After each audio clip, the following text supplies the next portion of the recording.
heart of our operation. This is the nerve center. It keeps going. Look at this. This is gigantic. He gave us a tour of the company's command center, where engineers scrutinize and analyze every aspect of the company's operations on a 220-foot digital screen.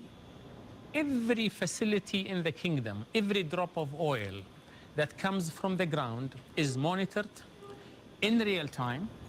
In this room? In this room. And we have control of each and every facility, each and every pipeline, each and every valve on the pipeline, and therefore we know exactly what is happening in the system from A to Z.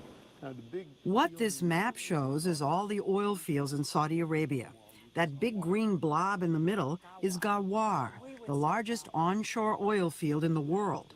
And the one on top is Safaniya, the largest offshore oil field in the world. And these green squares are super tankers that are being monitored on the high seas in real time. So there's not anything that goes on with oil, with Saudi Arabian oil, that isn't known in this room right now. Absolutely, absolutely. How much did this facility cost you? A lot of money.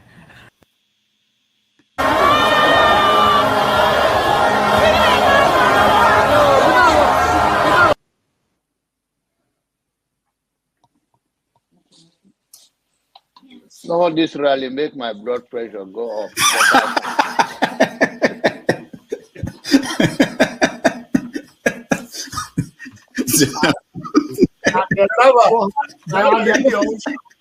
And the people who are a platform for him, who are supporting him. So, you should get a filter sometimes, filter your thoughts before you say. I'll continue to take blood pressure medication. Why are you getting high blood pressure, Jonaba? Now, I'm not taking medication for myself. I'm taking it for people like Paul and some of you guys that after the January, February something, and then people like Soludo, that is a good spoiler. I thank God for his life. He's working for my godfather.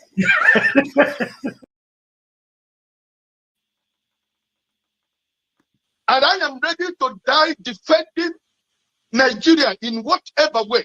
When it is God's time for us to go, it is. And you took my time to God. You are ready to defend Nigeria. I gave you my time. No, I'm coming. Alex, hold on. You already started. What I'm saying, defending Nigerians is this. I gave him my time, and he's using it to defend. No, sorry. I'm sorry. Tinubu is a criminal, yes, of course, a categorical grade 1 criminal. The only person more criminal than Tinubu in Nigeria is probably Babangida. But he's a criminal, and is he fit for purpose? Absolutely not. Should Tinubu be the president of Nigeria? Categorical no. Is there a better option than him? That is subjective. So show me who he is.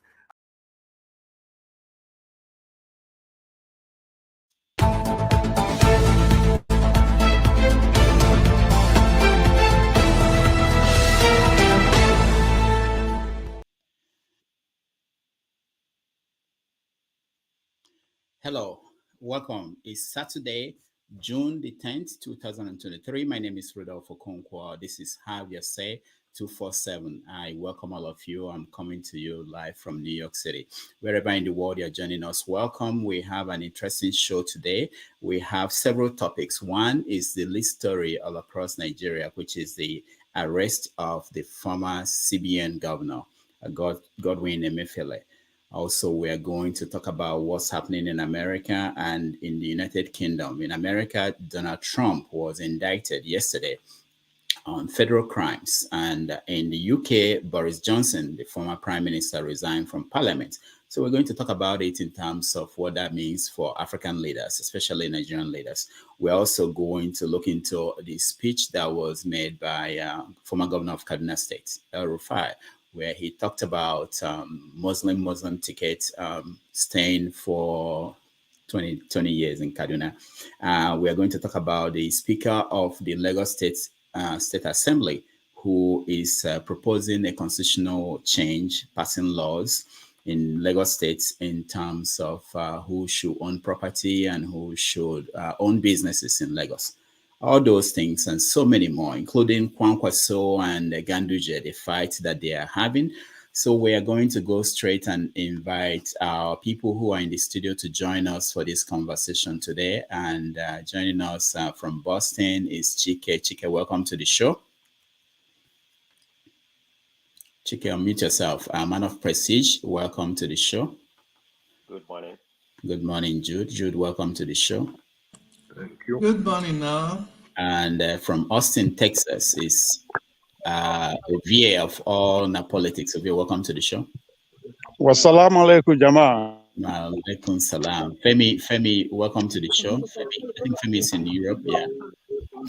Olumide, welcome to the show. If you join us, please unmute. Thank you, Rodolph. Okay. From ULE, Team Z, welcome to the show. Thank you very much. And Will, welcome to the show. Thank you. All right. So please, can you, someone is, I'm getting feed from someone. Can you mute yourself? I call you to speak. All right. So I mentioned some stories that we are going to talk about today. If there is any story that I missed that is important that you think should be talked about, please let me know. I'll start with you, Chike. Just a story that you think I missed so that we can take note of that. Okay, I'll comment on the former central bank governor. Okay, so that's on our list. So let's leave that. Man of Prestige. Any story? Yeah. There's actually two stories, but pertaining to Nigeria, but they're outside Nigeria. Me and Obi already discussed about the influence of Nigeria in America when it comes to sports, the athletes. We have about 18 Nigerians participating, which is the highest ever from any country, participating in the NCAA, which is the best college athlete in the world. So Obi can speak more about that because he's an expert in that area. Another area that I'm interested in is another topic about the debate that's going on around Africa, claiming that most of the African Americans are from West Africa, not other part of country, not Kenya, not Uganda, or wherever, that Uganda, Kenya, South Africa. Next time, let's add the mini ocean, the baby ocean. Let me finish. Let's just follow the water. Hold on, they're just like cousins and all that kind of thing. It's only in West Africa, like Nigeria, Ghana, and everything that that is their origination. Other African countries are not really where they came from. So that should be very interesting. It's a debate going on right now in the world, about African American origin. All right, thank West you. Africa, not any other African countries. Thank you. Let me skip go to Dr. Alexander just because I know he's busy. He just joined us, and let's Good morning. Good morning, my brother. How are you? Hi there. Okay. This Emefile thing, it breaks my heart. I knew this guy about 50 years ago in high school. He was a junior of mine at Maryland Comprehensive in Lagos. Brilliant student, brilliant future. And it's so sad to see him become a joke, turned my country, my beloved country, to one of the poorest countries in the world by his actions and inactions. It saddens my heart. I don't know how people I don't know why we as a people can be so corrupt. It's sad. It really is very heartbreaking to see. It really is sad. That's why I called in. Thank you so much. That will be our first topic, and we will get everybody to weigh in on that in a few minutes. But let me just go through and see. Is there anybody? Let's not go around everybody. Anybody that has a topic that they feel that should be discussed that I didn't mention at the beginning? If not, we'll go to the discussion on MFL. Anybody? Good morning, Doctor. Yeah, Femi, go ahead. I don't know if Kalu weeping is a topic worthy of being considered. Do we have the video? I saw the headline in Punch, but I'm not sure. We need the video to be confirmed that it's just on like the fact that the Bible mentioned Jesus wept. I don't think it has any correlation, but I'm just and Kalu wept. Yeah, I saw that headline, but I need the video to confirm that.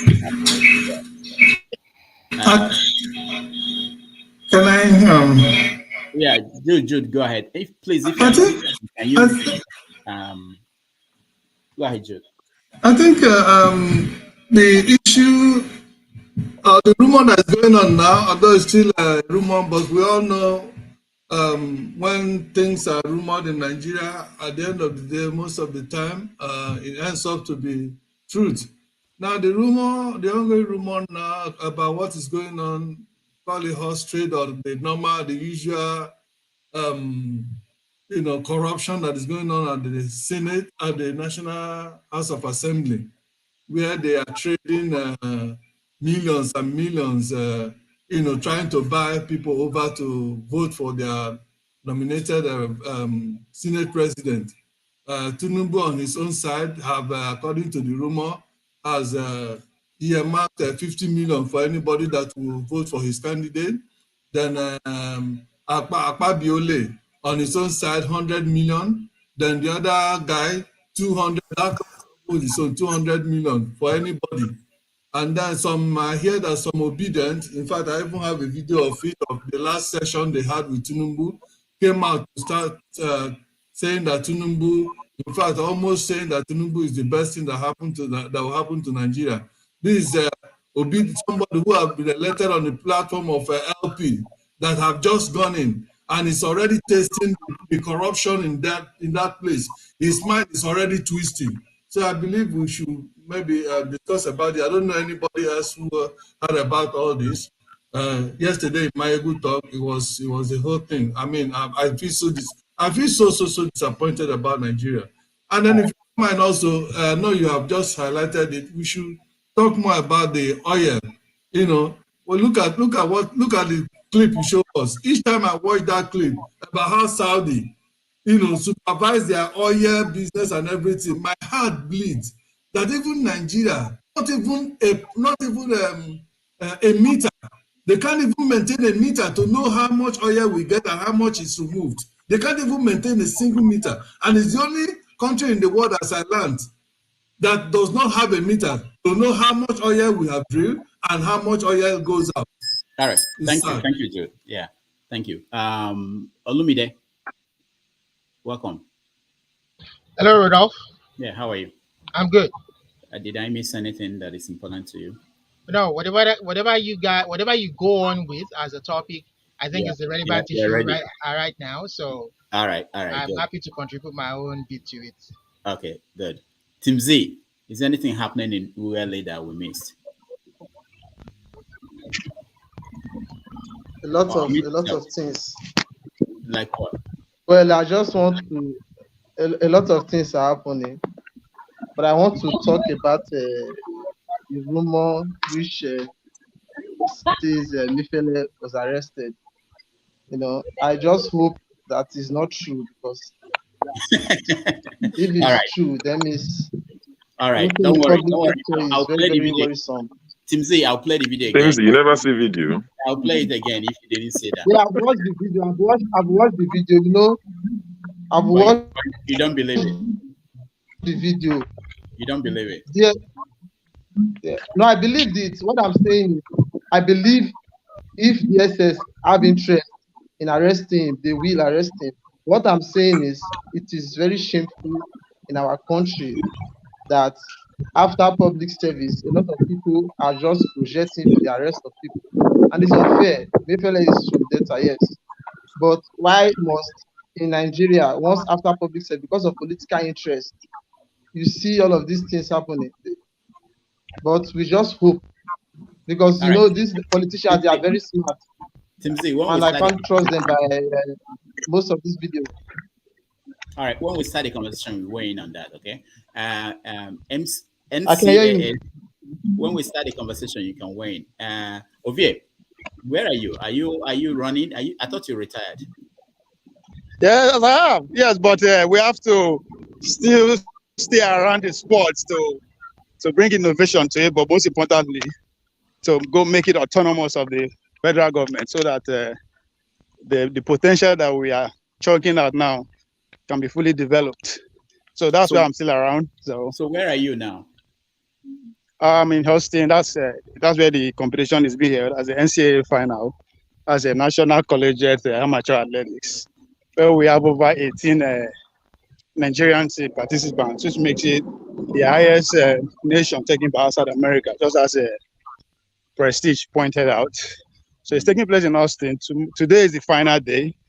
It's a 5 days competition, 2 days for male, 2 days for females.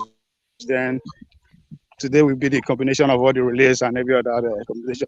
But so far, we have, among the Nigerians who took part, we have 5 guys going into the 100 meters, feeding to the 100 meters. 3 made it to the finals, and 1 finished seconds, which is expected in a way. It delivered the time. What I mean is that having five Nigerians going to this competition, who all of them have 9 seconds runner. What I mean is that we are one of the favorite nations going into the Olympic year to get gold medals. If we put our house in order, the female too. And again, one thing I need to point out here is that these guys are not just athletes; they are exceptional in their fields of academic choosing. The guy that won the 200 meter, UD is a Stanford undergrad. It's a 200-year student of Stanford University. And that's a lot. That says a lot about what they have upstairs, not just his physical talents. He was a world champion, as a world junior champion 2 years ago. And coming into this championship, it was expected of him. And after running 100 meters, 4x1, and he was able to pull it off and win the 200 meters. So that's the positive side. The women too are not left out. We have Rosemary. Rosemary is in the finals. That will be taking place today. Ophelia, we all know Ophelia. Ophelia is not in her best season. For what I've gathered, she not showing some injuries that is not known to everybody, which is good because, again, 2 months from now is going to be the World Championship. We have the team just from this NCAA alone. So the pressure, the spotlight should be on our administrator to put their house in order, so we can live to occupy a place in the world of athletics. We have what it takes. I mean, if from all the discouragements, all the lack of facility, lack of encouragement and all that, if we are still feeding Nigerian athletes in collegiate athletics, it's something we should all sit down and think about. How many can we actually empower? Not necessarily to be an Olympian or to become a world champion, but getting that education that is necessary for he or she to, have a better life. There are about 100 of Nigerian athletes who are doing well in engineering, medicine. You just mentioned it, but all right, spotlight is not shine on that. It shine on the lights of the Olympic champions and all that. So I should encourage us to be paid more attention to what these guys are doing academically, not just right, displaying speeds and distance and all that. So thank you again, man of prestige. So I will try I will try and see if I can go live when it's 5 hours from now. That's when the event is going live. So if the show is still on, and try and see, and also bring 1 or 2 people for you guys to talk to. Yeah, that would be good. Yes. If you want to talk to one of our Olympians, he's running, but hello guys. Hello. Yeah, how are you? Good morning. How are you? I'm fine, sir. Okay, I'm fine. What's your name, please? My name is Noah Aku. Okay, nice to be with you. So what are you running for? What race? I used to run, but I don't run anymore. I'm a retired athlete. I used to run 200 and 400 meters. Yes, sir. Okay. And so you are there to encourage other people, the younger ones. Yes, sir. I'm here to encourage them. All right. Thank you. Thank you so much. We will get back to you guys, okay? Okay, sir. Thank you. Okay, thank you. Also, we have someone in Istanbul who is watching the Championship League, one of my crack reporters. He will join us live. He's been sending me videos from the venue, from the city, and it's interesting. I don't know anything about football, but I heard that it's Inter Milan and Manchester City. They are playing today. So I talk as if I know who is there. But anyway, it's happening today. So we have somebody in the stadium. He's going to join us as soon as he's settled. Mr. Show. Dr. Rudolph, I can educate you on sports. Okay? Not today, yeah. Mr. Show, welcome to the show. Yeah, good afternoon, everyone. Good afternoon, Rudolph. I was going to say that the way you talked about the Champions League, one can tell that you're not interested at all. You don't know much about it. But I'm glad it's been covered. Yeah, the kickoff is in about, this is 4 o'clock, 3.5 hours from now. Kicks off 8 p.m. UK time. So I'll be watching that without blinking. Right. So a few things that I'm not sure, they're worth discussing or not. But in Enugu State, where I'm from, the petition started on Monday, and Segun Showumi, who contested the PDP primaries and lost to Adebutu, was a bitter primary. He contested, he fought it till like the day of the election. It was a really bitter one, but he lost to Adebutu, who contested, and the reckon that Abiodun didn't win the election, the APC guy didn't win the election, so they're in court. So Segun Showumi, to my surprise, went to support Adebutu, the PDP guy. He went to court, got there. He was told that the court is full, there was no space, and the guy turned back to go back. But the APC thugs, the way they were beating this guy, the videos, channels released the video, Arise. APC thugs with canes, like beating the guy because he's a PDP guy. All he's done is he came to court and they said there was no space, and they turned back. He didn't, there was no provocation. So, you begin to wonder, what is this about? If you tell people to go to court and they go to court and you go there and waylay them and start behaving like, crazy people. But the only thing Segun Showumi said that, leaves a bit of sour taste is when he said Tinubu should call his people to order, he should speak to Dapo Abiodun because we can unleash our thugs as well. And these are the sort of things we're trying to get rid of, in our politics. So that's something that I'm keeping an eye on. Also, the people in Cameroon, the Okada drivers in Cameroon, are protesting that the fuel prices have gone up because we've removed subsidy and it's affected them. That's just a joke. It's one of the reasons why subsidy had to go. I'm all for subsidy going. It's just the way they've gone about it that I don't agree with. And lastly, Ovie is gone. The Kano pillar, the Kano pillar man, what's the name? Kwakwanso, is frequent in and out of the Aso Rock. He was there again, was it yesterday, and he granted an interview, and he spoke a lot about his history and beef with the recent ex-governor, what's his name now? Ganduje, spoke extensively, spoke about how Tinubu was surprised by the time he filled Tinubu in with all Ganduje did, selling lands that belong to the government, last minute selling lands in, prime areas, lands that belong to the part of a mosque, their praying ground where they would normally pray during Salah. He cut up a land in university campuses. You just see someone digging up foundation, building something within a university, and you're asking what's happening. And they say Ganduje sold it. So Kwankwaso spoke a lot about that. So Kano politics and Ogun State politics are two places where I'm keeping an eye on because it's quite interesting. But yeah. All right. Sure. Thank you so much. We're going to get to that when we talk about Ganduje, so we can connect it to Ogun State. All right. Electricity, welcome to the show. Yeah, thank you, Dr. Rudolph. Good morning, all. Good afternoon from where I am. So good morning to you guys over there. I'm going to start with you, Dr. Rudolph, if that's okay. Yeah, Can I pick on you, please? Yeah. Go ahead. Okay. Pardon? You girl, you know the pick on. Continue, no worry. We know you. No worry. We're going to forgive you. Section 68 and section 112, we'll get there. Pick on me, go ahead. Go ahead. All right. You said in respect to the Lagos State Speaker of the House of Assembly, Mr. Obasa, you asked a question: how will the advocate of Nigerian Constitution react to this? Yes. That's Are you not? I was making reference to you. Are you not an advocate of the Nigerian Constitution? No, it's for you to air your opinion. I'm not airing my opinion here. So okay, it's for me to hear my opinion. Yeah. Okay.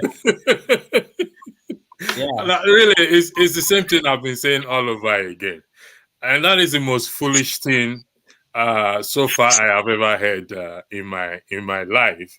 And if you listen to Channel's news and when Dr. Abati weighed on it, Dr. Abati actually make reference to the Constitution. And if this is allowed to see the light of the day, or is the man's move to see the light of the day, you're not going to blame the man. I'm not going to blame him at all. I will still put the blame on us citizens that such a thing should be quickly rebutted by the citizens. That's why you're here today. So to be rebutted, because when we discuss it, we get to that. That's why you're here. All right. So we're just going around to see if there's anything we're missing. Then we begin the conversations. Oh, there's a lot of things you are missing. We'll go around. All right. We can't touch on everything. Thank you. We're looking at the big things. Yeah. Local. All right. Local, welcome to the show. All right, sir. Good afternoon, all here from Nigerian Time. I'm not saying where I am. I say Nigerian Time. Good afternoon, everybody, due to Nigerian Time. So, anyway, what are we missing? We are missing lots of stuff. So, if we start here, we will not finish. If we introduction, talking about what we miss in Nigeria, we will go round and round. We'll come back to times two. No, I'm just saying, if there are big things, I'm only one person. If there's any big thing, everything is Nigeria. Everything is big. Okay, for Emefile, if you notice when the guy was escorting him, the guy behind Emefile, when he was taking the stairs through to the private what's it called, the aircraft, you saw the guy taking the handcuff from the left, from his right hand, putting it on his left hand, and showing the camera that handcuff there on one hand, because they're supposed to handcuff this guy. You understand? If you play that video back, you see handcuff on the guy's hand. He took it from his right, placed it on his left, showing the camera that was recording that, look, handcuff there one hand, we suppose, but more just both the guy based on saying give us more respect. But for me, that is good for him anyway, at least, because what he did to Bitcoin and e-naira not seeing the light of the day, I think that's his way of getting some punishment. Then for the memories I joined in anyway was the Saudi Arabia stuff, because at least I still have small experience in oil and gas facilities and that stuff. We have that in Nigeria anyway. I'm not too sure if it's in Port Harcourt refinery, but it's in Eleme Petrochemical. It's there. You have that facility that monitors whatever goes in and out of that facility. You understand that? But it just we have this in Nigeria, but because some certain people choose to turn a blind eye to some certain things, doesn't mean that we don't have such facilities. Just like we have rule of law, but the problem is people are turning blind eye not to enforce the rule of law. So the Saudi Arabia thing is not a big deal. They only have it in large capacity, while we have ours in small capacity. And our own, we don't have electricity to make sure that. No. We have in Element Petrochemical, right? Yeah. There's 3 power plants there. Okay. 1 power plant will carry River State and maybe half of Bayelsa. In Element Petrochemical, they have 3 power plants. When we were building the chemical fertilizer, they still would allow us to use the power plants to power that. They will say, I want us to still build our own. You understand? Another like a mini artificial dam. You understand? In Element Petrochemical to power that chemical fertilizer plant that we build. So I think it's just a Nigeria thing. Just don't let it work. Suffer the people and let's make money out of. So all right. That's what I came to say anyway. Yeah. Good. Thank you. We're just talking about what we're missing. Anything we're missing? Yeah. Udo Duro Nunina. Jesus Christ, where you pass going again? Okay. So speak English. Yeah. No. Ovie always says Salamu Alaikum. So I said, okay, let me introduce another language, Nigerian language, and I will expect someone from the West to introduce Yoruba as well, so that it will be balanced. Now, this is it. You say, now you come.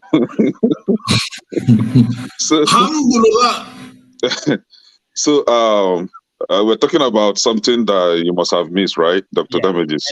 Just like every other person has said, a lot. But what actually interests me is the issue with Lagos State against Iyabo Ojo.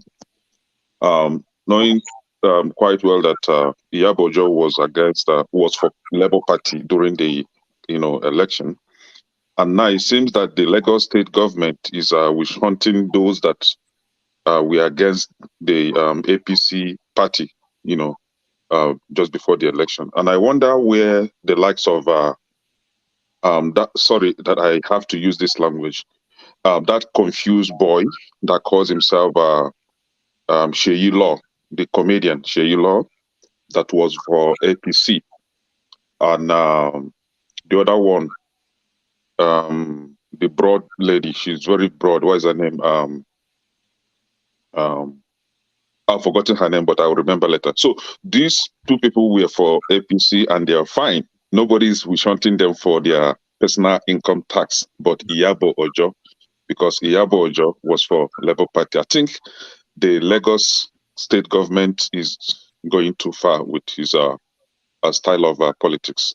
Can I say something about what Kenneth just said? I'm sorry, hold on. For the Iyabo Ojo case, there is another girl, yeah, that's what I'm saying. He may not the girl from Bende or whatever, from Edo State. I mean, she may not be a Labour Party, so it may be coincidence. We don't really know. Okay, I'm just saying, I don't know. No, the girl, she didn't even say anything concerning. Right, she's MC Oloma girlfriend. She's an ex-girlfriend of the guy. Right, so it may be coincidence. We don't know. Maybe, so I'm just saying, I can't really put it that far that you went to. You may be right. I don't know. But sorry, we'll talk about that because let's not make any premature judgment on this. The lady in question brought out her tax papers, to prove that she has been paying her taxes. However, what she was questioning is, what about asking for her personal income tax? Which other personal income tax, right? That she has been paying her tax. How do they even come to that? Is it 10 million naira or 20 million naira? 18. How do they even come to that conclusion? It's just pure witch hunting because she was very vocal. She was against APC during the election. Can I thank you? Let's begin the conversation where we're weaving all these things as we go along. So we are going to start with our former central bank governor, Emefile. So you guys later, right? Okay, all right. There are people who are in this backstage. I'll bring them in. Yeah, to come here. All right. Okay. All right. I have a video playing. Where is it? Okay. Dr. Dameji, there's somebody that typed in something too. The demolition of the market in Abuja. So if you...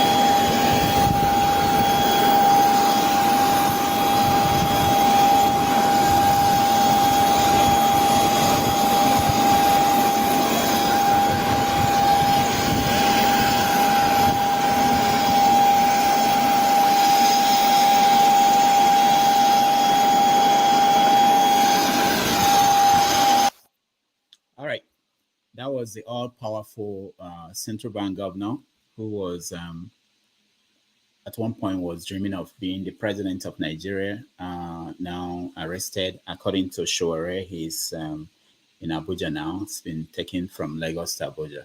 So let me start with you, man of prestige. What is your take on the scenes and the fall of thank you, everybody, for the beginning of the topic. Good morning over here in California, good afternoon, wherever you are, good evening, maybe in London. Yeah, I don't know where to begin with this. Does he need to be arrested? It depends on what the investigation come out to be, whatever he did, embezzle money and other kind of things. But if it, because of the money policy that he promoted to the to the African largest economy and the most populated country in Africa, the way he did it, it was a failure, it was a debacle, in my opinion. That warrant just suspension, because you don't just arrest somebody because of they mismanage the economy or something like that. You have to suspend them or just kick them out of office. So I don't really know what Bola Tinubu is doing right now in reference to that.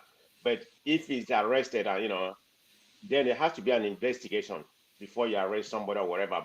The money they claim that he, embezzled money and all that kind of thing that he did during his 9 years. I think he's been there about 9 years right now. There has been a different allegation about what he did when he was there, like embezzlement, supporting some other things that he sponsored. So I don't really know the detail about all this. So yeah, it's a twofold to all this and what I'm talking about. So if it is just this the mismanagement of the economy, then it just warrants a suspension or just kick him out. The arrest, we have to see what happened in that area, exactly why they arrest him. That's the main important one. I don't have any information about why he was arrested because they have not really said anything. All I know is the suspension. Yeah, that one is correct. He needs to be suspended or removed right away. So if that accumulated or added up to the investigation of what he did when he was in office for 9 years, then let it be, because he's not the only one that has looted the country and economy. So everybody that has looted the economy, the same thing need to be, made to them, not just him. I don't like him to begin with, but there's a lot of them I don't like in that country. So everybody that has embezzled that country money, all of them need to be arrested, not just him. So thank you. All right, thank you so much. Jude, what do you think about the right? My take about it is I wish this would not be just a selective arrest or witch hunt. Yeah, I wouldn't call it witch hunt. A selective arrest by the current president. As is usually the case with almost every Nigerian, president, they use their power to witch hunt whoever that they don't agree with.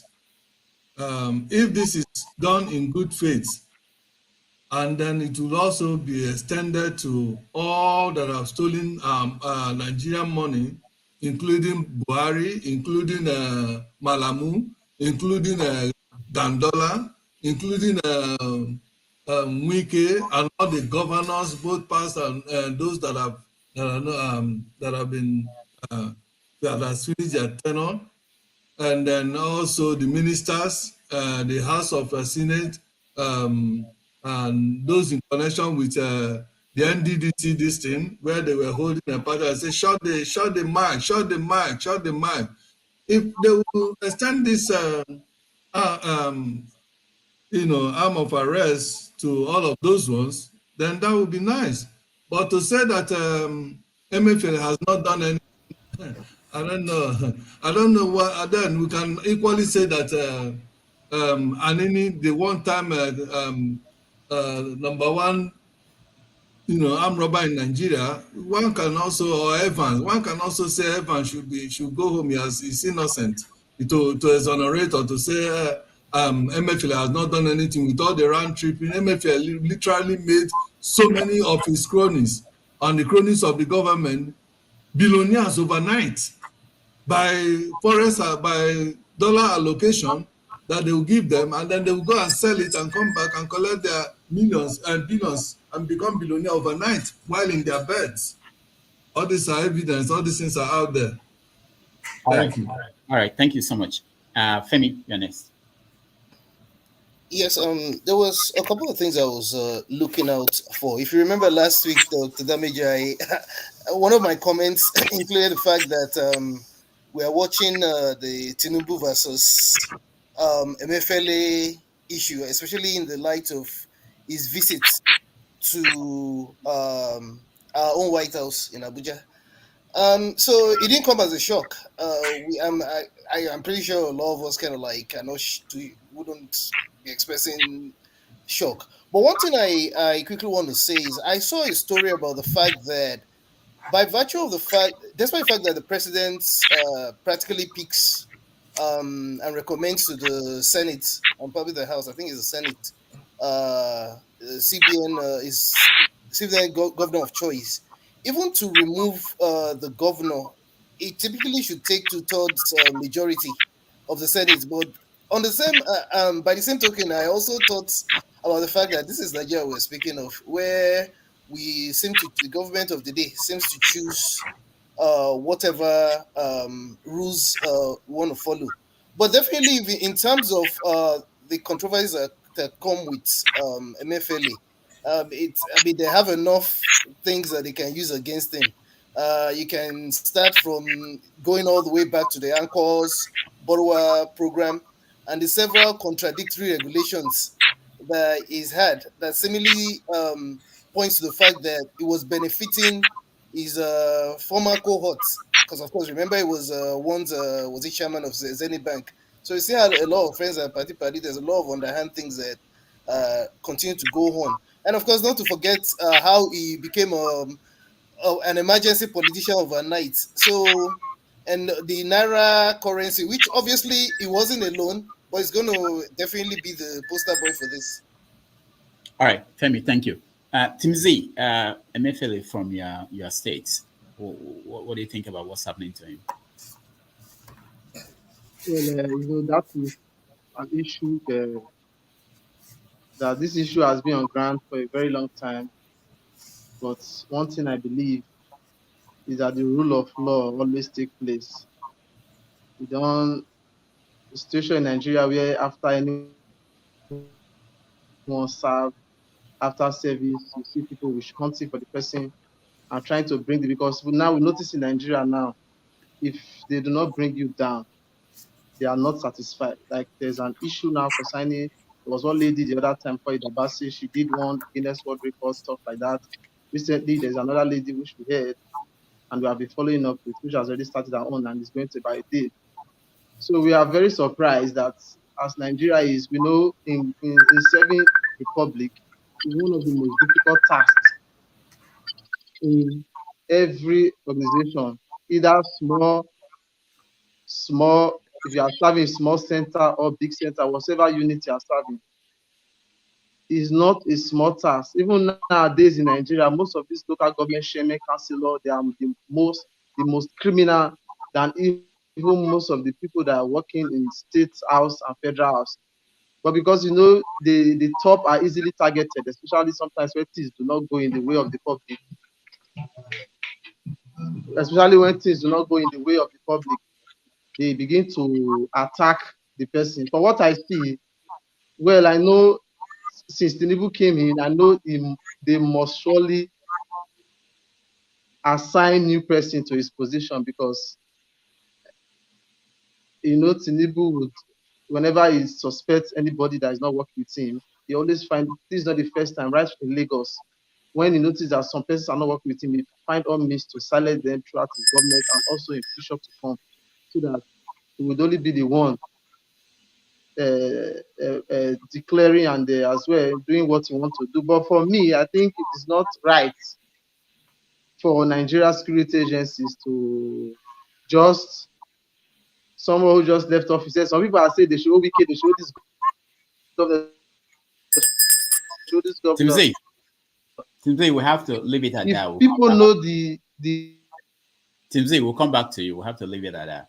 Let me show you guys a tweet from Omoyele Shore about this.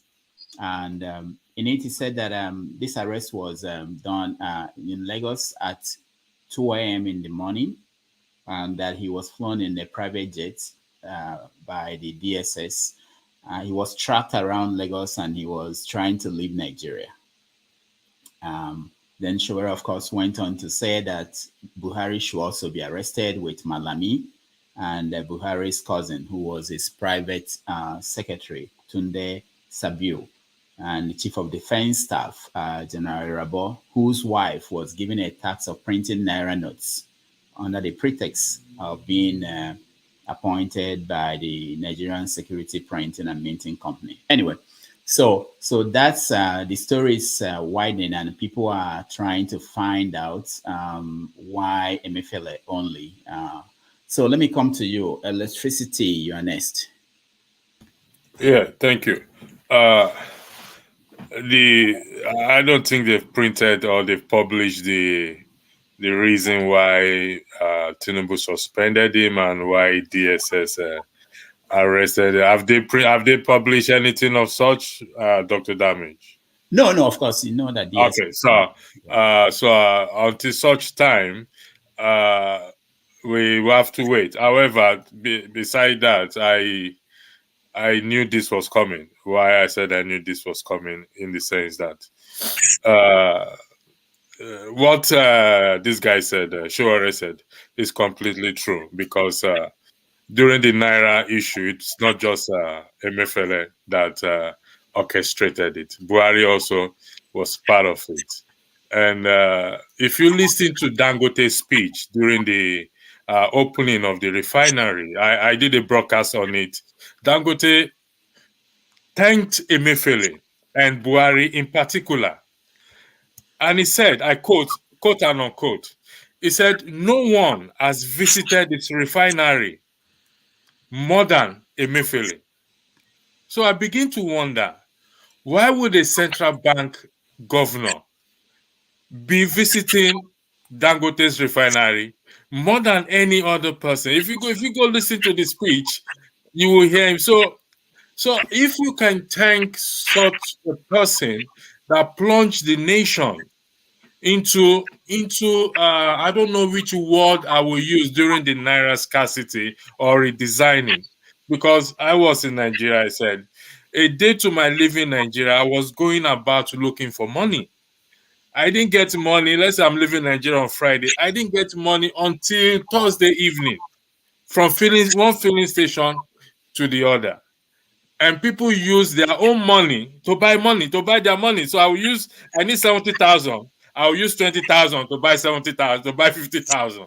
That is how they plunge the nation into. But like somebody said, we have to allow the rule of law to prevail. It will be very sad if Tinubu is after this man on a personal level. It will be a beginning of the downfall of his administration. Like I said, we don't know. I don't know.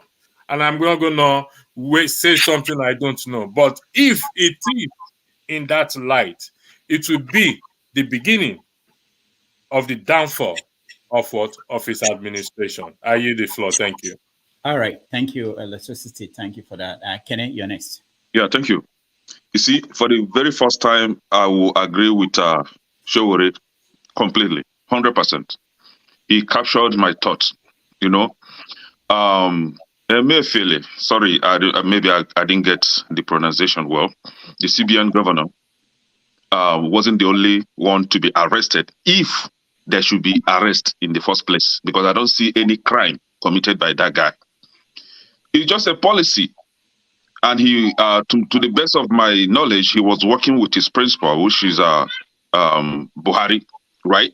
So if there should be any person that should be arrested, please, that person should be Buhari, right? Not only Buhari, we have one finance minister under Buhari, one Farida, one female finance minister that looted the treasury dry, right? That woman should be arrested. Where is she today, right? If there should be any arrest, just the way they did on Rosha Sakorosha as the former governor, where is Ganduje today? Ganduje should be arrested, but Ganduje is free and is even warming up to slap Ponkoso, right? Now, this is the kind of thing you see in a country that some people will be telling you that we are one Nigeria, one Nigeria. See, let's begin to tell ourselves the truth. For some of you, doubting if Tinubu was arresting Emefile on a personal level, don't go far. Ask the former deputy governor to Tinubu. She will tell you more about Tinubu.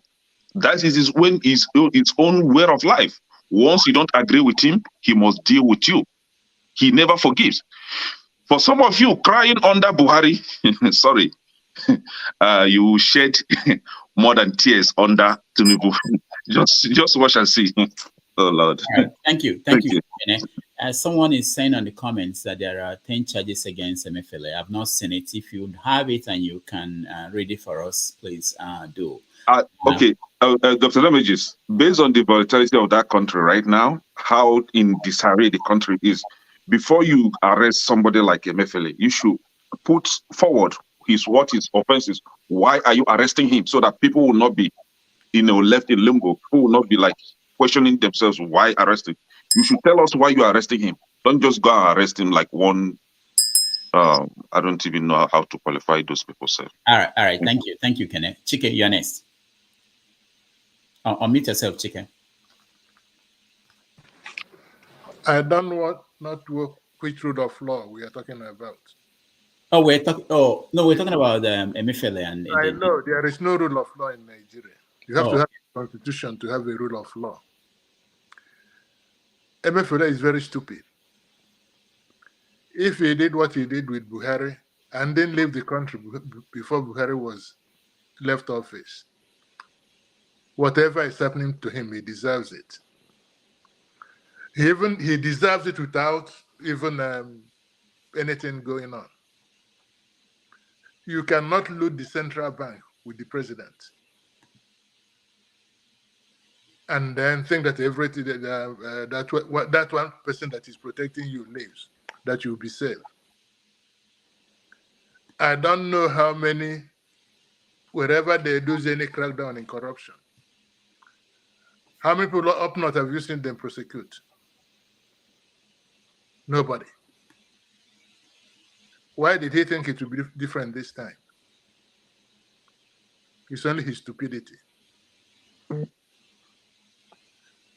So anybody having I don't pity him.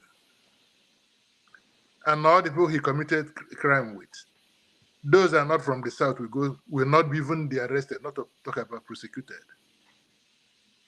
But every southerner he used in that process, all of them will be prosecuted to the limit of the law, or to over the limits of the law, not even to the limit of. I don't know if we don't have any law to begin with.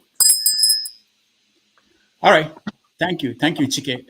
Let's go to Olumide. Is Olumide here? Okay, he's not here. KJ, you're next. Thank you, Dr. Damages, and everyone present on the panel this morning. Can I? Sorry if I call you Canada because of another. And then Chike have said most of what I was going to say, but I'll just itemize them. In the first place, there's no rule of law, especially if you're from the south. And I'm sorry to say that maybe sometimes I sound as somebody who is always on the tribal line. No, I'm not, because of what I've seen over the years. Now, what Emefiele did is not half of what Sanusi did when he was governor of Central Bank. In fact, Sanusi spent 500 billion on schools and Almarji schools and certain places in the north, building mosques and all that, with the central bank money. Okay, that was when he became more powerful than even the president. Okay, and nothing happened to him. He finished doing all that spending, nothing happened to him. Okay, at one point he actually stood against the federal government, declaring that Jonathan stole money from NNPC, until he was called to come and account and give them, and then eventually he backtracked. This was the record that we have before Emefiele came into the point. And like I agree with Chike, Emefiele is so stupid, because I mean, if you followed Tinubu's and Rufai's campaign, they promised they were going to arrest him. I was going to be dealt with. He's there. So it's not even surprising to me. Okay? And for him to have remained there means that he doesn't even know the policy of Nigeria. All right? And then, of course, all that he did was approved by Buhari's administration. He never acted outside of what the APC government wanted him to do. Okay? The coloring of the Naira, which I agree totally with Shore on that issue, was all planned out. It was a way to try to frustrate those people who are going to campaign, especially Tinubu himself. Okay? And Tinubu himself knew that this was not going to work, because, of course, most of them own the people who are the bank managers or who own the bank. So what's the big deal? It didn't work. He only supported the poor people. So this policy that is being held on wasn't because he introduced it himself. There's some people who helped him to introduce it. And so let those people also come to the table with him. It shouldn't be him alone. Okay, it shouldn't be him alone. He had done what he had not done as much as, like I said, like Sanesu did. Okay, and they're going to arrest him. You see, this man was the Central Bank governor. Once appointed, just like somebody pointed out, Femi pointed out, you cannot just remove him like that. Okay, he was appointed by the constitution, that at least the one we know that people are using. In the same way, why do you always arrest people before going to investigate what they've done? Okay, you arrest him, you publicly shame him, then you lock him up. Then at the end of the day, he's not even going to be prosecuted. You just play it, or maybe you just lock him up for many years, just like they've locked up Nnamdi Kanu and many other people. And at the end of the day, nothing to show. Thank you. All right, thank you, KJ. Mama Echo, she's not here. Femi, you weighed in, I think. You did? No? Oh, you did? I did. Okay. Ify, yeah, let me skip you and go to Ify. Ify, go ahead. Good morning, guys. Yeah, good morning. Hi, electricity. Electricity.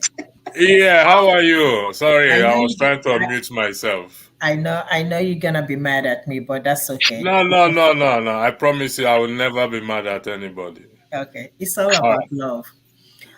It seems like Nigeria is a country where rules are made for certain people. And just like Chike said, Sanusi, nothing happened to him. He's a northerner, right? And I think Emefile is from the southeast, or I don't know where exactly he's from. And just like he said, he's not smart. But the question remains, so after stealing from the country, you run away. Is that how we're going to build in Nigeria, the country we call Nigeria? We all knew what happened. Whatever decision that he took, he didn't take it alone. He consulted Buhari. And Buhari apparently gave him approval to do most of the things he did. So he is the one paying for it now. And Buhari is somewhere in Daura. And this is the country you guys are telling me that we're going to be one Nigeria. Imagine somebody from Igbo land doing that. The same thing one person from North will do, or one person from the Southeast will do. And Northern will do it and get away. But another person from other tribe, especially from the Southeast, will not get away with it. How are we going to rebuild our country? Honestly speaking, until we begin to tell ourselves the truth, that we are on the verge of disintegration, everybody is bleeding. Nigeria is on the brink. We are just waiting for it to explode. Every day we come in here and talk about the same thing, as if the Northerners, they are the ones that owns Nigeria, the country. And anything they say, we will abide by it. Other people are not part of the country. Let's begin to tell ourselves the truth. If we're gonna stay united as one, so as one as this country called Nigeria, we are watching and we are looking, watching and gonna see what's gonna happen. Thank you, Papudoka. All right. Hey, if you point of correction, he's from Abo, Delta State. Abo, is it not south? Is it not Delta east State. or southeast? What part of Abo is Igbo land.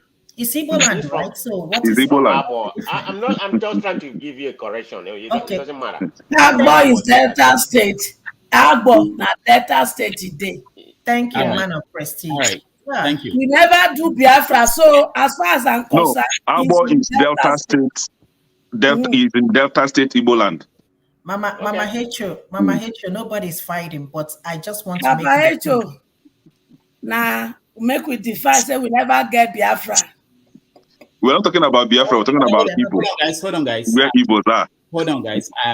I will come to Mama Echo, but I want to hear electricity. You wanted to say something, is it? You already. Yes, I would like to throw a spanner into the wheel. If it be rest assured, I can never be mad at. I've made myself that promise not to be mad at anybody who wants to go away or who wants to break Nigeria into two. But this is it. Whatever you cannot practice in Nigeria, you cannot practice wherever you are going. It ain't going to work. So now, if we are arguing that Emefile attempt during the Naira issue was to frustrate Tinubu not to achieve his desire of become president, he was appointed by the president. Mahmoud Yakubu also was appointed by the president, the INEC chairman. Now, if indeed the plan was between Buhari and Emefiele to frustrate Tinubu, why could Buhari do the same thing with Yakub Mohammed to say, listen, you know what? Let's frustrate this guy and not become president. I want to throw that in, and because we need to be objective here, okay? Like I said, we don't know. It's been suspended, okay? The president has every right to suspend him, maybe based on the evidence he has in front of him. Then DSS says, I don't know if they are working according to the directive of the president to go and arrest him. So whatever it is, if we are going to achieve anything in that country, it still depends on you and I. Thank you, Dr. Damage, for that. Dr. Damage, let me help electricity here, please. So electricity asked a very important question. It would have been easier for Buhari to work with Yakub, in favor of whomever he wants, right? But to answer whomever that, triggered that question, Emefele's actions then wasn't actually to frustrate Tinubu, but to frustrate every other opposition parties, especially PDP and Labour Party, so that they will not have fund for their campaign. Knowing quite sure that Tinubu was going to work with Yakub and have his way. That's my own understanding. All right. KJ, you wanted to say something before I go to Mama Icho? Yeah, I wanted to say, first and foremost, electricity, my good friend. We're not wearing the same color today. I'm in red. So... do you want me to go and change? Do you want me to go and change? I like your blue. And blue is my favorite color, actually. The statement that you made, I want to push back a little bit on that. You see, you can always have a fresh start. Because not working in Nigeria does not mean that when we have a new nation, or if we eventually start to go in regional governments, we cannot have a fresh start. We can have a fresh start. We can bring in new players. The scene can be rearranged. Right now, if all of us are now gathered and say we want to sponsor Dr. Damages to be governor of his state, we can't even do that. Okay? Because first of all, we have to establish offices in all the local government in his state. Okay, with functional people, at least a minimum of 2 staff. Okay, it's not possible except you're a millionaire. So the systems have to change. That is one. That's what I'm coming at. 2, let me tell you, the policy was not totally done by Emefile. You see, this is what is happening. And if you're a student of history, you will have known that when they took over, when Buhari overthrew MPN government, Shagari was let to go and live in his house. It was Alex Ekweme that went to prison, was in Kirikiri for almost 1 year. Okay? And even though he was not the one in charge of the treasury, he suffered the sin of Shagari. The same thing is happening here.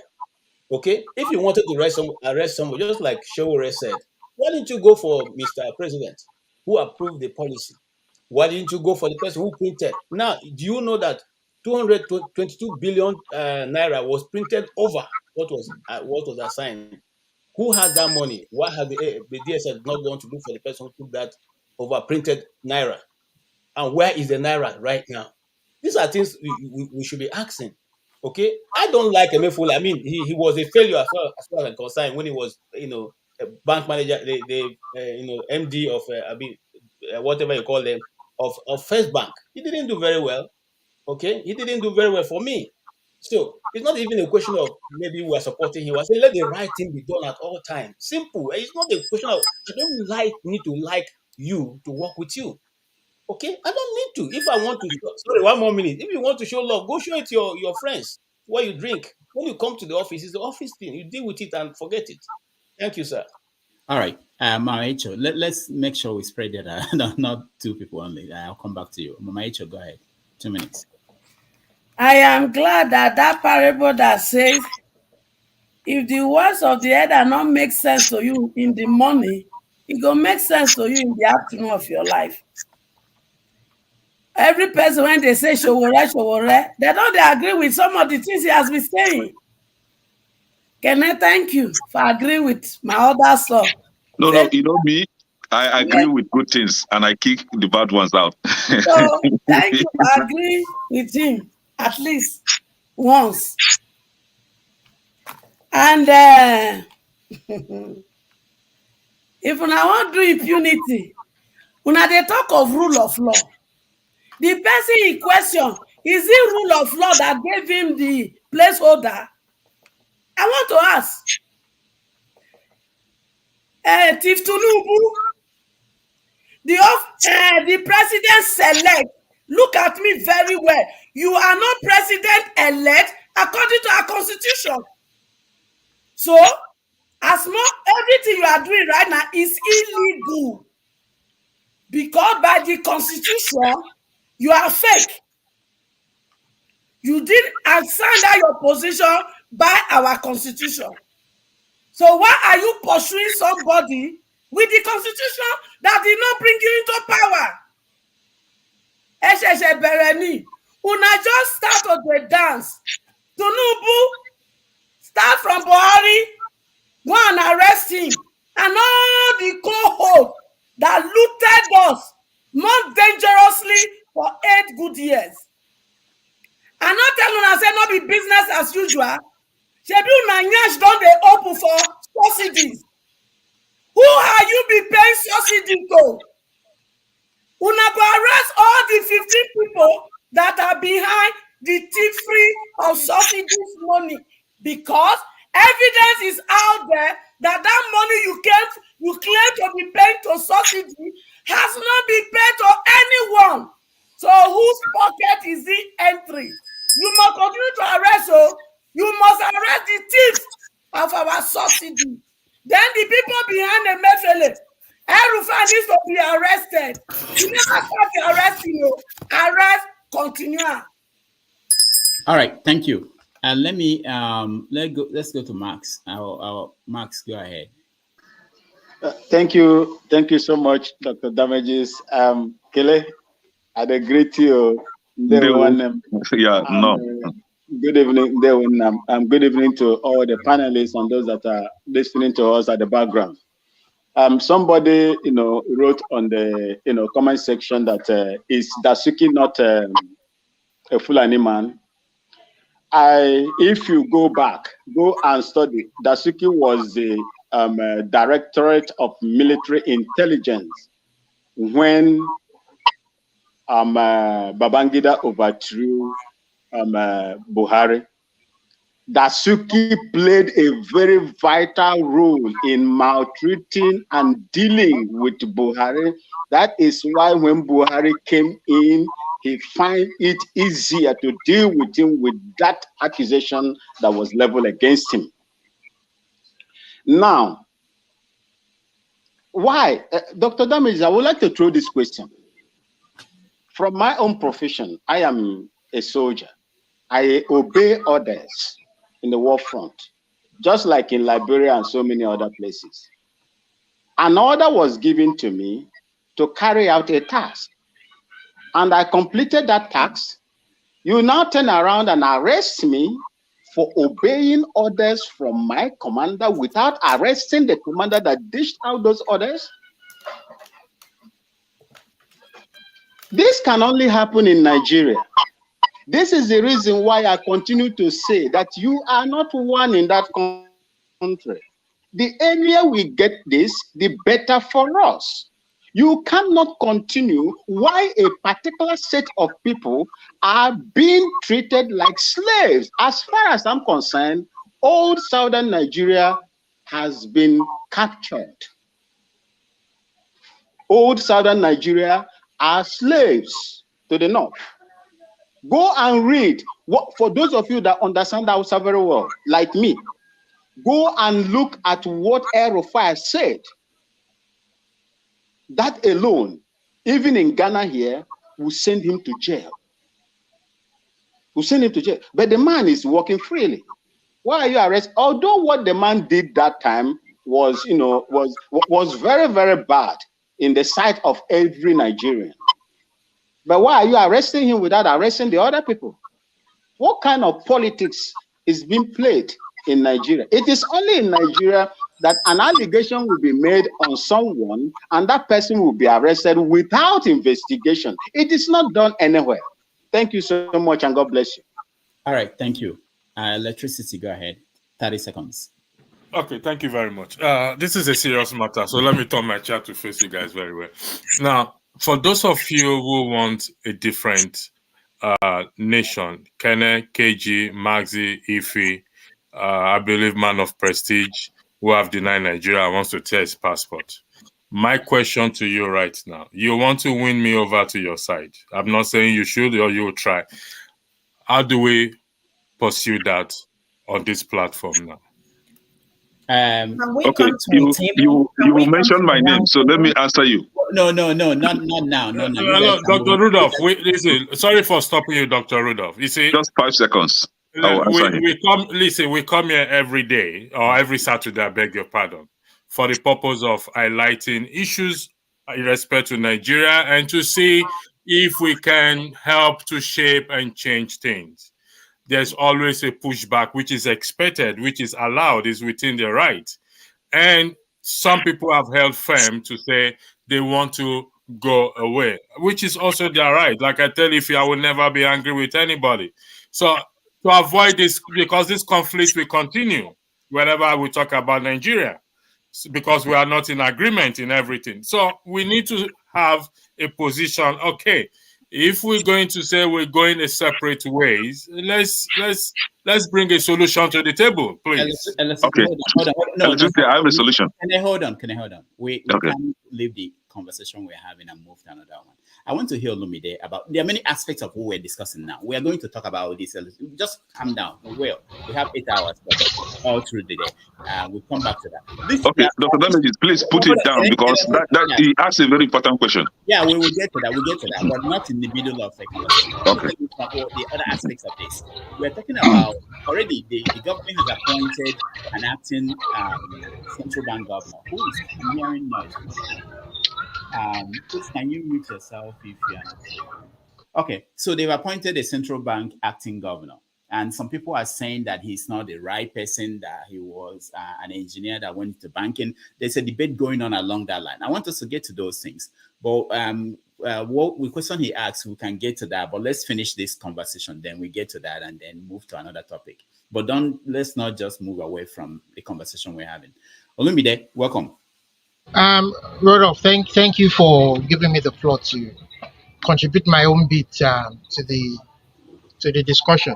Yeah. I have a couple of contributions I want to make regarding Emefile. I want to say that I personally don't have any sympathy for what is going through right now, but I want to say that you don't prosecute anyone for exercising their discretion under the law or as a result of their policy failure, as a result of failure of their policy in the exercise of their duty, except you can link these actions to criminality or fraud. You're managing a company, you don't do well, you make policies, it fails, you get booted out after a period of time. You are a government official, you manage your economy, you don't manage it well, you don't go to arrest and prosecute somebody for eliciting those actions, even though as a result of his actions, so many people have suffered.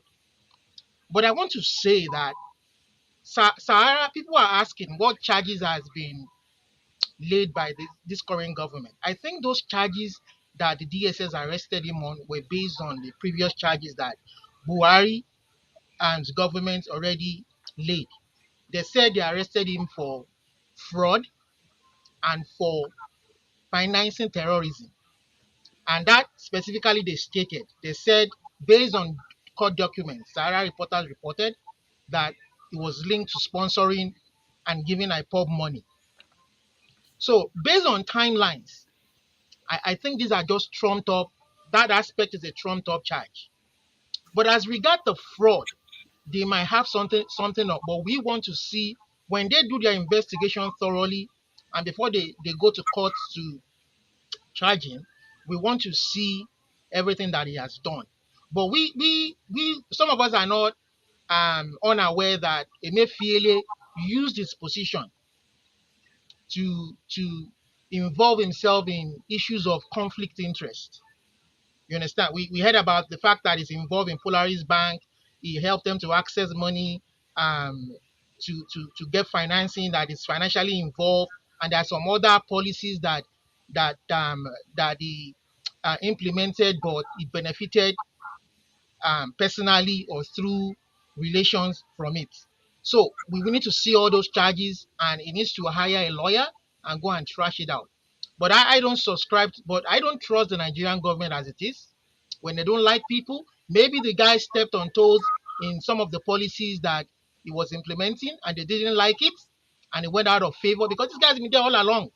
The first term, second term, all of a sudden they turned against him. So that is why we are saying the government, when government is not properly run, and they want to prosecute people based on how they feel or what they feel about the person, or personalized issues, this is what you get, a banana republic. And then the issue of electricity, talking about he doesn't believe in splitting up. I just want to make a quick comment to say, electricity, it is the fundamental human right of anyone, any group of people that are indigenous to a land. It is in the United Nations Charter to seek their self-determination. You cannot come out to be absolute and say, because Nigeria is a failure, then there will be a failure. That is a lie that I will not accept from you. Because if this morning on Sahara Reporters, the governor of Plateau came out to say that they counted 150 dead bodies, does that matter to you? If that will give peace, if that independence will give them peace and security, I will support it. When are we going to do things right? Dr. Rudolph, sorry, the man mentioned my name, so I need to do some pushback, please. No, hold on. I need to do some pushback. I'm just saying, if we let us come together and talk. Mr. Lumide, I am not upset. If some people are upset because of the way they've been treated over the years, and they want to go, people have lost life, people have been orphans. Mr. Lumide, for point of correction. You mentioned my name, but I'm yet to address that issue. Okay, you wait, Kenna, you wait. Yeah, somebody says he wants to go, so be it, let them go and find out. Mr. Lumide, people together and say you must stay together, you must stay together. No, Mr. Lumide. Okay, hold on, Lumide, hold on, everybody, hold on. We are not going to derail this conversation. Not now. We'll get to this conversation you guys want, but not now. Now, one of the things that Emefile did when he was central bank governor is that he spent 22.8 trillion. You guys don't care about this. 22.8 trillion naira that he lent to the federal government. It's called Ways and Means. I never had a faith. I mean, and the Senate approved it a few days before the government left. 22.8 trillion. Your money. But doctor, that wasn't the first time though. Exactly. It's not the first time. Who are you blaming for that? Are you blaming them for that? In Nigeria. The Senate approve it. The Senate approve it. No, they approved it after the fact, not before he did it. This was not brought to the Senate. No, wait. This was not brought. Nobody was aware of it. So he was just giving the money. Hold on. So how will Senate approve something that was not brought to them? Hold on. This is a normal process, okay? It's when Jonathan was in power, they spent about 700 and something billion under this scheme, which means that if the government is not, if they don't have money, they will go to the central bank and say, give us more. Okay. But in this case, under Buhari, nobody knew what was going on, and they never brought it to the Senate. And then at the last minute, before they left, they went to the Senate. And of course, our Lawan, the man that stamps everything, and approved it. And that was it. So what I'm saying is that What I'm saying is that there are still some aspects of this conversation I want us to have before we go the normal way. So what I'm trying to add to this is, we all know how monkey and baboon and dogs were stealing billions of dollars in that country, right? Python swallowing, right? Where are those people responsible for that missing funds? Are they in the DSS custody right now? Why must it be only Emefile or whatever he called himself? Why must it be only him? Let those people, they should be arrested first. Let's forget Emefiele for one. Okay, right? Let's forget Emefiele for one. There is the aspect where termites eat documents where money was spent. Now, all these things leads down to what? To the legislative arms. Because none of them so far has ever stand up to say this should not happen. So if we're talking about what Emefile did with Buhari recently and was already sent to the Senate, it's just a normal thing in the playbook. It's not a new thing.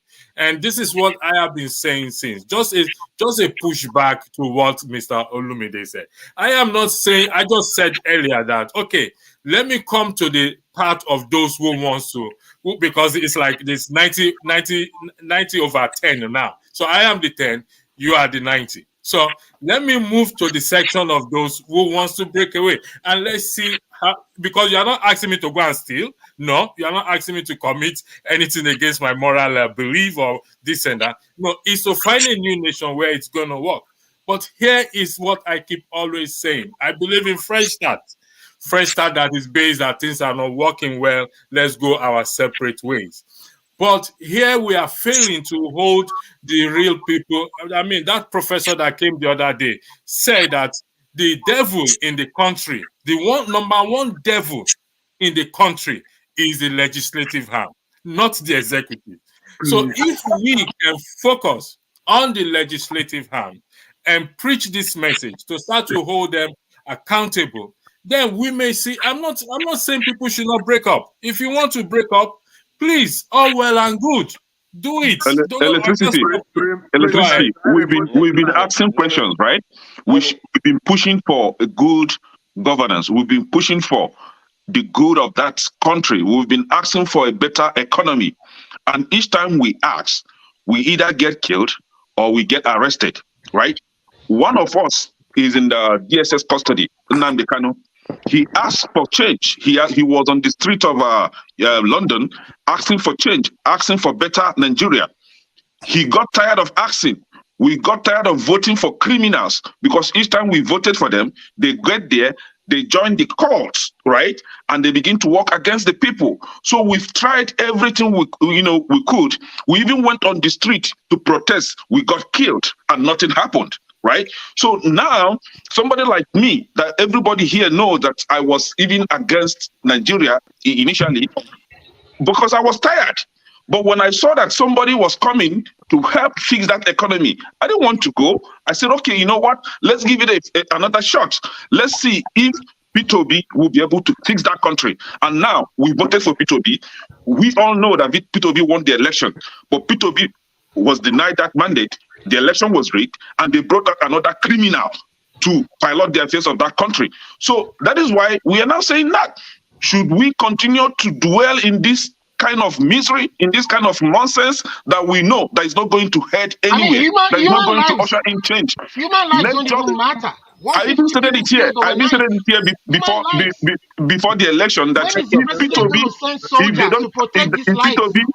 if P2B didn't get in to fix that country, then that country is irredeemable. Let everybody go in separate ways. So for you asking that question, we are tired. If there is any other way you think that we should, push for this change that we've not done before, not repeating the same thing all the time and nothing comes out of it. If there is any other way apart from what we've done already, please let us know. Please, thank you for that question. Thank you for putting me on the spot. This is my profession. You asked me a question, a very valid question. Is there any other way? Yes. Proud to the ones you've done. That is, you are referencing to Nnamdi Kanu, if I'm correct. You are referencing to Peter Obi. For that of Peter Obi, the matter is in court. We've called for a call of our representative, and that never worked. And when do you have evidence of that? Can you provide in Kogi State? Did it work? Well, listen, are you referring to Dino Melaye? Yeah, did it work? Come on, don't insult our intelligence. The case of Dino Melaye, listen to me. The case of Dino Melaye was an in-house fight. Okay, if you listen to the video, Dino Melaye challenged it. He said when the election was held, 118,000 people voted for that election. The most recent one. Allow me to finish. Allow me to finish, please. Dino Melaye challenged it. He said when INEC conducted the referendum in his constituency, they had 181,000 people who voted. How did INEC get such amount of numbers? Electricity. Now you have to question the credibility of INEC to conduct referendum. INEC will never stand for the right thing. You know that, right? Can we focus? Let's have a decorum here, please. Let's have a decorum. You asked me a question, so let me provide the solution. It may not be the solution you want. You all are deviating from the main point. Let's focus. Everybody calm down. Let's focus on the main topic. I know I intentionally left you guys to see how it's going to look like if you go the way you want it to go. I just said, let me just show you what I'm trying to prevent. We're having a conversation and you guys want to make it two-man conversation. I want everybody involved in what we're talking about. Something planned, something organized. It's not going to be Kene and anyway. All right. So no, not pressing. No. I want to. I'm just going to say on the current topic. I'm focused on the current topic about. Okay. I want to bring in new voices. There are people who are in the back room and they are waiting for their chance to come up and say something on this topic. I promise you, Kene, electricity, and everybody else, we are going to talk about this, their option. But let's finish this, at least one topic. We have several topics. We have to finish one before we jump into another, not in between. I want us to talk about, hold on, man of prestige, hold on. I want us to talk about the replacement, the person that is going to be the acting already named as the acting, and there's a conversation already going on Twitter and everywhere about whether he's the best person, that there were people who were his senior, who were supposed to assistant central bank governors or deputy governors, and they skipped them and picked him. Why was he picked? So there are many conversations about what Emefiele did, specifics. Someone that was talking about the charges. The charges were from the old government. We are waiting for the new government to bring up their charges why they arrested him.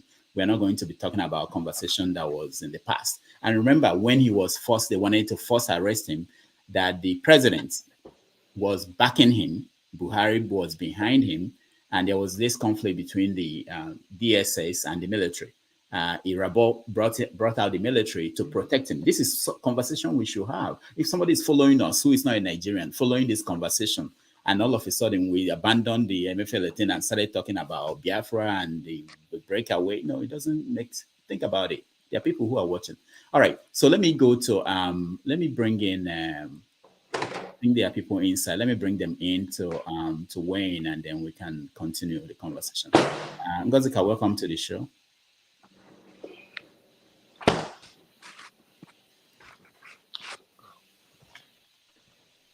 Ngozika, welcome to the show.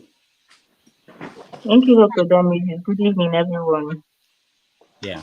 So we're talking about Emefiele and the story behind his arrest and everything. What is your take? Personally, I don't feel for him. I think he had it coming. I think he should go answer for whatever they're asking him. I mean, the man did us dirty. He did us dirty. And I understand the argument that instead of arresting the messenger, why don't you also arrest the person that sent him on the errand? I understand the argument, but I also believe we can start from somewhere. And arresting him is a good place to start. Although, and I'll say this, there's a part of me that is cynical about his arrest. I feel it's the usual, the more you look, the mess you see, according to my friend, who will say the more you look, the mess you see. I feel it's one of their gimmicks, but all in all, I think he should answer for whatever they're asking, and I have no pity for him. That's just my take on it. All right. I actually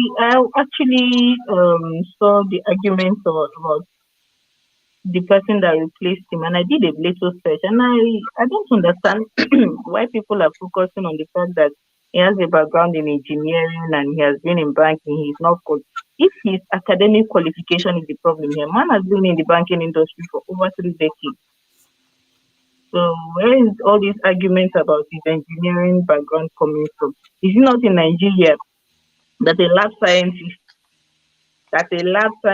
trained lab scientist will come out tomorrow and become a project manager? Why would pretend as if people don't change career transitions and actually have the requisite experience or knowledge to do it? Why is it such a big deal? Unless it's a hierarchy thing or something else I'm missing, but the whole academic argument is lost on me. I just wanted to point that out. All right, thank you, Ngozika. Man of Prestige. Yeah. Who is the person? Do you know the name of the person that's supposed to be the acting? Kola Shode Shonubi or something. Shode Wonu. It's Shode. Kola Shade Shonubi, I think. Yeah. Oh, okay. I guess he's an acting right now. That doesn't make him, central bank chairman. But anyway, in continuation of my analysis, I've spoken before. It wasn't surprised about his removal from office. Accumulating from what he did, during his time in office. He plugged the economy to high inflation, almost about 22%. Nigerian economy was at a detrimental level at that time. Definitely, he needs to be removed by the present government if they don't like him or suspend him. Like I said, arresting him and other kind of things, from what my understanding about, the accumulation of investigation that happened during Buhari regime, something like that, the court to rule him out that, there's no charge, there's no evidence against him. So if they can truncate about what happened from the previous administration and arrest him for what he did before, that's not proper. So I don't really know what behind his arrest. That's the only place I have an issue, not for the replacement. Tinubu has a right to remove him or suspend him, whatever seems fit. After all, he was a dismal chairman, during his time of office. But the arrest is where I have an issue. It seemed a little bit cynical because the investigation that was done before was from the previous administration. After all, it was Buhari that directed him to do whatever he did. So there's no rule of law. Before you arrest somebody, there has to be an investigation. Remove him, take his passport and everything so that he doesn't have, he can't leave the country. That's the way to do things. Then he won't be able to leave the country. But arresting him immediately doesn't make any sense. It just shows where we are, where there's no rule of law, what I call a selective law. Some people have to be prosecuted, selected, or whatever. I don't know. I'm not gonna focus on the tribal basis in which we normally come here and talk, whether he's from South or whatever he is. But we know what's going on. But that's not even my main focus right now. It's the way we do justice in Nigeria, very selective. So the arrest part, that sounds like a banana republic in my own opinion. Thank you. All right, thank you so much. Final thoughts on Emefiele. We'll move to another. Dr. Damage's quick question. So I understand Dr. Damage's view on this issue, right? But you all know that for you to kill a dog, you have to give that dog a bad name first, right? So they're just like looking for false allegations in order for them to arrest Emefiele. Man of Prestige, Emefiele did not ruin the economy of Nigeria. So they are trying to put it to look as if Emefiele was the one that actually ruined the economy. No, it's Buhari. No, he's one of them. His policy helped, help ruin the country. No, Emefiele is just the CBN governor. He's neither the Minister of Economy or Minister of Finance. The policy. If right? Not Buhari, order him to do that. But so he was the CBN chairman. Yeah, if there is any person to be faulted on this, the economy of Nigeria, it is Buhari. So if Tinubu is trying to arrest somebody, he should go for Buhari. Leave this innocent man alone. For me, Emefiele is very innocent. He just propagated or put out a policy. That policy did not work. Just like Buhari, Buhari was pushing out policies to rule the economy. Can I hold on? Yes, sir. When you say someone is innocent, what is the definition of innocent? Innocent in the sense that Emefiele did not ruin the economy of the country. Emefiele did not steal any money that I know. How you know? Yeah. And also, wait. Also, investigation was done on him. Because we're having a conversation. It's not just about Emefiele. It's about anybody else. It could be about anybody else. If you are part of a government and they are implementing, they're trying to force you to implement a policy you don't agree to, You are the person that will implement it. You don't agree to this. You don't think it will work. You don't think this is a good thing. You resign. But if you stay there, exactly. Hold on. If you stay there and you implement the policy, you're also responsible for that policy. Especially but you and I know that in Nigeria there is no working policy or constitution.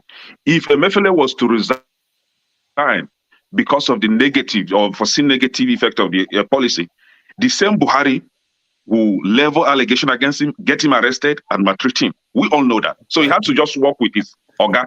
And you know the chains of command in Nigeria, both in military and the civil service, right?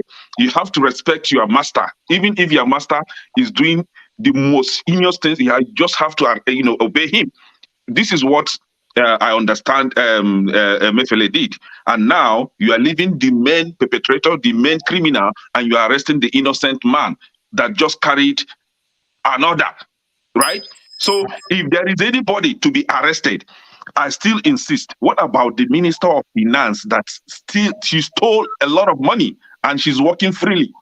Farida, right? Hold on. I want us to expand this. I don't want these two people. So if there should be arrest, let it go round. That's what I'm saying. If you don't go around with the arrest, for me, Emefiele is innocent. Leave the young man alone. All right, thank you, Kenneth. KJ. Thank you.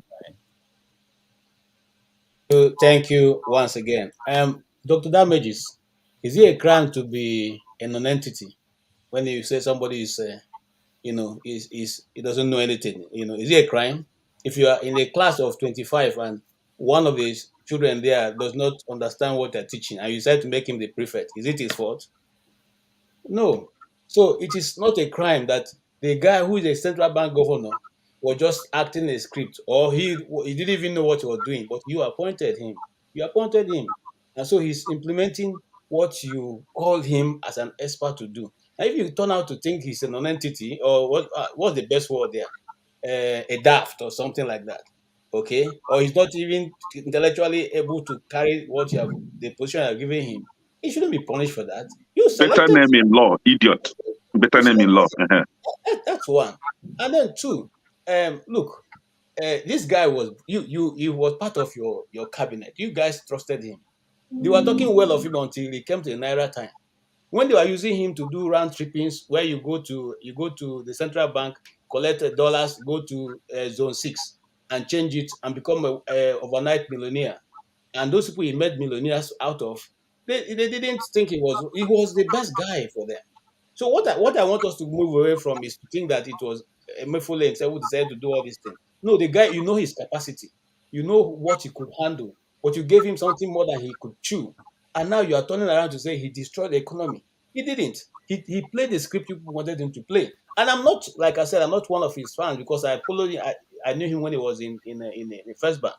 So I'm not somebody who say he was a brilliant scholar when it comes to banking.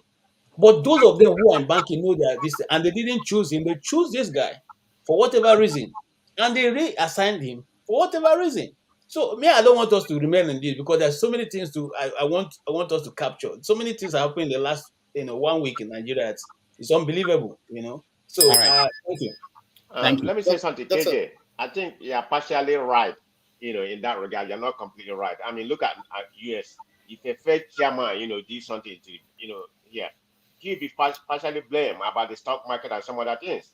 So he's partially to be blamed on the government. So he can't, exonerate him because he was the chairman. He played a role for the economy, the inflation and everything. So we should look at it in that angle. Thank you. All right. I'll just hear from Femi and Maicho, and then we'll move on to another topic. Femi, go ahead. Yeah, so a lot of times Mazi wants to leave, Dr. Jamil. You are not ready to comment. Mazi asking for permission to speak so that he can leave. Okay. Oh, I didn't see that. Sorry. Mazi, I'll come to you too. Go ahead, Femi. One minute. So a lot of times I try to understand the basic of a subject so as not to act as one is a pro at everything. So first of all, at the time when you had the previous lady that was finance minister, when they managed to find a way to push her out of the way, a lot of people do not see the economic implications because ordinarily, even as much as one may not necessarily like Obasanjo, he himself had warned that Buhari wasn't good when it comes to economics. The reason why I bring this up is because I try to distinguish between what the role of even the finance minister is supposed to be, which is supposed to be like the accountant of the nation, Nigeria in this case, and the CBN governor, which we are supposed to focus mostly on the monetary policies, stabilizing the interest rates or what have you. But what we actually saw for the most part was even a government that was confused, because at some point we didn't even know who the finance minister was. It was almost as if Emefile was actually the Minister of Finance, and there was a lot of things he was doing that was actually supposed to be controlled by. Basically, we had no economy, so a lot of things were already wrong in the first place. I just thought to chip that in. All right, Maxi, go ahead before I go to Moaisha. Yeah, thank you so much. I just want to say a little thing, then I go out. So you can see my backyard there. It is my improvised ranch where I keep my cattle. So you see, coming to the appointment. The last time we saw you, how many heads of cattle did you have? You said right now, like I told you, I say I have. The last time, what was it? The last time you came? 258 heads, and right now 250 head, 258 heads. Now, how many do you have? And right now, I have 65 calves. 65 calves. That's what I have now. So you reduce 65 additional? No, additional 65. No, most of the times there are ones we keep for beef. We inject them and prepare them for beef. Then we sell them out. So I cannot count those ones as part of it. Okay, my people, you see. So you're better than Buhari? I inherited it. I'm just managing it. And nobody is killed because of it. They are where they are, feeding very well. See, I'm acting CBN. Bola Ahmed Tinubu, the selected president of Nigeria, has every right to appoint anybody he feels that he can work with. It's just like in the military. When a military man takes over, he will only appoint, if he doesn't like you, he will just appoint your junior and force you, the senior ones, to get out. The senior one will be forced to retire. Compulsorily, once your junior is appointed. But this is a civil line. I do not know how those that are senior to this acting CBN will behave right now. You see, so that is how I see it. The man has the power of, appointing and disappointing. So let's just give it to him. As long as Nigerians has given him the opportunity to rule, well, I do not know what the election tribunal their verdict will be.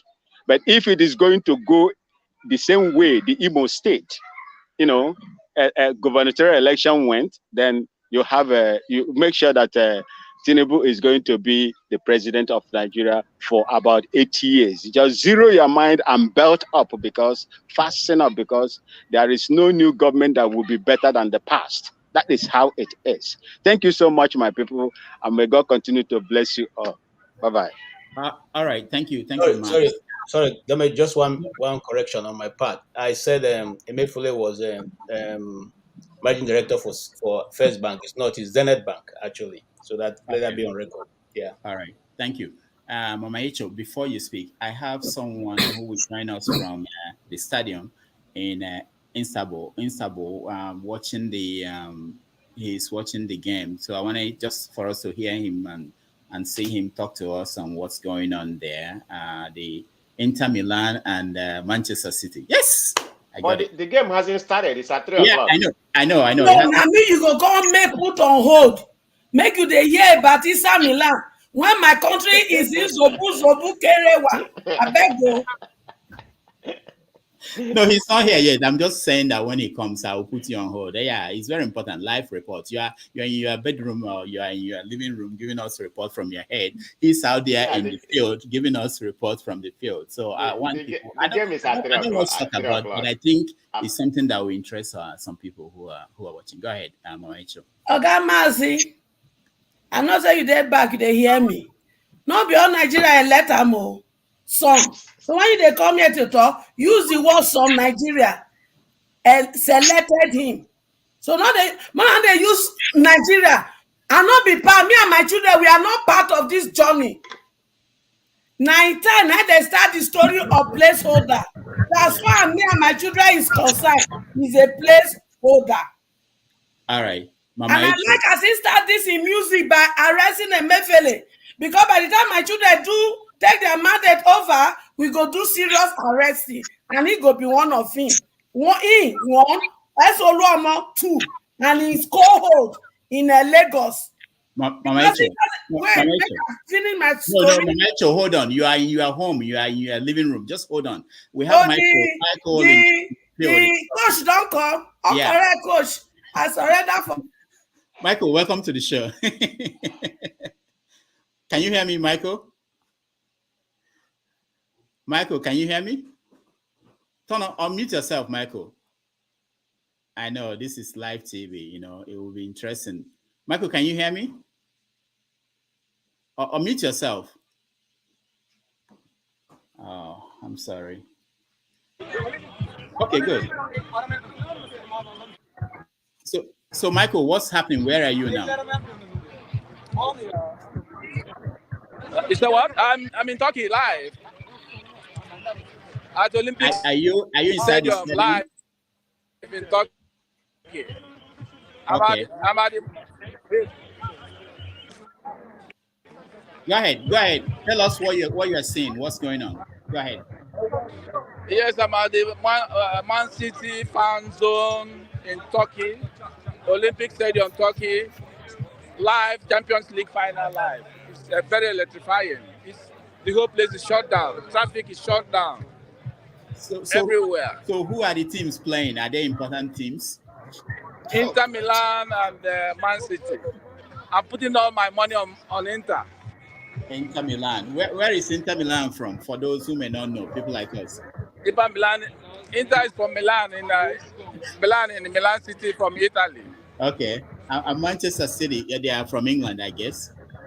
UK. Yes, they are from Manchester. Yeah. Are they that good? Are they the best in their countries? Are they the best in their countries, and they now playing for Europe for the championship? Is that what? Yes, because Man City won the league in England, and Inter didn't win the league in Italy, but they defeated the big boys. They defeated AC Milan and the rest of them. Porto to have come to this final stage of the competition. Okay. So who are the key players? Do they have key players that ordinary people like us might know?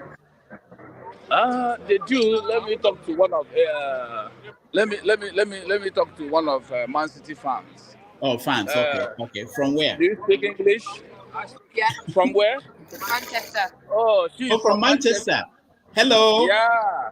How are you? Are we on Facebook? We are watching you from. Are you famous? Yeah, we're live from New York City. From New York City. Oh, hello. Wait, who am I looking at? He wants to know some of your key players for the Man City. Oh, I'm not the one to ask. I'm a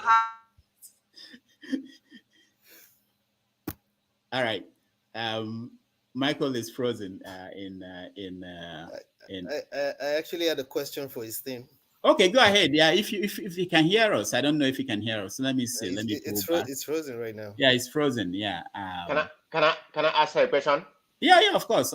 If we can get Michael, if he's it's interesting. I actually, my first international assignment as a reporter was to cover the World Cup in Boston. So I've been in that kind of environment, and I understand. But after that, I lost interest in soccer. Is Mike a reporter or a coach? No, he's just a businessman who went to watch the game, and he connected with me and said he would like to join us live. Anyway, we'll try to. My money is on Manchester City. They are the best team in the world. They have the best coach. Okay. You know. So the problem is there's always upset. There's always upsets, and Inter Milan, they slacks. Yeah, it's always upset. I did bet. I'm just saying that I did bet. You know, I placed a bet on that. All right. So if we get him back, we will continue. If not, let's continue our conversation. But I have to make room for him to be able to come back in. I can see that we have the studio is full. Even the backstage is full of people. So let's make room for, let's see. Okay, I think there's one space for him. All right. So the next topic we are done with. You not let me finish your. Oh, Mama Echo. Okay, go ahead. Sorry, I'm sorry. Go ahead, Mama Echo. All of them knows are not finished. Are not talk. Now just go ahead, Mama Echo. So on a serious note, Nigeria, we are building a new Nigeria, whether people like it or not. Placeholder, please.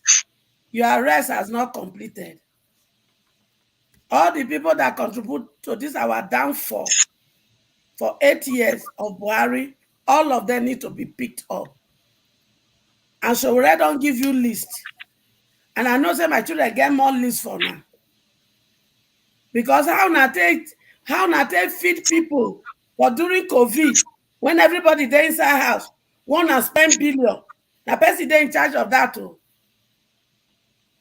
The person when print una naira, he contested for election in Adamawa. That is what we call conflict of interest in social work. So Bikonu, go and arrest them.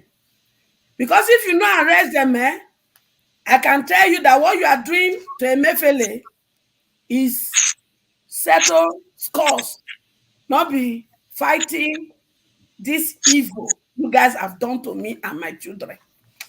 Then you, as a person, going by our constitution, you be thief, you be robber, you be rogue. Because you are the highest person that violated our constitution. Constitution says 25% of FCT. Chief Tinubu, do you have 25% of FCT? You don't. So under what justification do you think you can parade yourself and display to us Emefile being arrested? And if you want to play by the rule of law, the only thing you qualify to do is suspension. Arresting of him has to come after thorough investigation and is indicted. But no, we not sabi rule of law. And it's your rule of law to enter power. Is that the one? I mean, the person will not follow rule of law to enter power.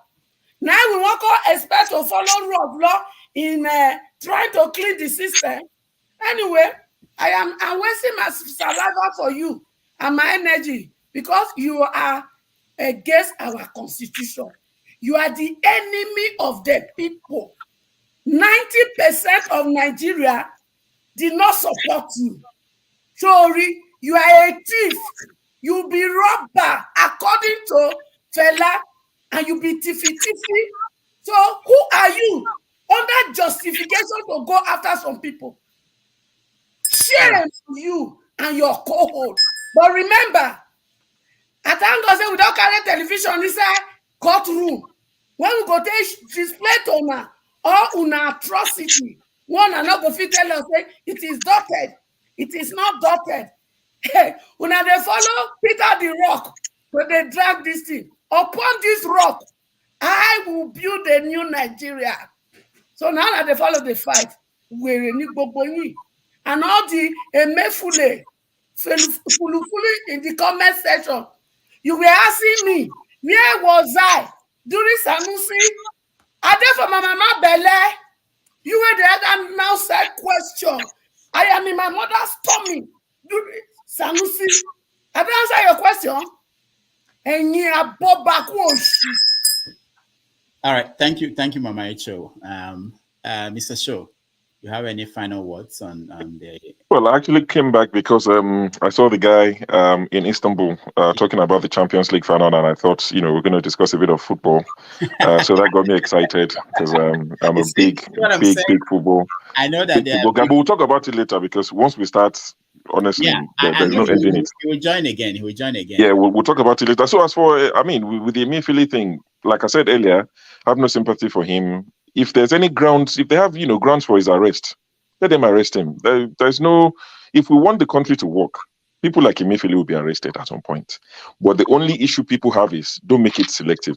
What's happening with this guy? The most recent one, the freshest one in our memories, the aviation minister. The guy is a fraud. If you're arresting anybody, you should be the first one to be picked up. When we were discussing that Nigeria Air thing, the usual culprit in the comment section was trying to be clever, fooling his dumb people that follow him. He was saying, "Do people understand what is FDI? Foreign direct investment." We're saying somebody's a fraudster. They rented the plane. They took it off air for like 4 or 5 days to put a sticker on it. They brought it back to Nigeria. They did, this water cannon. They did it. They presented it as a Nigerian aircraft. When the aviation minister posted the video on his own Twitter account, he didn't show the Ethiopian, registration number. He purposely omitted it. So they were portraying it as if it belonged to us, like we had the license to operate. Now, they've created one dodgy website. Since people said there's no website, there's no office, they created a dodgy website.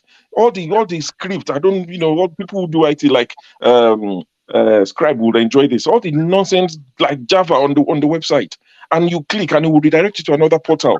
There's not even anything to do with Nigeria Air. And we're discussing it. That one was in the comment section saying, "Oh, do people think British Airways? Do people think Britain own British Airways?" For somebody who claims he doesn't go on Twitter, the person know themselves.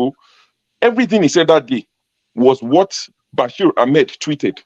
In fact, I only saw Bashir Ahmed's tweet a few days ago saying that British Airways is not owned by Britain. For somebody who claims I don't go on Twitter, let you come and give us Twitter update. You live on Twitter, but you come here before me. I don't go on Twitter. Too big for Twitter. See, we know you. You support fraud because you're waiting for your turn. That's the only reason why you support fraud. If you're waiting for call out evil. If Peter Obi is in charge, or he does anything, or people who supported Peter Obi, like the Peace Corps boys, if they do anything wrong, I'll be the first to call them out. I don't care who it is. I want a Nigeria that is fair to everybody, that works for everybody. They were calling out the aviation minister. You were in the comment section defending him. When did people show allegiance to APC? That no matter what they do, right or wrong, would defend it. Why? When? For what gain? But anyway, Emefiele should be arrested if there are grounds to arrest him. Let him have his, day in court. Let it be free and fair. Well, free and fair. Well, yeah. So let him have his day in court. If he's to be sent to jail, send him to jail. If it's fair, it's fair. And if it's not found guilty, it would go his way. So there's not much to say about that. All right, thank you. Let's move to the next topic, which is connected to constitution. And I had Mama H to talk about constitution, and of course, electricity talked about constitution. And that is we came from Lagos State, where the Speaker of the Lagos State House of Assembly is proposing to pass laws that will make sure that property ownership and business ownership in Lagos will favor indigenes of Lagos. Let me start with you. Electricity. This is your world. Yeah, no, it's not my world. It's our world because this this channel has a constitution that we have to follow. Unfortunately, we all are breaking it. Kenya especially, you are not following decorum on this. No. Mama H is far better than you now, Kenya. Accusing me of what you just did. Everybody saw it. You were the one doing it. What did I do? Did I do? You are interjecting everybody. You wouldn't want anyone to talk. Electricity. No praise me, No, you are better than Kenneth. Just for today. When this press go there sustain, make any person not press that button. Your time is going on. Okay, sorry.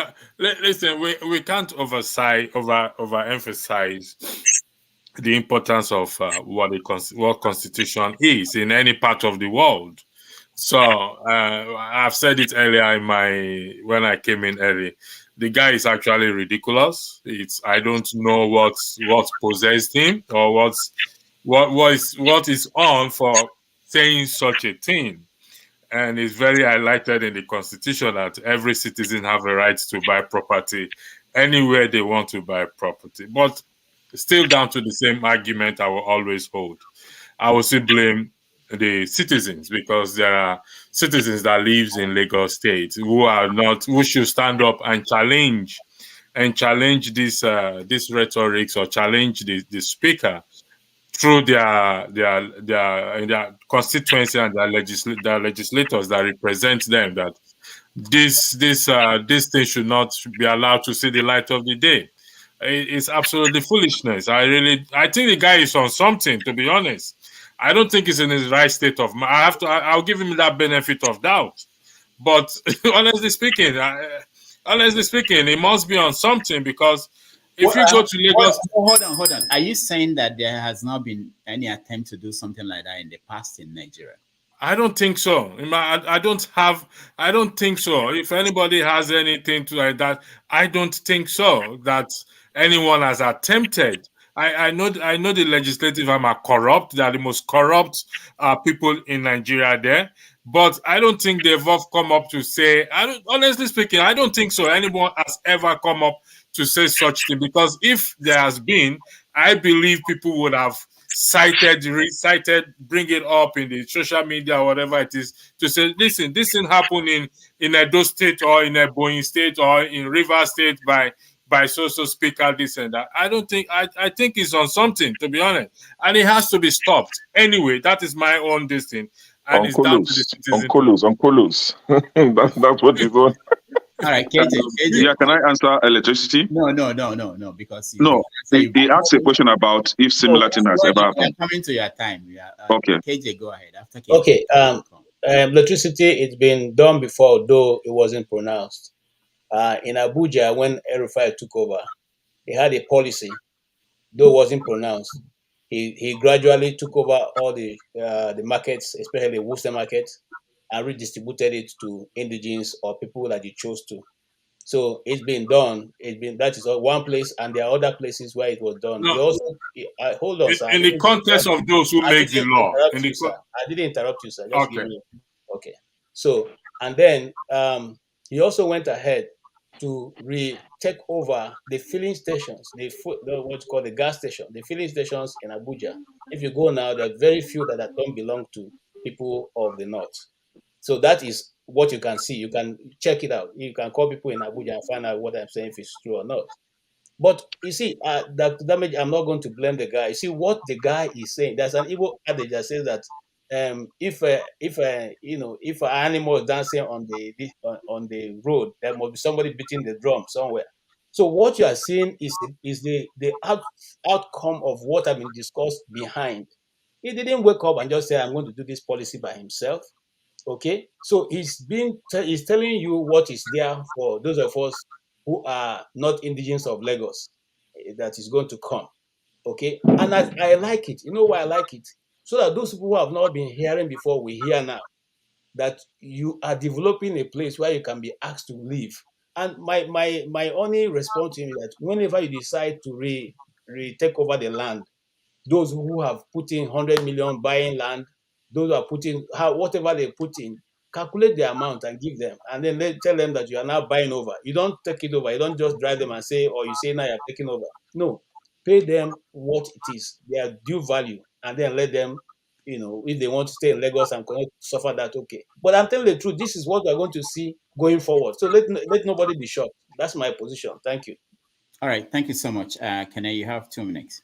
Yes, electricity asked question, and I think KJ captured it very well. It happened in Abuja, as KJ stated, during when this short man, Rufai, was the minister of FCT, right? He actually went as far as revoking properties owned by Igbo people. Let's be mentioning name. I don't like us, going around trying to be politically correct. He revoked properties owned by Igbo people and gave it to his own people. And for the market that KJ said that he gave back the market to the indigenes. No, he gave back the market to his Muslim brothers. The indigenes of FCT are the Wagi and some part of Nupe people. So those are the indigenes, and they don't own the market today. The market is owned by the Rufai's people. Now, coming to Lagos State speaker, you see, when I saw that news, I actually saw it on Twitter. So for someone that is actually condemning Twitter, and I begin to see that Twitter is where the big deal is when it comes to real-time news. So I'm going to Twitter now. Initially, I don't have Twitter account, but welcome on board. Yeah. So now this is it. The Lagos State speaker is just saying trying to implement what he and the governors and some stakeholders in Lagos State have discussed, right? And these are the kind of people you see in the leadership, right? Stark illiterate. For electricity, I was saying that is on the citizens to revoke to recall them. How are you going to recall the people that you didn't even vote in? We all know what took place in Lagos State during the election, how some people were being targeted, some people were being killed actually, and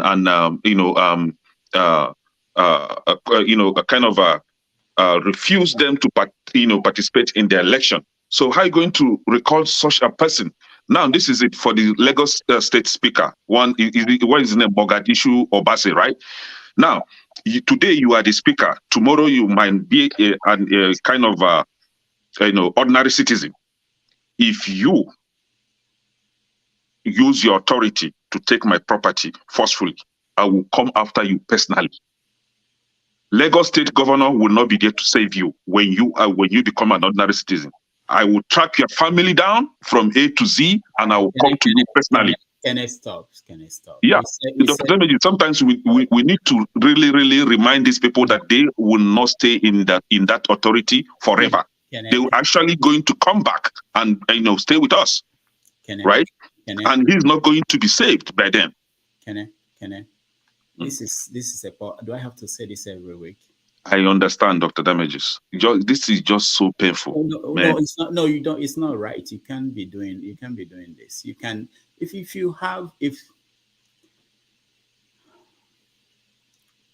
all right. You know how many property can I get for Lagos? No. We don't buy the OVGC finish. I don't buy anything. But this is the point. You don't. What you said now is a threat. You don't speak like that. But he threatened the people. No. You don't speak like that. He has not even passed any law. We are just saying it's based on what he said. He has not passed any law. And in the law, you can't say that. You can sue him if you have a property taken away. And can I just keep your cool? No, coming personal is about suing him personally. I'm not going violent. You understand what I mean? You are going after his family. That's your talk as a threat. Somebody. So be careful. If I implement a policy you don't like, you take me to court. You don't go to my family. So it's not right. I don't want to remove it, but I just want to correct. I hope that we don't have to be talking like this. This is not, I know somebody said this is an internet beer parlor, but this is not what it is. It's actually serious thing that we're doing here. All right, but thank you for your contribution. Let me go to Ngozeka and then I'll go down. Go ahead, Ngozeka. I sent you a picture, and like sure and now Mita is also my source for news. I can't stand mainstream media anymore. So I sent you a picture on WhatsApp. While we are still arguing about Obasa and his cronies in the Lagos State House of Rep, I think some people are already doing something that looks like what Obasa is suggesting. I do not get the whole land verification exercise. A ballet or a sheet is about to start. But I feel it's a pointer to what Obasa and the people in the Lagos State House of Rep are thinking about. Personally, I do not think that bill will see the light of day. I do not think it will see the light of day. I think they're just testing the waters to see if we're still asleep or distracted like we used to be.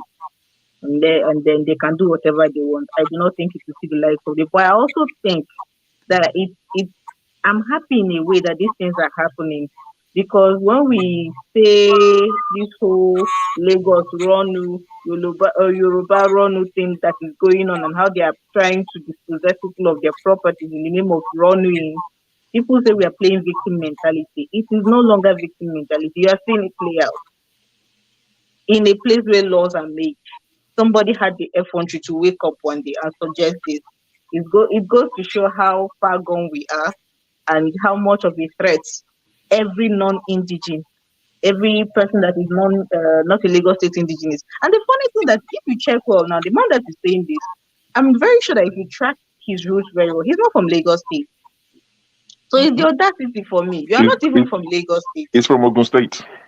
He's from Ogun State. So it's the blatant audacity for me. What kind of colors are these people smoking? That they wake up, you're not from Lagos State and you want to pass this kind of deals. Doesn't even realize that he's he is indicting himself. Unless, of course, he's going to appropriate Lagos State indigenship to himself. And I want to ask again, where are the real Lagos indigenes when these things are happening? Because at the end of the day, it starts at the box stops at your doorstep. If you say this is not you, this is not who you are, why are they silent whenever these kind of things come up? Is it that they are silent or they couldn't care less? I don't understand. They should do something, defend their name or something. Yes, this was the document I sent to you.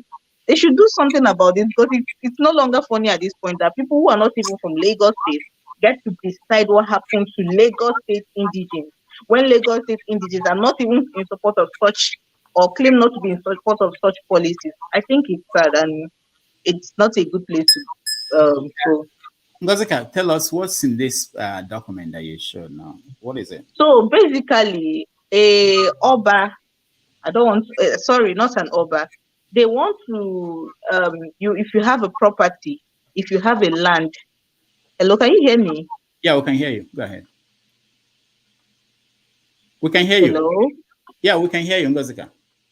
So they want, they want you to, let me not use this word I'm about to use. Let me use their own word. They want to verify that the lands are yours. And I think it's a trick to try to dispossess people of what is genuinely theirs. Because when you provide documents that I don't know how these things work. I don't know how it works, but I think what they're trying to do is when you bring your documents, yes, you say you bought this land, they can find a way to try to dispossess you of it or make a tally. And this is why I say this could be where the whole of us conversation starts. Let's say now if you bring your documents and they can tally and say, oh, okay, so you own so land. What is your name again? Your name is Mr. Okechukwu. Omoibo. They will now put it down. So when this thing now gets, if this nonsense they are doing in the House of Rep ever sees the light of it, they can now say, okay, now we have this is my own theory, right? They can now say we have a bunch of Mr. Okechukwus that own certain lands at certain places. They are not indigenous, so they don't have a right to own those lands. This is the way I interpreted that. Yeah. All right. Thank you, Ngozika. Femi. Okay, so a couple of things come to my mind, and which is probably one of the basis of why, again, if we do not restructure Nigeria, because whether we like it or not, I just feel that we're built on a wrong foundation. I recall growing up in Kaduna, my mom was a nurse for several years there before we moved down to Lagos. There was always this thing about if you're not from Kaduna State, or if you're not a northerner, and you worked in certain, especially what they consider sensitive positions, you're always going to be a contract staff. You're never going to be allowed to be full-time staff. So she was a contract nurse for the duration of the time we were there. And what was common also, and at the time I didn't understand fully then, what was also common was rather than employ someone that's not from the north, the core north now, they would rather employ a Filipino to be a full-time staff. Now, when it began to kind of draw closer to home, was when I also had to prove, because on our side of my parentage, she's the one from Lagos Island. My father is not from Lagos, but it got to a point where I still had to prove my indigeneity when it came to some monies that I was supposed to be eligible to when I was in school then. Now, but then over time, I realized that when I exchanged notes with other people that were from other parts of Nigeria, irrespective of what part of Nigeria you're from, that are doing business in other parts, it's quite a universal, general thing. I mean, and it doesn't matter that one wants to deny it, or so it's a general thing in Nigeria, and it also speaks to the fact that even when it comes to things like building schools, you'd see the case in point of the Ladoke Akitola College of Technology, which is almost always a subject of controversy between Oyo and Ogun State. When it comes to when to locate this industry here, this community, we start fighting against this community if they hear any snippet of the fact that they are about to take it from them and go and locate it another. It's more serious than this. And for those that are celebrating it, not until it happens to you. It's a serious matter, and again, God will only help Nigeria. If we decide we want to continue, I don't think God will come down and help us. We either have to sit down and restructure Nigeria, or I don't know. All right, thank you. Mama Echo, do you know anything about the content of the proposed laws? Because we are talking about this in abstract. Have they said anything specific? Do you know anything? I never go that school learn about waiting and not understand be say. Those of una when they vex, because people they buy land, they build house. I won't ask una one question. Now two head they carry on life. Now two head. I be get where they put out for una law. I be constitution say una not fit do what they do. Why are you so envious of these people? It is their hard work. Go and work hard. On money lay. All you know, if they want buy land, they go pay on money. If they want put block, they go pay on money. Can't you work hard? The business they are doing, did they write it that you cannot do it? They say make una not go China, go carry things come sell. That you have finished selling all your land in Lagos, you now want to claim it back. Where do you eat your cake and have it? And if you want to trace history, more history ni. Those of you claiming Lagos, do you know the history? If you want to trace the history, who owns Lagos? Benin people owns Lagos. Go and read your history. Go and read history. So all of us will be strangers for Lagos. Because the original owner of Lagos, they are the Benin people by history. So stop playing this nonsense and go and learn how to do business and be buying your house in million. Oh, when you now want to collect million, you now go if people go collect million. When I don't chop the million finish, you now want to take the land, you now want to take the house to become una own. You don't eat your cake and have it. And you, Egbe, that is trying to formulate policy, it won't work.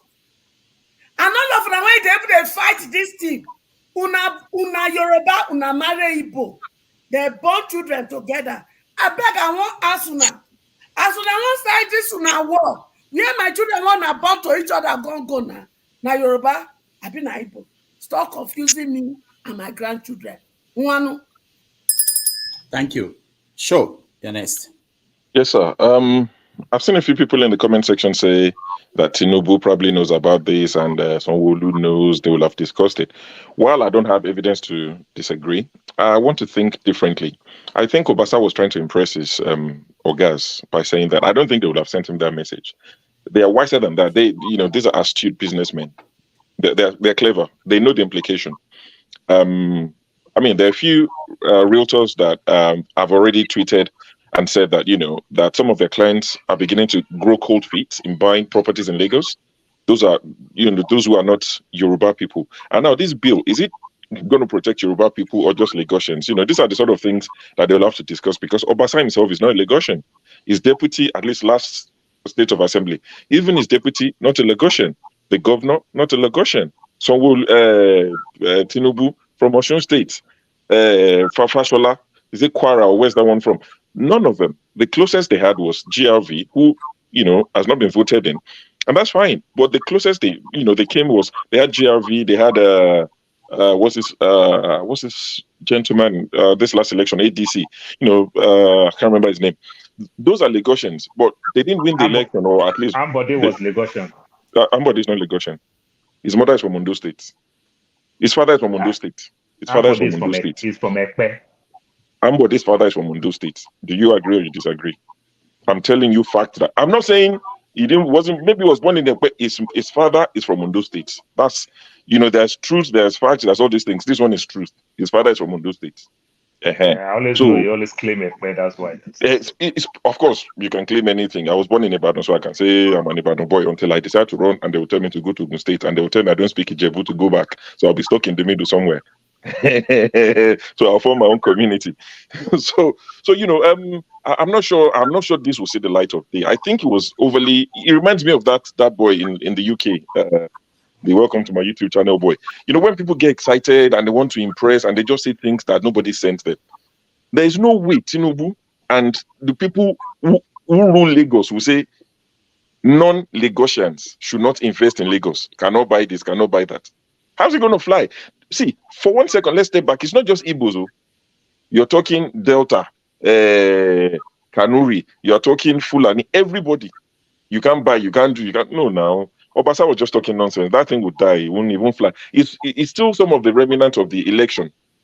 I think it's a remnant of what the Alaki, was it the Alaki? No, the Bayo Nonuga, part of what they said of the rhetorics is the leftover that this one is still talking about. I don't think it would happen. Of course, it will create fear in the mind of a lot of people. And if it helps some of our Igbo brothers and sisters and Deltans and whoever to go and invest in other places, maybe to decongest Lagos, maybe it would help in the long run. But I don't think they sent him this message. There's no way you would chase people out of Lagos. It's like telling all of New York, if you're not a Native American, move out of New York. What will be left of it?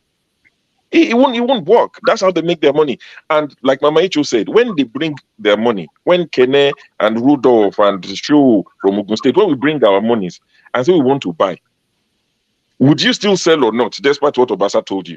The people that want to go and dance Kwan One and move out of their family house and go and stay in a hotel for 6 months and spray money and be broke 1 year later. They will, see, you can't stop these people from selling. They've not been properly raised. So not all of them. I'm not profiling everybody. But these people who sell their grandfather's properties, they've not been properly raised. That's why, when you're later or more, you sell what your grandparents labored for. Those are the people that would sell. So the people that would sell, you can't stop them. There are indigenous Lagosians that will never sell, no matter what you offer them. They're well brought up, who are content, who don't have uchukokuru. You can offer them the world. They will never sell to you. But the ones that want to sell, they are the ones that will come and meet you and say, don't worry, we'll find a name that we'll use, that will do Luwale. It would appear as if it's another Yoruba man buying. That's what will happen in the law. You can't stop people from trading. Obasa is, this one is above his pay grade. You can go and sit down somewhere. All right, thank you. Olumide. No, don't. Olumide, you're next. Okay, thank you for giving me the opportunity. So this is a very, very sensitive topic. I want to very, very, very sensitive. Why? In the sense that, I don't want to. I want to treat this issue dispassionately. I don't want to be seen as being against the Igbos or trying to support the Yoruba. So I want to address Mama Echo's line that Lagos is not a Yoruba territory. Please perish that thought. Just perish it. Lagos is Yoruba. Okay? That's one. Oh, guys, I go and read history very well. Ma'am, I don't want to argue with you. When you read, the day when they born you, go read history before they born your great-great-grandfather. Nah, don't talk to me that way. Your facts are wrong. You understand? Don't come here and tell us. No, go and read the history before they whether you like it or not. I'm going to read it to you right now from Wikipedia. Which are Wikipedia? I read history. People when you read history. Lagos State, listen, just listen and let us educate you, ma'am, before you come with your folktale story. Listen, just listen. Educate yourself. Not be you when they born. Okay, Mama Icho, let him speak, okay? He didn't interfere when you were speaking. The story is that Olofin and his followers, no, not that one, sorry. The settlement of the Awori clan is known to have preceded the establishment of Abeokuta. Sorry, one moment. How do you spell the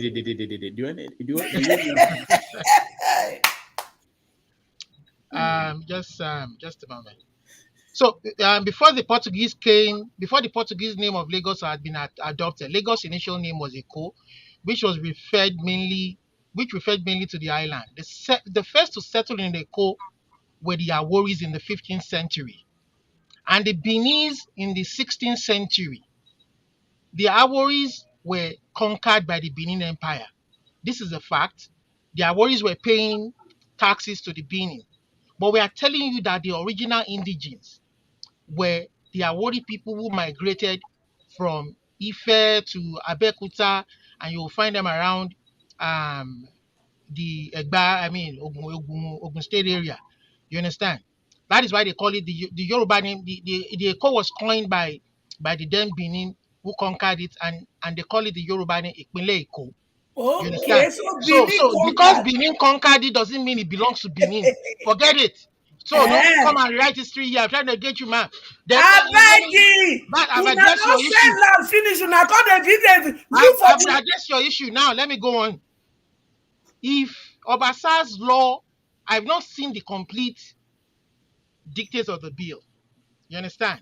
If I've always said, if this bill is going to be done in bad faith and targeted against a particular ethnic group, you understand, then that thing should not be supported, because people who have worked hard to buy land and build houses and build businesses, you cannot now go around the corner and start to use laws to take it back. That is discrimination. If that law is going to be discriminatory towards them, but if the law is going to help protect the indigenous people of Lagos, their Aworis, to protect their culture, to protect their land and their resources, I support it. But people who live in glass houses shouldn't throw stone. I am not an indigene of Lagos by origin. I'm from Ogun State, Abeokuta, and we know that some of the people who are in government in Lagos today are not originally from Lagos. So what kind of laws are they going to make that won't affect them? So they need to think that you don't make laws to target people. Even in the US, we have it where in predominantly white areas they want to make, they call it gerrymandering, where they want to make laws to discriminate against blacks from voting because they want a particular party to win. If it is all about politics and they want to weaponize this, I don't support it, because at the end of the day, it will come back to bite them. And then to finalize the game, Mama, Lagos is Yoruba land. Get it? All right. Get your facts right now. Okay? Thank you. Ken, 2 minutes. Yeah, Dr. Damages. Ken, your submission is not paying my bills. Okay, I go with Ken as well. I thought you referred to me. Sorry. You cannot sell land. You cannot. Ken, go ahead. Ken, welcome to the show. There are people who have not said anything since they've been here, and people are. Ken, welcome to the show. Is Ken with us? He's looking up, and Ken, can you see me? You have to mute yourself, Ken. Okay, we skip you now. Fix that. We'll come back to you. Paul, welcome to the show. Thank you, Doctor. So, Paul, I know you were born in Lagos, and yeah, I am born in Lagos, and you own properties in Lagos. Are you concerned about this situation? Well, Doctor, there is no bill towards that. The guy just gave his speech. You understand? After they swear him in as the Speaker of the House, he is just a speech that he gave. What did he say in the speech? Did you listen to the speech? Yes, I listened to the speech. What did he say? And he was, to some extent, he was contradicting himself while he was talking. He was talking about the way people said Lagos is not Yoruba land. You understand? So he's fighting for, in general, Lagos is Yoruba land. But somewhere along the line, he started talking about land. So to some extent, he's making a case for himself, even when he's not a Lagosian. But he's making people understand that Lagos is a Yoruba land. Like people use the word then, said Lagos is no man's land. I'm trying to identify with the Yoruba, the Lagosians as that they are Yoruba people. They have Yoruba heritage. Correct. I'm proud of that heritage. And they are Yoruba. And I agree with you. Ogun State is Yoruba. Ondo is Yoruba. Osun is Yoruba. I identify with them. I identify with my people in Lagos. It is Yoruba land. Get it right. Yes. Don't and I agree with you. History and distort facts. And I agree with you. Maybe you didn't hear what I said. So he said that then when he started going further, that's when he started talking about land. Talking about land can be very, very wrong. Because all tribe, Lagos is like New York. There, everybody, you go to Ijesha towards Lawansi, you see the Akwa Ibom people, they all know those areas. I will support the Lagos State people and government or House of Rep or government to weaponize that bill to not target particular people.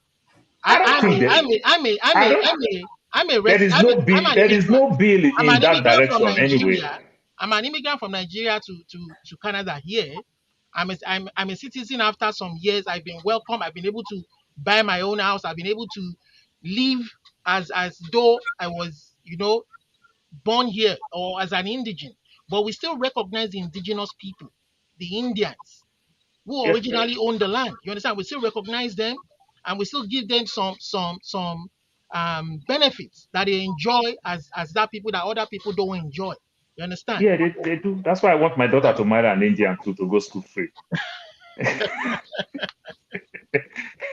They do. But For I will example, support weaponizing the bill. That's what I'm saying. I'm not going to support that. No, at the first place, there is no bill towards that direction. People is just even taking it further. It's just a speech that he gave. There is no bill. You understand? So people is just being. It's saying that they want to introduce a bill to the House. Yeah, but that is the fear of No. I don't know whether you listed it. It's talking about they're going to start using Yoruba. They're going to start using Yoruba so that to sell the Yoruba culture more. So which means they will translate to Yoruba, they will write in Yoruba. I mean, you understand? Culture. It is the culture. So that is what he's talking about. They used to do it back then with Tinubu's time. Every Wednesday, they speak in the house with only Yoruba. Every Wednesday, only when Tinubu was governor. So that is what it's taught. So Paul, I think that the media misunderstood what. Yeah, can I ask Mr. Paul a question, please? Hold on, hold on first. Yeah. Paul, are you saying that the media misunderstood what the man was saying? Yeah, I think the media is. I think the media is just going further, and what the media is doing, so that even if you want to think in that direction, you will know that this one, if I try it, it won't fly. That's what I would say. Then also using those type of words, I don't think as at this time we were preaching healing, that word is very, very wrong. For example, a Yoruba boy who went to school in Ajegule, Dr. Ajegule, has become the mayor of Colorado Springs. Ajegule. He didn't go to good school. Ajegule has become the mayor of Colorado Springs in the US. You understand? So if this system can give every one of us opportunity, my young daughter have full scholarship in the US. Very many Americans don't have it. They are applying for student loan. Full scholarship plus cash back. And Paul, you understand? That is where we have to go full circle back to the Constitution. That Constitution that operates now gives room for them to discriminate and do things like this. But you know the bad part of it, talking about these things has been everywhere. But for a Speaker of the House who sits in that hollow chamber to use this type of word can be very, very wrong.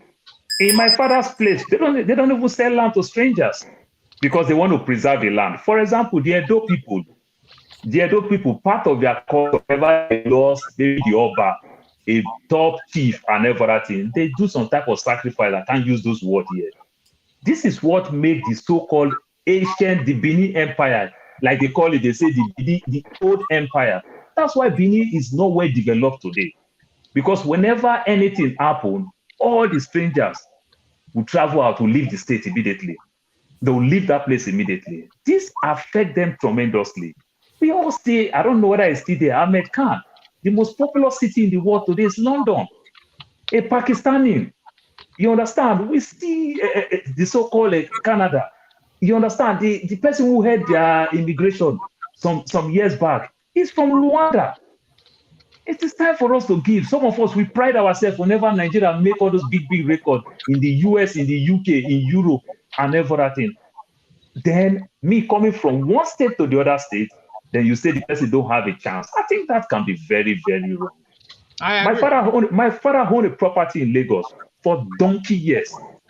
And that property pays us a lot. So somebody talking all these things, it doesn't work. It doesn't work. The truth be told, let's tell ourselves the truth. Lagos belongs to the Awori people, not the Benin people. If the Benin people, how the Benin people own Lagos and they don't own Ondo, they don't own Ogun, how did they draw the boundaries? Come on now, Lagos belongs to the Awori people. And where the Awori come from, if not so? The Awori metaphors break all the way to Cotonou, all the way to Benin. You understand? This is how the Awori cover all those areas very, very well. I know the Awori people very well because my father make a lot of relationship with them. They own a lot of properties back then. So Lagos belongs to the Awori people. It's not the Benin people. Mama Isho should check the history very well. All right, thank you. Yeah, can I come in? So, Mr. Cole yes, and Mr. Olumide, see, I'm very happy that you guys are trying to clarify who owns Lagos, and I'm much happy that Igbos were not involved in this contest, right? So the Bini or the Edos are claiming to own Lagos, and the Yorubas are claiming to own Lagos, and Igbos are excluded in this argument. Why then? During the campaign, the electoral election campaign, why were Igbo being targeted, or why were Igbo being accused? That is why I say that if that bill is done in bad faith, why were Igbos being accused of any ethnic people? Yes, that is wrong. So why were Igbos being accused, and some were even attacked for claiming to own Lagos? Igbos never. I want to challenge everyone here. If you have any video or any write-up where an Igbo person is claiming to own Lagos or claiming that Igbos own Lagos, please bring it forward. Igbos always pay the price. Now, this is it. Just few seconds, please. And I'm not. Yeah, I'm being interjected, so my time have been taken from me. So this is it, right? The Speaker of Lagos State can do whatever they want to do. That's not a problem, right? But the thing is this: following what show was saying about the economic impacts that it will bring, to Lagos State. We are not even talking about just the domestic investors. What about the foreign investors? And this is where I will call in Kulata to come and explain further how that is going to help Lagos State to foster its economy. Because you are saying that if you are not a Yoruba, do not invest in Lagos. We welcome that. We have our homeland. We can go back to our places. Unfortunately, when they don't think of the repercussion of their action, exactly what happens. If and the that Igbo is why, if all the Igbo people and the ethnic group decide to leave Lagos, it would even make the cost of property fall. And that is why I always question, where do we elect starch illiterate? Or the comment, that the comment section is where you have going down right now. You are talking property. Land is going down. Nobody's buying land right now. Long time, you understand? They're going to hurt themselves, shoot themselves in the foot. That is why we say we want a true federal. Yesterday I received federalism. Yesterday I received a message from all these real estate agents about properties in Lagos. I actually typed, "Why are you disturbing my life?" I was like, you know what? Let me just clean it. You are advertising for me to come and buy property in the same Lagos? Are you okay? Now, this is it. We are not only talking about the domestic impact. Economic impact is going to. What about the foreign investors? Let them bring it. Lagos is going to be fine. Igbos will be fine. We are not homeless people. We have a place. But if I own property in Lagos and you want to take it forcefully, please, I will tell you the price.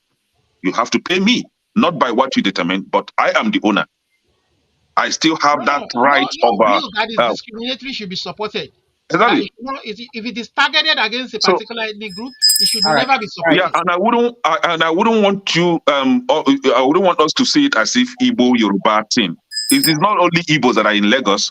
We have the Edos, we have the Shekiris, we have other tribes. We even have houses in Lagos. So the law isn't going to affect only Igbos. It's going to affect every non-Yoruba person, right? How do you even define the indigenes? They are Yorubas who are not indigenes of Lagos. So how do you define that? How do they define it in whatever law or policy or bill they want to pass? So those who live in glass house shouldn't throw stone. How do you define it? I'm Yoruba. I'm from Ogun State. I'm not Awori. So, and I know my root is not Awori. It's Egba. So how do you now make that law without throwing stones into a glass house? Thank you, Olumide. Let's hear from Isimile. Isimile, go ahead. Welcome to the show, by the way. Hello, Dr. Damages. Hi, everyone else in this panel. Hello, viewers. Please subscribe. Including me. Just come here and be watching. Hello, darling. Hi. All right, I withdraw the darling. You're naughty. Say your Royal Majesty. Okay.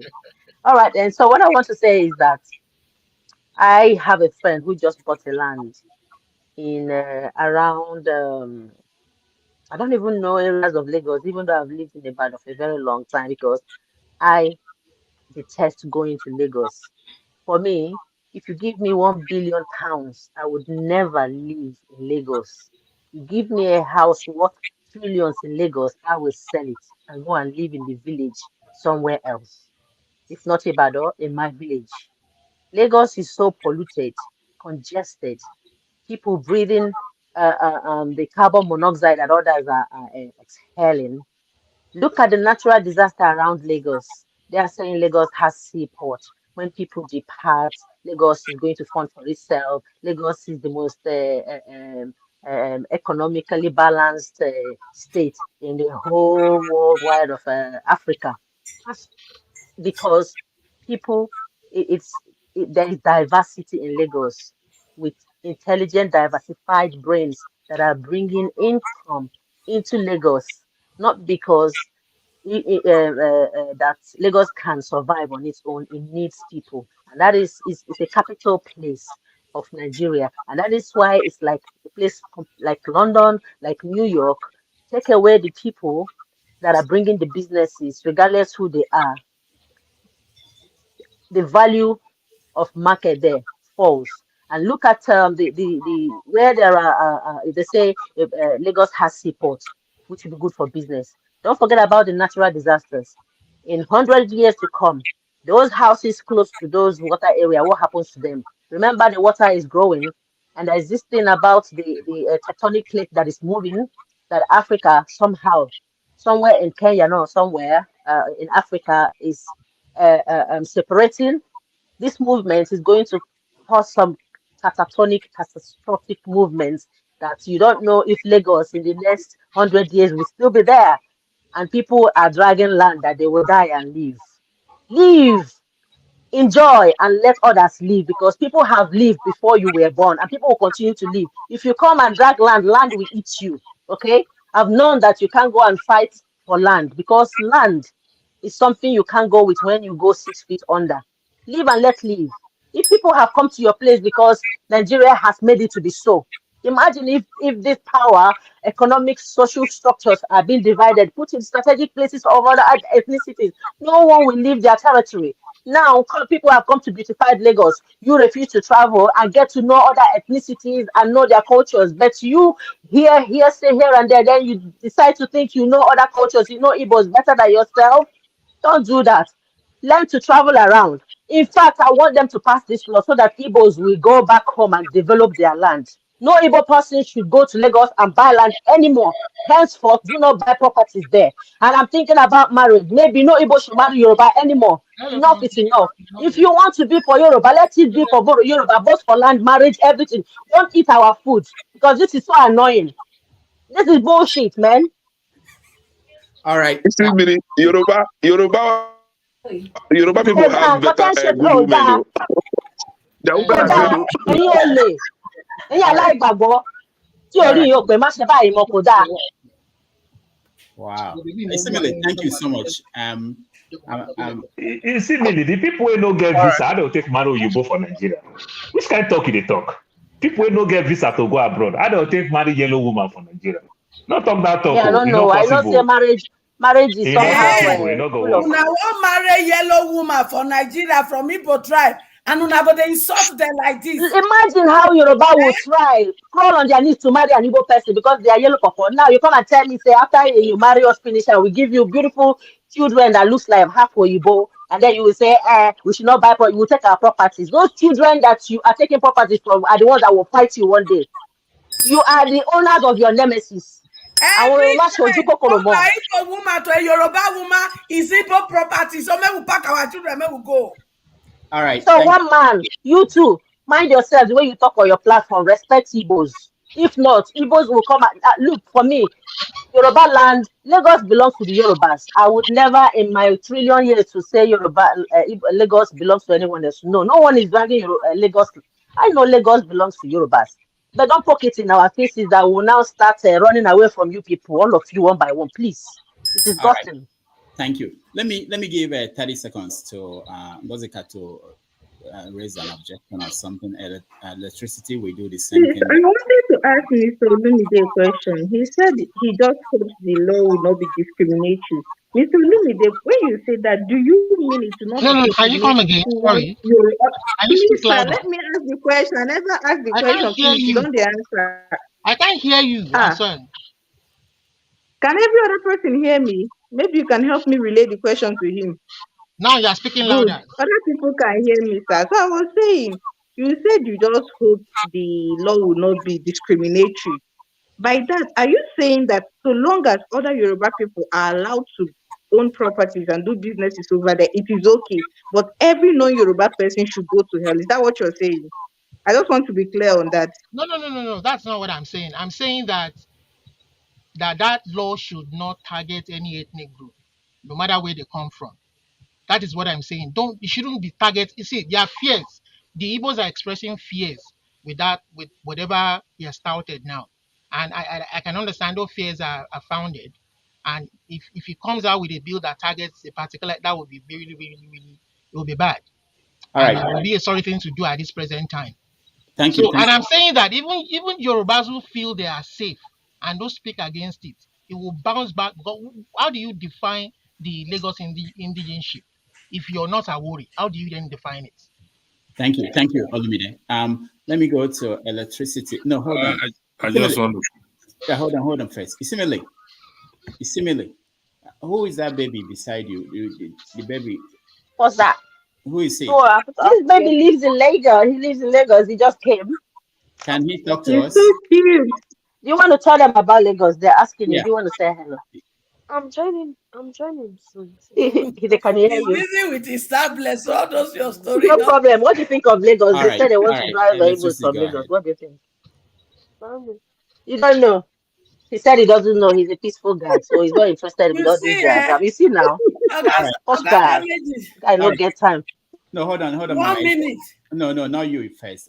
Electricity, go ahead for 30 seconds. Okay, let me just clarify myself. When I said I have never heard any such things before, what if the speaker is on anything in the context of a lawmaker? Now, I can come up and say, oh, I want to take pause land, I want to pass. But when lawmakers start to make such statements and rhetorics, it becomes a problem. And that's what I meant when I said I have never heard any such thing, because this person is a speaker of the House, is a lawmaker.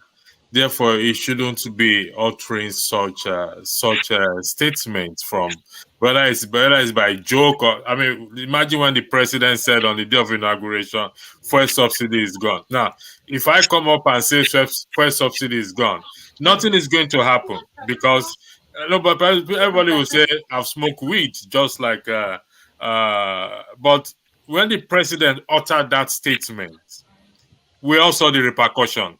What everybody started running helter-skelter, trying to hide fuel. So when a lawmaker makes such a statement, it carries weight and it can destabilize anything. And you know my vision or my goal is I'm after the lawmakers. That is they are our problem. I'm not your problem. Kenya is not my problem. Paul is not my problem. Our lawmakers are our problem. So that is where I stand. I'm not going to change position, even though I'm for Section those who want to. 131.3 Section B is the problem. Get out there, Paul. All right.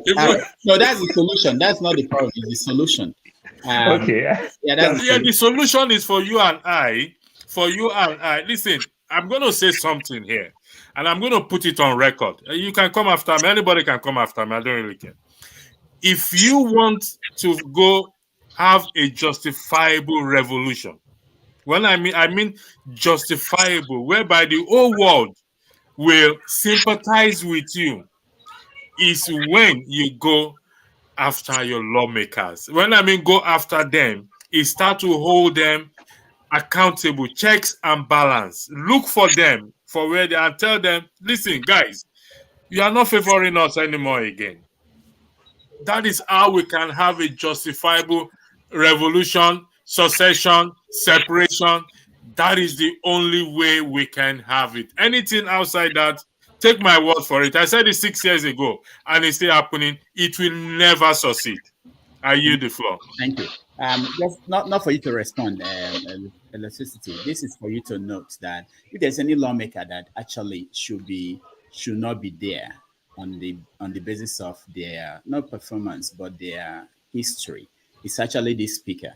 If you go back and look at the expose about his corruption they were published years ago, it didn't catch nobody cared, and if people cared, so the work that is left for you, that you're interested in getting some of these lawmakers out of place, out of their positions, is those are people who you can pick on so many things, reasons why they shouldn't be there, especially when they are corrupt.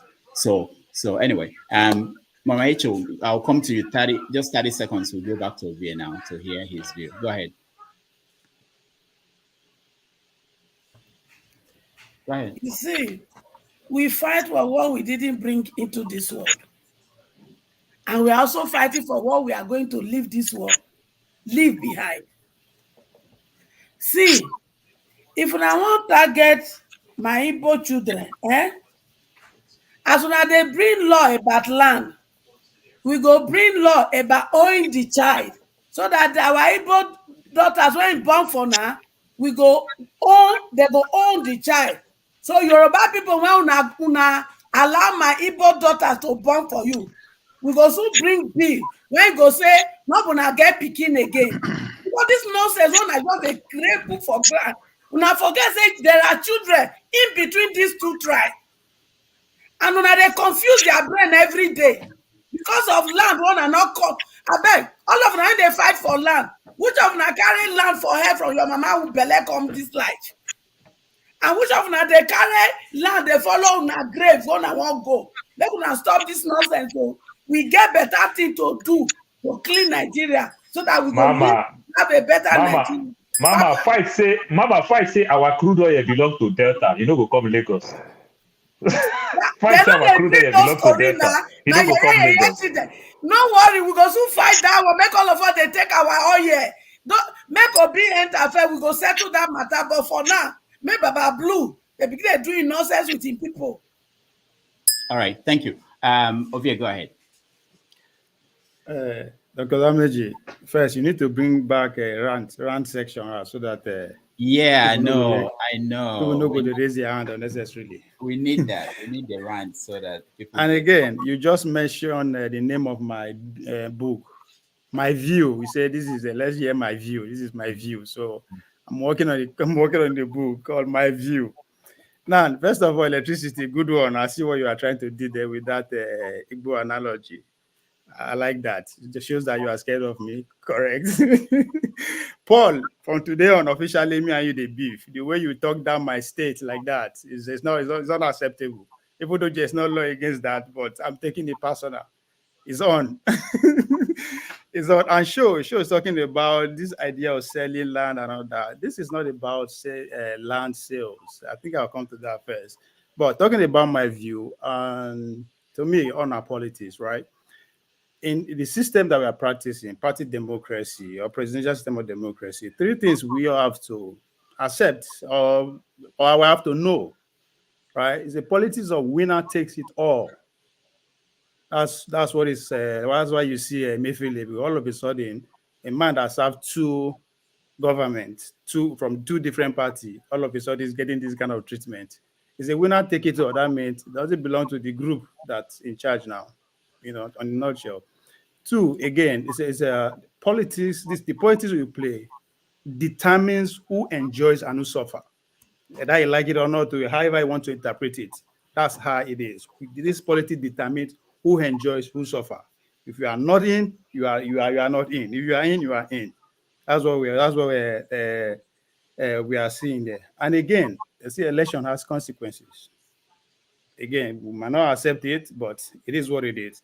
What is happening? What they are trying to, introduce in Lagos, because the guy, listening to him speak, he said this is what the 10th legislative year is going to pretty much be framed on. A lot of legislation is going to come within these 2 as is. The Yoruba is going to be very prominent in the way they deliver their duties and all that, and the sales of lands and all that.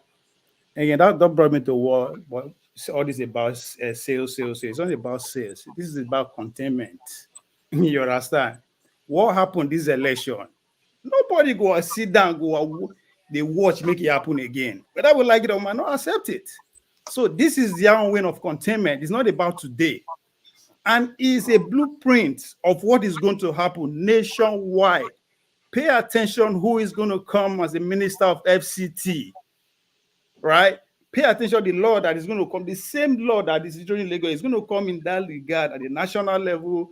I'm pretty sure Nasarawa is going to follow everywhere where all this shock happened during the 2020 election. Trust me, this law is going to cripple in that direction. It's going to come in different ways. It is what it is. That's what happened when we decide to say this is the system of government we want to practice. If you live in America, this is not nothing. It happens every day. Paul, I don't care how much you have how much you want. There's some neighborhood you know feed get any property. Even if you approach that place, the view of the whole place will tell you, you are not welcome, right? That is the politics that we decided to adopt to play. These are the consequences that will follow. It's wrong. It is, of course, it is wrong. It is wrong. Nobody is saying it's right. It is wrong. That's why I say it's a winner takes all. So it's sad that we are seeing it. So that's why we have to take every step of the way serious. Yes, I love about it all, and that's just not what we're putting it. But since we decide to say this is the way we want to go, every step of the way should be taken very serious. Don't forget how how all the presidential candidates come to emerge as their presidential candidate. Doesn't involve me and you. Now people select them. So these are the consequences of the system we choose to adopt. So let's enjoy while it lasts. All right, thank you. Let me, Maska, I'll go to Maska. Yeah. Please, because you take up a lot of 30 seconds. Yeah, the thing is, they are already crucifying me while I'm still alive here. But this is it. My comment against the Lagos State speaker wasn't personal. Just look at me from head to toe. Where do I have the strength to come after such a man? And you know he has a bodyguard and all that, right? So what I'm saying in essence is, whatever you are doing today, whatever legacy that you are trying to live today, remember that you have families, you have children, right? That is the angle that I was heading to, but I think a lot of us here misunderstood my point. I don't have such a strength. I have even if I have property. Hold on. And even if I have, you slapped 3 police officers, and you don't have exactly. No. That is why I was laughing. No. I didn't slap police officers. You right? slapped 20 police officers. I didn't slap police officers. I retaliated. They slapped me. I slapped them back. And remember, I had to run. I ran for my dear life because I don't have strength to fight. Do you understand? Right. So if I had such a strength, I would have. God bless you. I would have stand and fight. So I had to run. So this is it. Police officer, and you say you don't have strength. No, I had to retaliate. I retaliated and run because I don't have strength to fight. Thank you. Now this is it. I wasn't going personal. I think a lot of us here misunderstood my point. Where do I have the strength to even threaten anyone? Right? What I stand for is healthy politics. Right. The election has come and gone. So let's play healthy politics. Let us not wish hunt others that we think did not vote for us, others that we think that are on the opposition.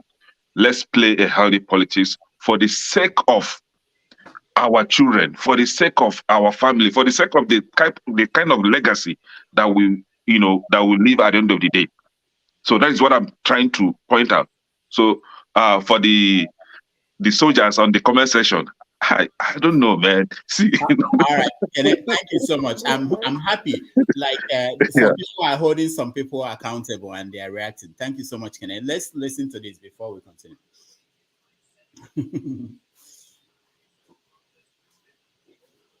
Oh, my video is not playing, is it? Okay.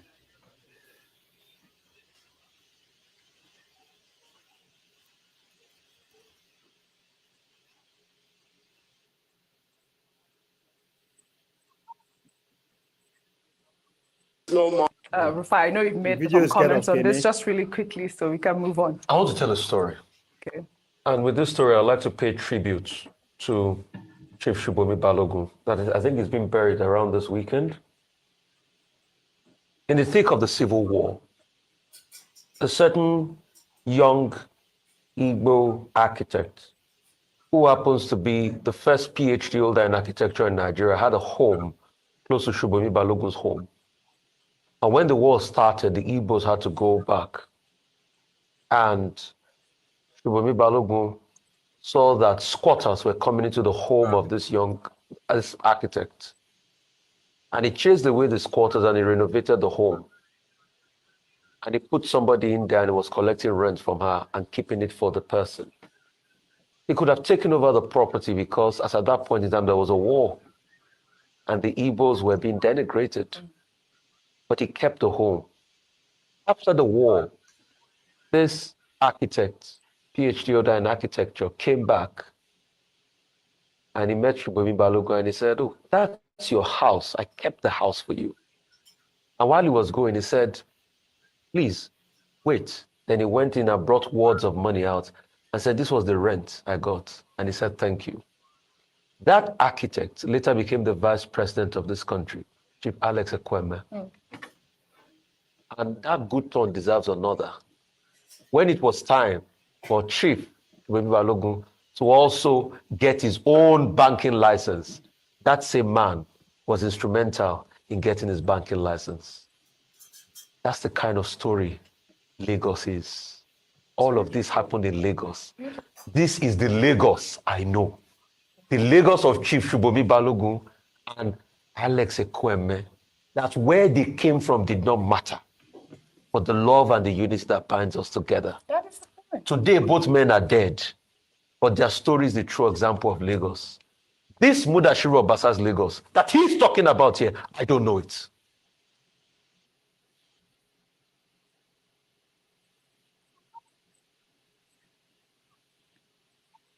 So I don't understand how this one the goodwill of individuals they concern the land. I don't understand. What's the correlation, sir? I need somebody to. There is a correlation to that. All my politics. Go ahead. Sorry, Ken. If you can play it up to when Ruben Abati also weighed in respect to the Constitution, because I sent a private message to you. I mean, in the chat, private chat. I beg your pardon. To the extent where Ruben Abati weighs in and highlighted the section of the Constitution that actually calling out the Speaker of the House, please. I will really, so that we have a full, so that the OVA can have a full context of what. Right. Before you please, Rudolph, you have a guest here. You had a guest here 2 weeks ago, if I'm not mistaken, Mohammed, right? Who narrated the story in Onitsha. What is the difference between that story and what the guy said that he thought everybody was dead, all the Hausas were dead, but he found out that somebody was actually having hundreds of them? What's the difference between that story? So I see the story there. My understanding here is that how does that relate the normal goodwill of Nigerian everywhere to the law of the land of when I mean the land of Lagos? What is the correlation? This is a normal story where you go, yeah, across the nation. This story is common across. This is who we are as a people. How does that relate to the law of what they are trying to pass? Okay, let me go to Master. Master, welcome to the show. Well, good evening, everybody. Thank you, Mr. Rudolph. Can you hear me? Yeah, we can hear you. All right. I think I really would want to start by commending you. I know to put things like this together is not easy. So well done and keep up the good work. Thank you. All right. So I have a football match to watch. For those of us that are football fans, we know that there's a Champions League final. So I want to quickly just make one comment. You see, you invited, I think, what's his name? I can't remember his name, but he spoke about Ninas. Tony Nadi. Fantastic. Yes. And I asked him a question, but the thrust of his answer was that, well, if you don't have where you belong to from an indigenous perspective, then I mean, go fly a kite, go hug a transformer. Bottom line, most of your guests, I think, always exhibit an indigenous tendency. And I think this law that you guys are talking about is a very good indication of where discussions like that will take you to. Bottom line, people talk about Hausa.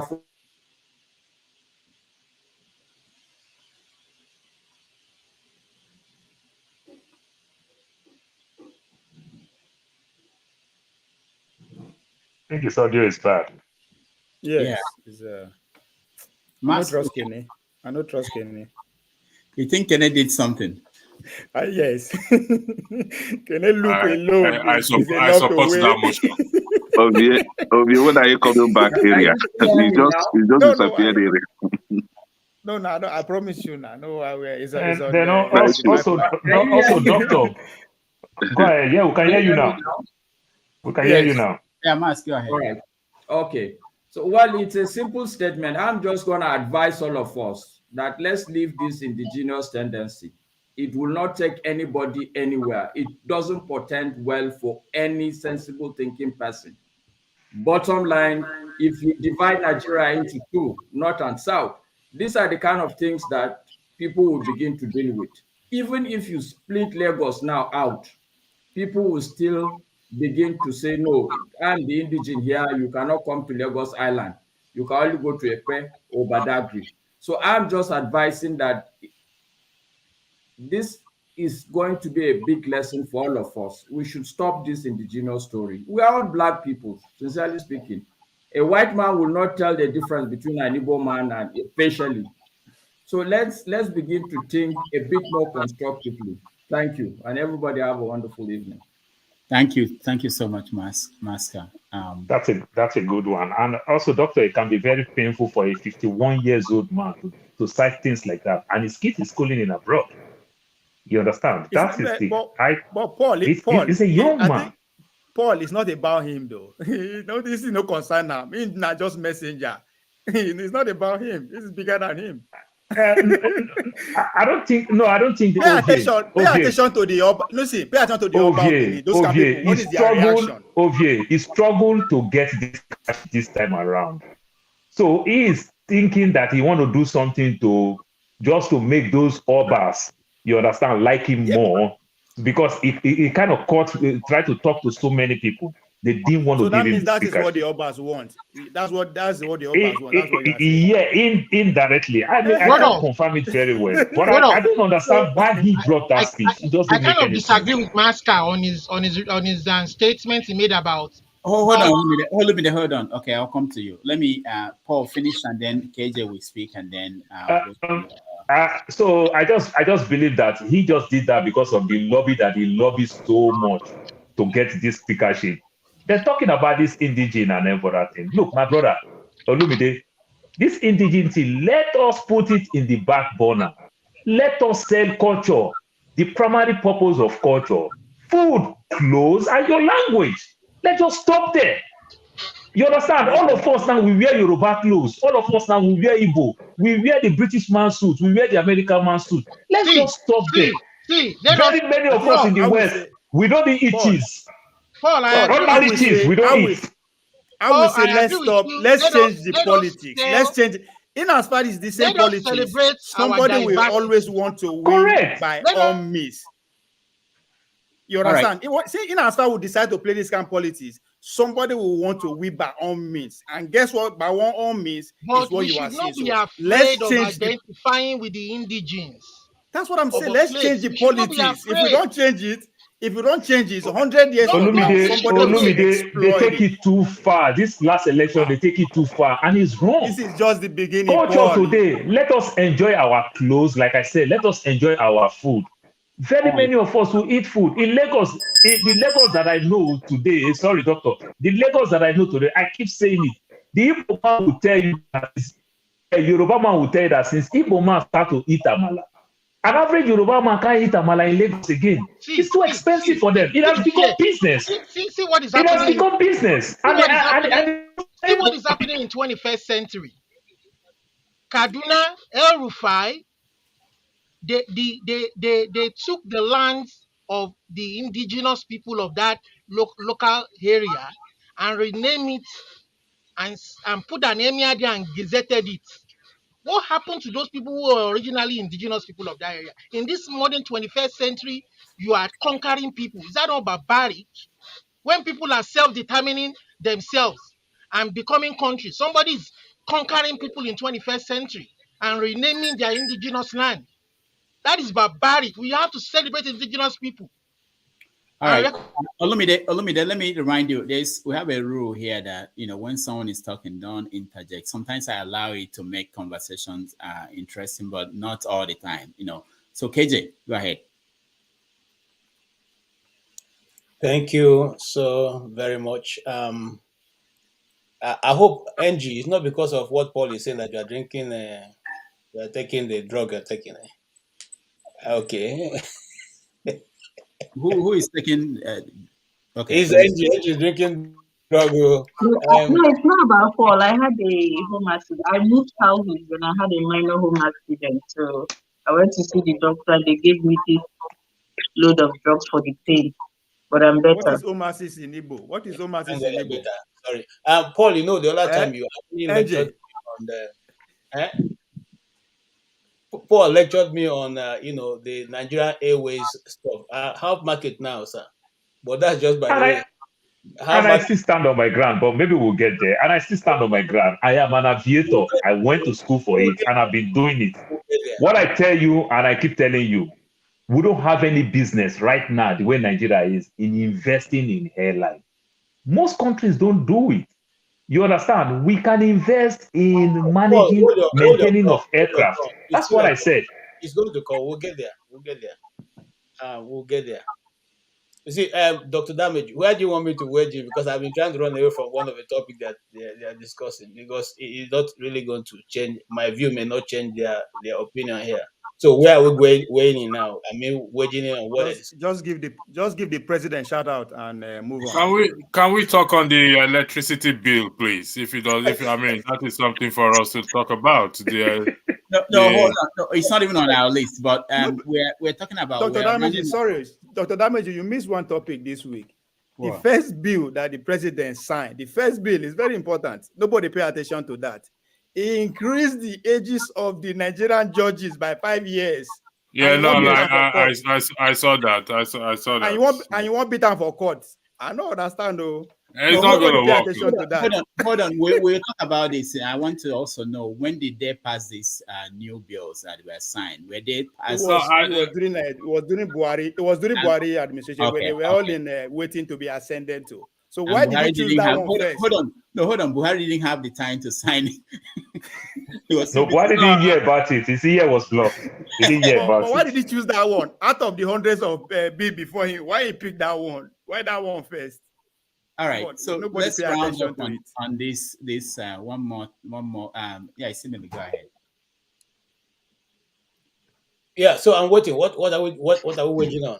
The speaker. What's going on in Lagos? Okay, I've actually made my point, and I think I'm still standing very strongly on that. The people who are not indigenes should get ready. That's what is coming.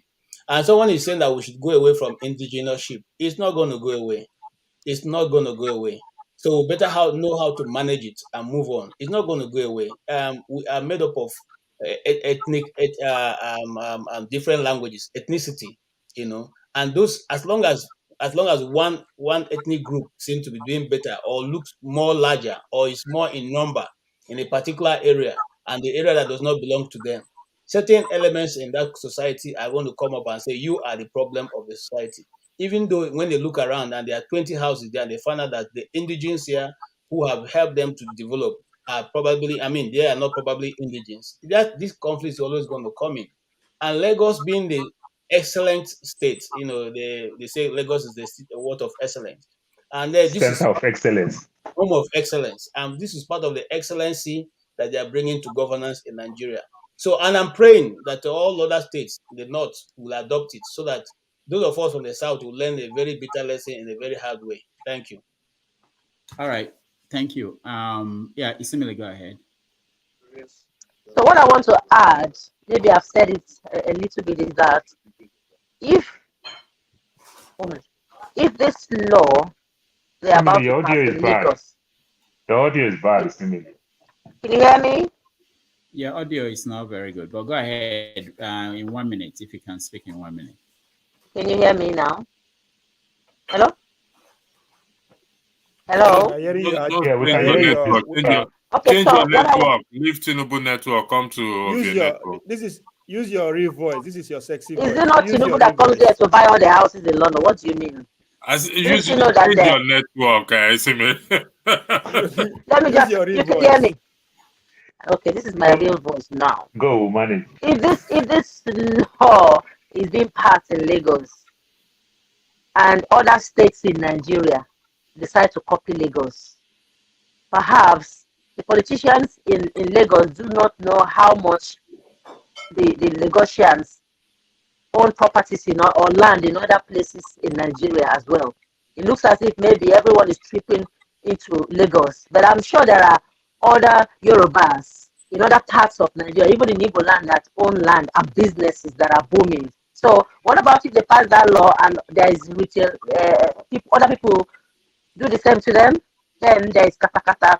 You know, there are a lot of the people with the oil wells that the other people from other parts of Nigeria are owning in Ijaw land. They put laws that this oil belongs to, indigenous people. Dangote or whoever you are, any politician, you're not supposed to own any land here. And the indigenous people there get angry and begin to bust the pipeline. Then there is katakata in Nigeria. So they should think carefully before they voice things that they are not sure they are going to do. Before they voice things out, they should absolutely make sure that they are going to pass that law. They shouldn't come out saying such divisive words that are threatening to other ethnicities in Nigeria. After all, we're supposed to be one. They are going to be more inclusive. It's better for them to be inclusive, though. All right, thank you. So what we're going to do now, let's take a break. Doctor, I'm so sorry. I'll still say it again because I watched Obasa when he said it. There is no bill towards this thing that we keep talking about. There's no bill. But the way we are talking about it, it is good, even if they are considering it. But there is no bill. Yeah, we know. Towards this thing at all. We know there's no bill. Let's take a just break. To let some of us know. Okay, when we come back, we go to El Rufai and his comments out of Kaduna. But let's take a break. All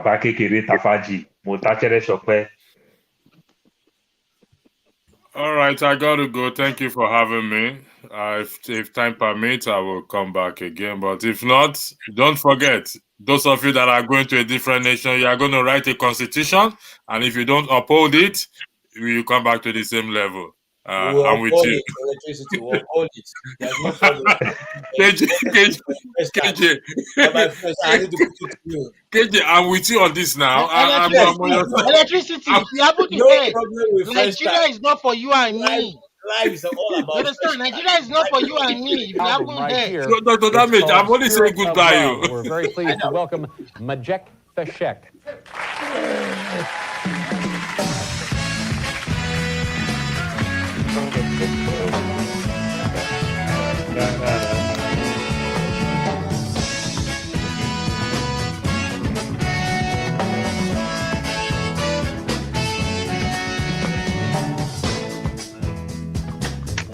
Don't finish one with okay. Arise from your sleep, Africa. Rise from your sleep, America. There's work to be done, Africa. There's work to be done, America. But if we unite, we will be free so long. Too long. So long. Too long. We've been sitting down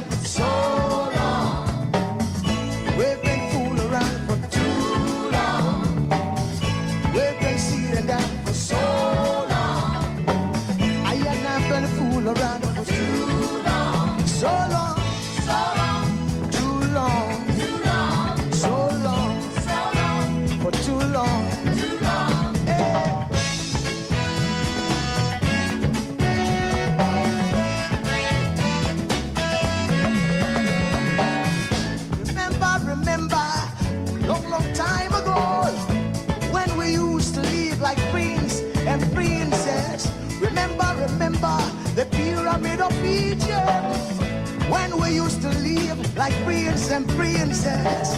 Remember, Marcus Garvey, who are the dream for New America. Oh, remember, Martin Luther King, who are the dream for New America.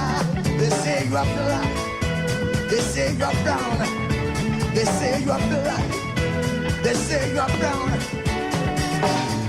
Only the angels of Jah is white now. Only the angels of God is white. So long, too long, so long, too long. We've been sitting down so long. We've been a fool around for too long.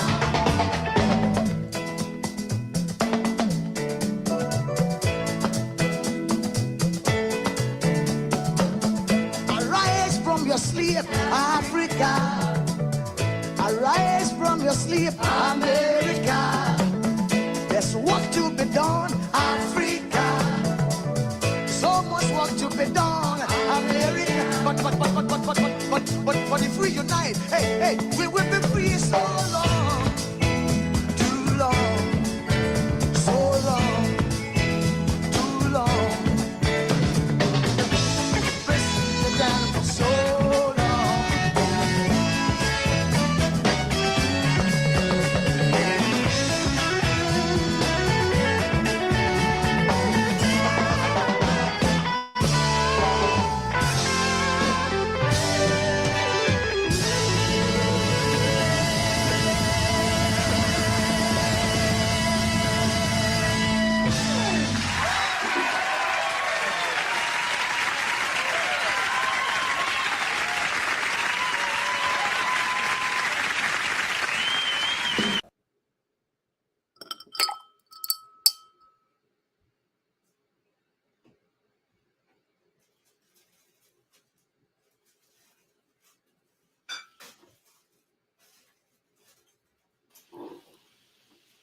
It's been an interesting week and several stories, and let's have a conversation on the former governor of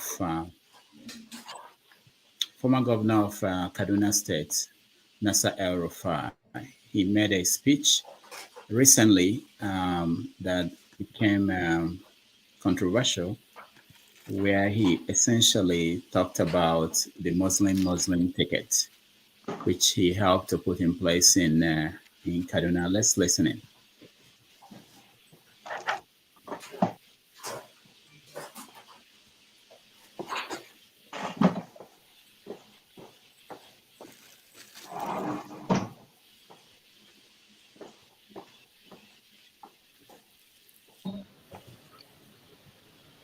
An yi maganganu da yawa kan gwamnatin tarayya.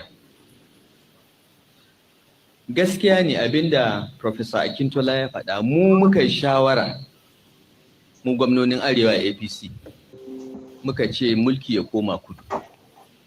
Domin alƙawarin da aka yi kenan, alƙawarin baki ne. Amma alƙawari ko na baki ko na rubuce, Allah ya sani. Da muka ga wasu suna kulle-kulle cewa mulki ya tsaya Arewa, muka ce ba mu yadda ba. Mu ba haka muke ba. Mu musulmi ne, mu mutanen Arewa ne, muna da al'adunmu, ba za mu yi alƙawari ko cikin duhu ba ne mu dawo mu ce ba a yi ba. Muka ce ba mu yadda ba. Mataki na farko kenan. Mataki na biyu, da aka yadda da haka ko kuma suka gaba sarki sai Allah suka bari. Mu muka tsaya cikinmu, muka tsaya muka ce to waye in muka zaɓe shi na farko yana da ƙarfin ya ci zaɓe. Na biyu, za mu fara maganin. All right. By now, most of you have seen this video.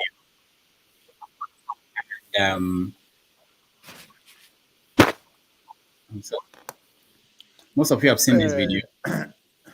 Well, if you want to go by For those who have not seen the video. If you want to go by just this, then he didn't cover the main thing. Oh, it's longer than this. I know. I don't want. I just wanted to make people know that I have it, and I know you've seen it. I want those that speak Hausa first who understand original, because when these things are translated, a lot of things are lost.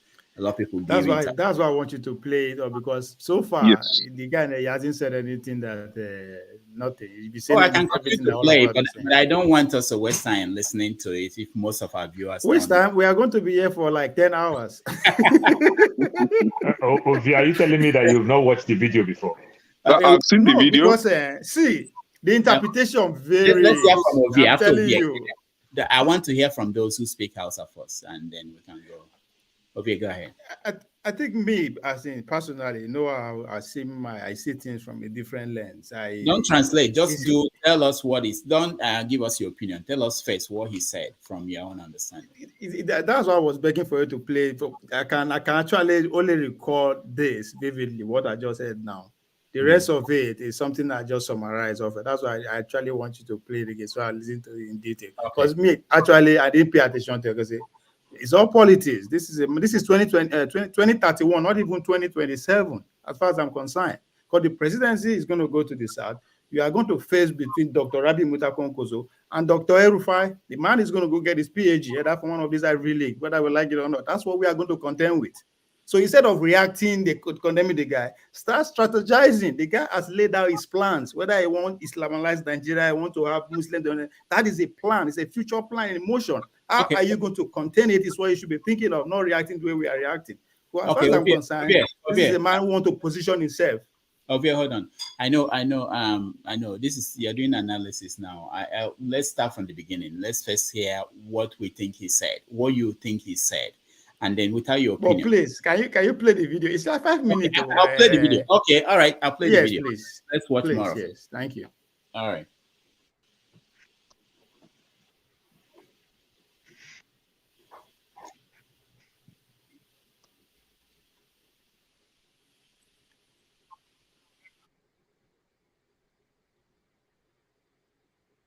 Tunaninsu suna so idan mulki ya dawo kudu, tunda mun tsaya mun ce mulki ya dawo kudu, sun ji daɗin haka. Su Yarabawa na Southwest suna da matsala. Musulminsu in ya fito zai nemi shugabanci sai a ce ba dama ya nema domin ba zai ci zaɓe ba. Ba zai ci zaɓe ba don dole sai Kirista daga Southwest ne zai iya fitowa ya nemi shugabancin Najeriya don a ɗauki musulmi daga Arewa ya zama Vice President. Suka ce tun Abiola ba a sake yi ba. Suna son haka. Na ce to ku je ku kawo mana wanda za mu bi. Ya ce Asiwaju, na ce ba ma shiri da shi. Ya ce ku shirya don addinin musulunci. Na ce za mu shirya. To muka fito aka yi haka, Asiwaju ya samu tiket ɗin. Kuma da ya samu mun san ba yadda zai yi. Babu yadda zai yi in ya samu tiket, dole ya ɗauki musulmi mataimakinsa. In ba haka ba zai ci zaɓe ba. Kamar yadda na ce siyasa sai ka tsaya kayan lissafinka, ba wani maganan tunanin haka. To Allah subhanahu wata'ala ya ga zuciyarmu, kuma wallahi mu da muka tsaya muka yi haka, wallahi ba don kanmu muka yi ba. Ni dai na san ni da gwamnan Zamfara Bello Matawalle ba don muna son wani abu muka yi ba. Kila sauran suna son wani abu, amma wallahi ni da Bello Matawalle mun ce kawai a yi haka don a yi maganin wannan matsalan na addini.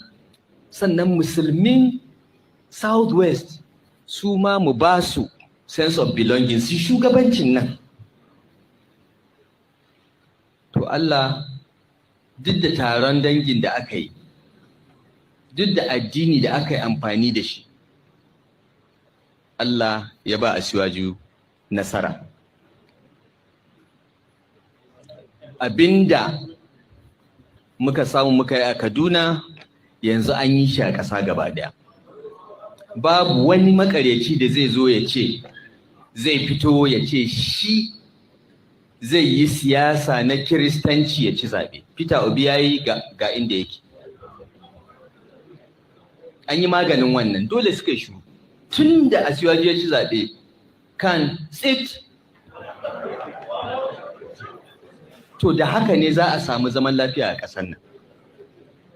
To shi ma ka gani aka sake aka ƙara sai komi sai ya. Wallahi abinda muka yi kenan. Kuma ni da wasu daga cikin mu a ganin mu mun gama aikin. Asiwaju ya ci zaɓe mun gama aiki. Roƙon da muke muku shine a yi masa addu'a. Ya samu mutane na kirki ya aiki da su. Duk magana. Now,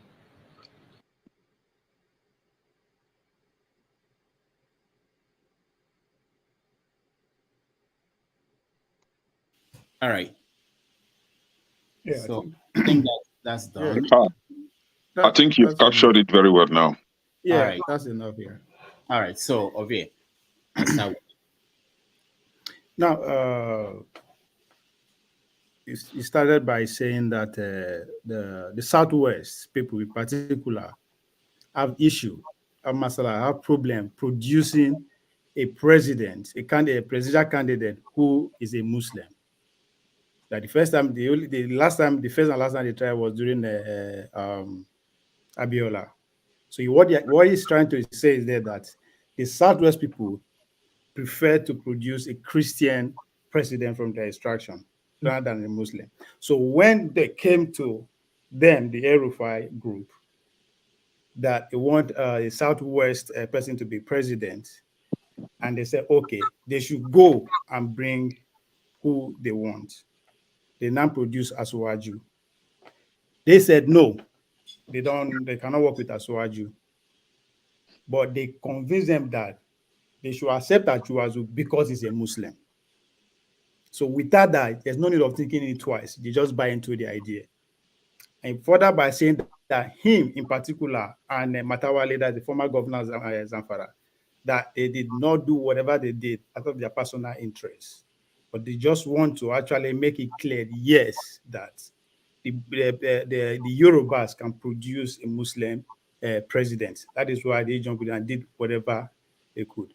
And he's further saying that whoever want to, now that, why they did that now to shut everybody up, that since after that happened, Khans have not come out to say anything. That anybody that would try to play that religion policy will backfire. That Obi tried it, and this is what happened to him. So, and again, it makes sense to them to do that because they know that Tinubu will have no choice if you really want to win than to pick a Muslim running mate, which is where those that will analyze Nigeria as okay, yes, the South have majority of Christian, why they not have majority of Muslim. So if you have successfully produced a number one citizen as a minority Muslim from the South, it only makes sense for it to take a majority Muslim as a running mate. So that's basically what he's trying to say. So that's what said the president of what they did. So that's why I was saying that it's a plan, and nobody can disagree with what it's a plan. But how are you going to do? Are you going to just be complaining, or you say start mapping out your own plan to make sure it no happen again? Because they don't set foundation, and it's telling you this is it. The game is on. All right. Okay, so thank you. Also find a way to say now start time. Yeah. Okay, thank you. I just want your view and not your view, the interpretation of what he said. Can I go ahead? Okay. Rufai started off by saying that the Southwest people have problem, and their problem is not being able to give them a Muslim candidate, right? And so that was why he and his people refused to allow them produce one, because they will always come with a Christian candidate. However, when they brought Tinubu to him, for the northern Muslim leaders, and being that Tinubu is a Muslim, he told them, regardless, that they will not accept Tinubu because they are having issues and they can't work together. But they assured them that they should go ahead and reconcile with Tinubu. And he now accepts to reconciling with Tinubu, however, on the condition that his vice must be a Muslim. And that was why Shetima came in. And this thing that has happened today, according to Rufai, by having Muslim ticket, has been done in Kaduna State, where I will explain that later. So that has been done in Kaduna State, and now it has extended to Nigeria as in general. Now, for those that we're trying to campaign against them, he made mention of P2B and all that, or using religion to campaign against them. That is Christian religion. He didn't want to call the name Christianity, but I know where he was referring to, that they failed, that even the Khan could not say anything. Now, he also made, stated that having the Muslim ticket or extending the Muslim agenda is the only thing that will bring peace in this country. And the reputation of it, like the ongoing implementing Muslim agenda to take over the entire country, is the only way forward. Now, this is, I will try to counter what Ovia said, that is a plan. It's not a plan. According to his statement, that has been done in Kaduna State already. And now it is time to extend it in Nigeria as a whole. So this Rufai is a very big threat to that country. Hold on. Don't weigh in yet. I just want the interpretation. We weigh in later. KJ, Rudolph, sorry. Or again, I want to put something in context too. Sorry, Rudolph. Let's put on in context. The man, it's not a leak audio or leak video. He's speaking to camera. So we should put that into context. So it's not that he's hiding whatever that he's saying. He's speaking before the Muslim cleric. This is it was right. You know that it's been video. It's not that somebody leak him. No, this is a well-documented event. Yeah, let's put that into context. Okay, KJ, if yes, go ahead. Yes, I'm not going to also wait, but I'm going to say something. Earlier on, once I was saying that they tell you what they want to do and they go ahead and do it. And that's exactly what Rufai is telling all of us here. Remember, he said that in that same speech, he said they're going to hold down this very plan for the next 20 years. And after that, any other person will never have an opportunity to be in the seat of government. There are many. He mentioned something that I've said here. Said it before, and I'm going to say it again. And most times people ignore it. When a state capture for them, okay, he mentioned the offices that take when he's taking over. That's total a state capture. In this same speech he gave, and that's what he gave example of what he was able to replicate in Kaduna State, which has now extended to the general to Nigeria as a whole. Now, I don't know if there's still. I have the speech here. Unfortunately, it's not. The thing is not agreeing to be pasted on that, so everybody can see word for word translation of what he said. And so that's it. He said they're going to do this for the next 20 years. Thank you. All right, thank you. Let me show you because it's good sometimes because I'm beginning to question the media that I work with too. Is it only me or I can't hear him? Oh, I hear Rudolph. You can't hear me. It's only you. Only you. How is that possible? We can hear him. I'll come to you. How is that even possible? I like that. Take yourself out go again. ask your forefathers. If you ask us, take yourself out. All right. So the reason why I did what I did now is so I want to hear original translation from people who speak the language. But sometimes when the media report it, it may not be in full, and people question the agenda and whether the media is saying this is what most of the newspapers in Nigeria, the headline they got from that is Muslim ticket will be sustained beyond 20 years in Kaduna by God's grace, says former Governor Rufai. that is from Sahara Reporters. Most of the press that follow the same line. All right. No, but it's not far from. It's not. I think the continuation of that stated that it's not far from. That's why I said it's a plan. I would not want to stop the plan with it depends on us. No, be always one way with the react. So it's a plan that is already in activation. It's already on the bunch of children. That should use that one going to my issue. He said it. The press is not inferring. He said it.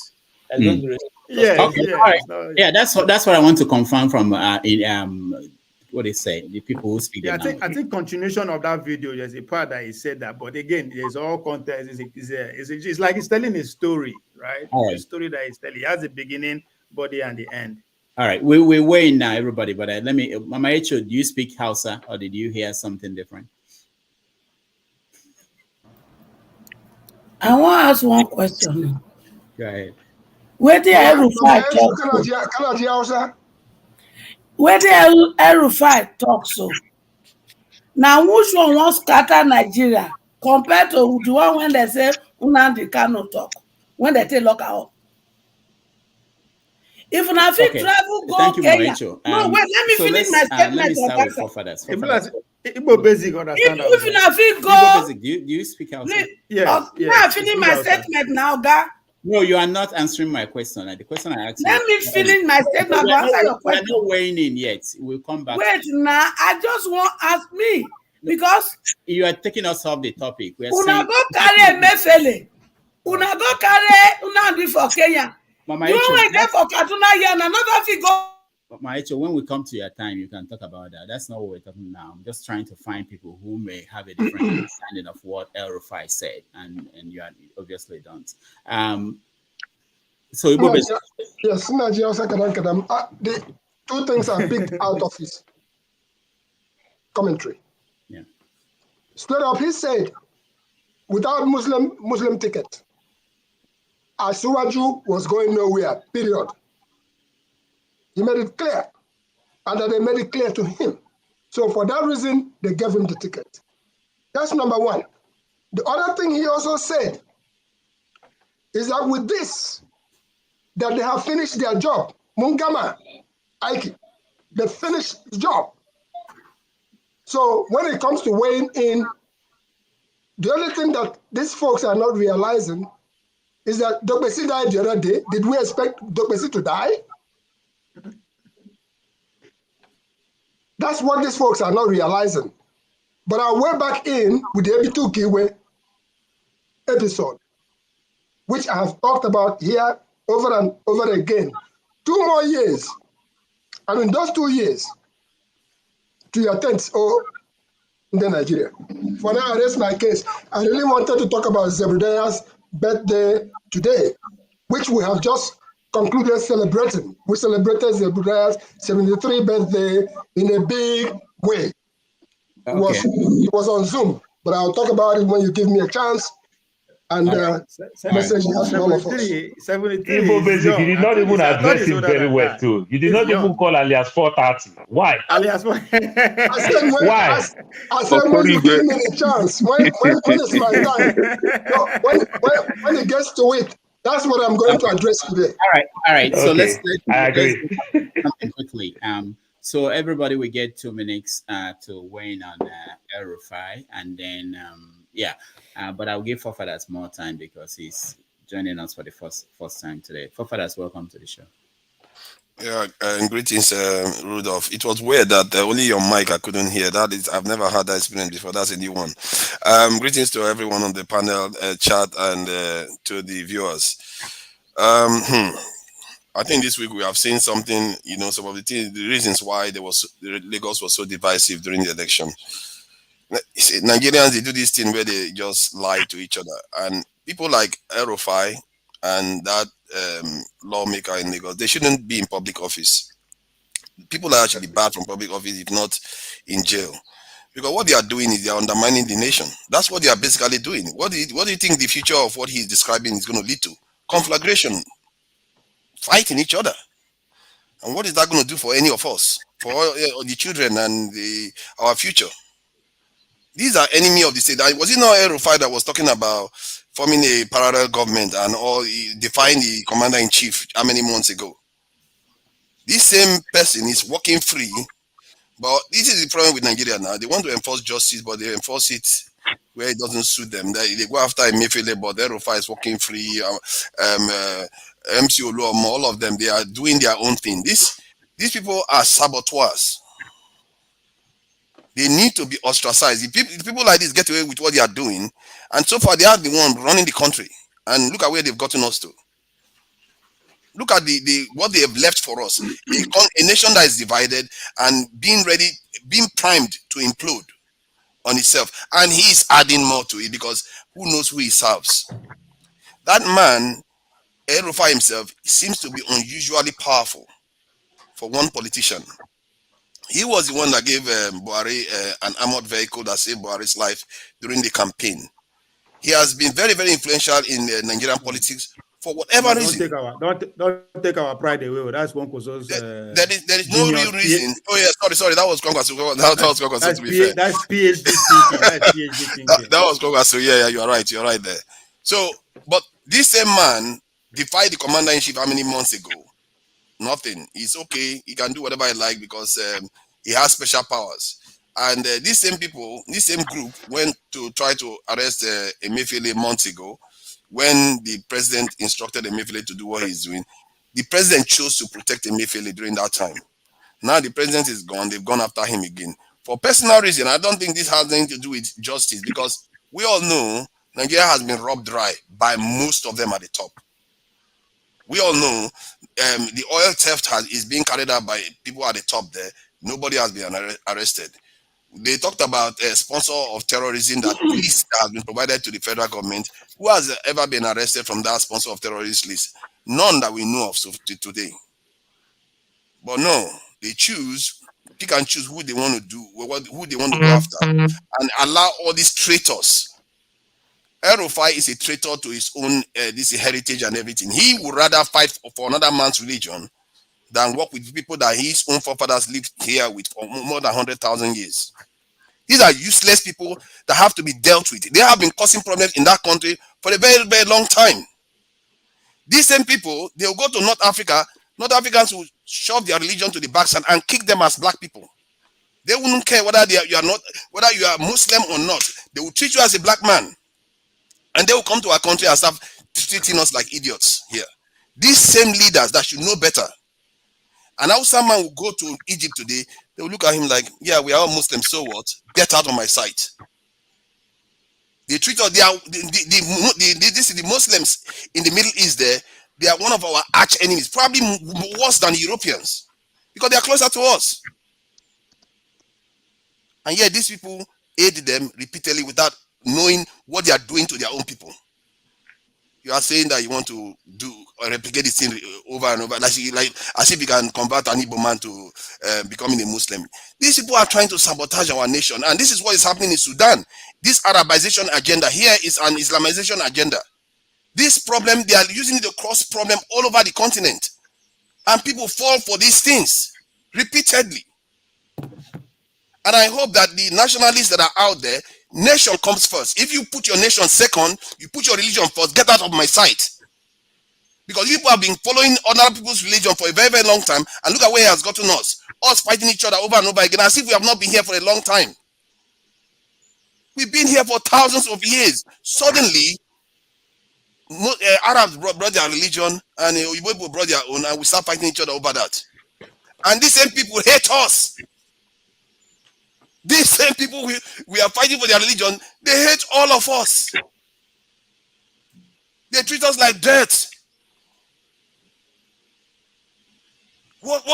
People like this have to be barred from office. For me, that Rufai should not go near any public office at all. If he goes any public office, I'm not going to accept it. I'm one of those people that will resist it at all costs. People of his kind that believe that religion comes first, they have to be fighting each other. Some people will say, oh, let's divide the Yoruba. Everybody. These same people will go to Igbo man country and they'll get citizenship. They are allowed to do anything in that country. But when it comes to their own country, oh, they want to play Yoruba, they want to play Igbo, they want to play this. No, your nation first, because if your nation does well, everybody will do better. Everybody will do better. Does anybody know about Liechtenstein in Europe? Because the entire Europe is doing well. Other European countries are benefiting because their next door neighbor is doing better. This is how it works. If the nation does well, everybody does well. This idea that we can fight each other and somehow beat each other to submission and we prosper, that is a dream that will never come true. Believe you me, if I was sitting on the other side of the fence of the Igbo side and the Chinese and the other people, I would like, look at them, they're just making our job easy. These people can wake up to the truth of their situation. Any other that want to tell me that they want to put their religion first, let them go to North Africa, let them go and see how they are treated. Let them come and tell me that why is it that they will treat me and him the same way, even if he's a Muslim. That comes first. Your bloodline comes first. Your heritage comes first. All this religious stuff is a political soft power. That's what they use to control us. And we as Africans, wow, we are so susceptible to it. It's unbelievable. It took a black man to Islamize most of our African continent. They didn't even have to come themselves. We really fall for this like madness, and we really have to start waking up from it. People like this in Rufai, those people that like to divide the nation, they have to be ostracized. This was why a few years ago, when I was supporting the hate speech law, most people were against it. If there had been that hate speech law passed, people like this statement they are making, they will be very, very careful when they make it. Because you have to be deterring people like this. In the UK, all these far-right people, they jail them. They throw them in jail in Catalan. If you want to come and cause chaos so that the economy cannot grow, get out of my sight. Because you're just going to cause us to fight each other. Who is going to suffer when we are fighting? Have you seen wars? It's always the children, the no development, nothing. Who is going to come and invest in a war zone? We can't do this anymore. And this world should be zero tolerance for these other people. We can't take them anymore. Thank you. All right. Thank you so much, forefathers. Forefathers, for your information, on Sunday, after the show on Sundays, we now have Sunday school. So maybe we need you there also to preach. But thank you so much. Paul, Papa, he just said you said nothing. That's exactly what he said. No. I said that. What will he be preaching, please? He needs some of us that don't know. What is he going to be preaching about? It's immediately accorded my emotion. Exactly. Papa, you said nothing. No. No, hold on now. Don't interpret me. I was speaking English, I thought. Okay, forefathers, what I was saying is that you need to talk to the religious, come to the religious debates, because I had something you said that is important. What's more important? Is it the constitution? Is it where we come from, the country, or is it the religion? So that's a question to ask during Sunday school. All right, Paul, you're next. I just don't know what to say, if not to support what forefathers say 100% in totality. This religion thing, it's a big problem. I keep saying it. These are the people that killed my mother. This religion thing is a big problem. It will not take us anywhere. Look at what IPOB did with religion. Look at what they did with religion. I talked to some of my northerners, my friends. We all went to school together. When I tell them, they say, oh, look at IPOB. IPOB will come down from his hilltop. He will come down. He will eat with you. I said, that is true. But guess what? How I wish IPOB's son will eat with you, that you are his age mate. IPOB would rather send his own son to places for his kid to go school, where they call course people, where his own kid will go school, where people will practice gay, practice lesbianism. They never send their kids to go school in Saudi Arabia. They never send their kids to go school in Afghanistan. They never send their kids to go school in Yemen. But they'll still send their kids to this course country, to the so-called America, the so-called Europe, the so-called UK. You understand? The so-called course country. Religion is a big problem in our country. It doesn't take us anywhere. And even though if I want to support the religion, for the few years that I've been going to church, I see people who serve our so-called traditional thing, like my pastor, Dumeje, would do. They tell you, oh, denounce your juju. They bring it out, the burning. Doctor, I've never seen any church that has a doctor nor a nurse to burn their so-called things that they used to work as a doctor. Neither there are very many doctors that turn out to become a pastor today, which means to be a doctor is a good profession. You understand? And you need to go to school to do these things. They stay there, they will go to Lamajidi school, go to Islamic school, and everything. They become nuisance to the society. But IPP will not send his own kid to go study Islamic school, because how do you become the managing director of Shell? How will you become the managing director of Zenith Bank if you went to only Islamic school? They send their kids to those so-called core schools. So this religion is not taking us anywhere. It's a private thing. It's a personal thing. Like I will call religion.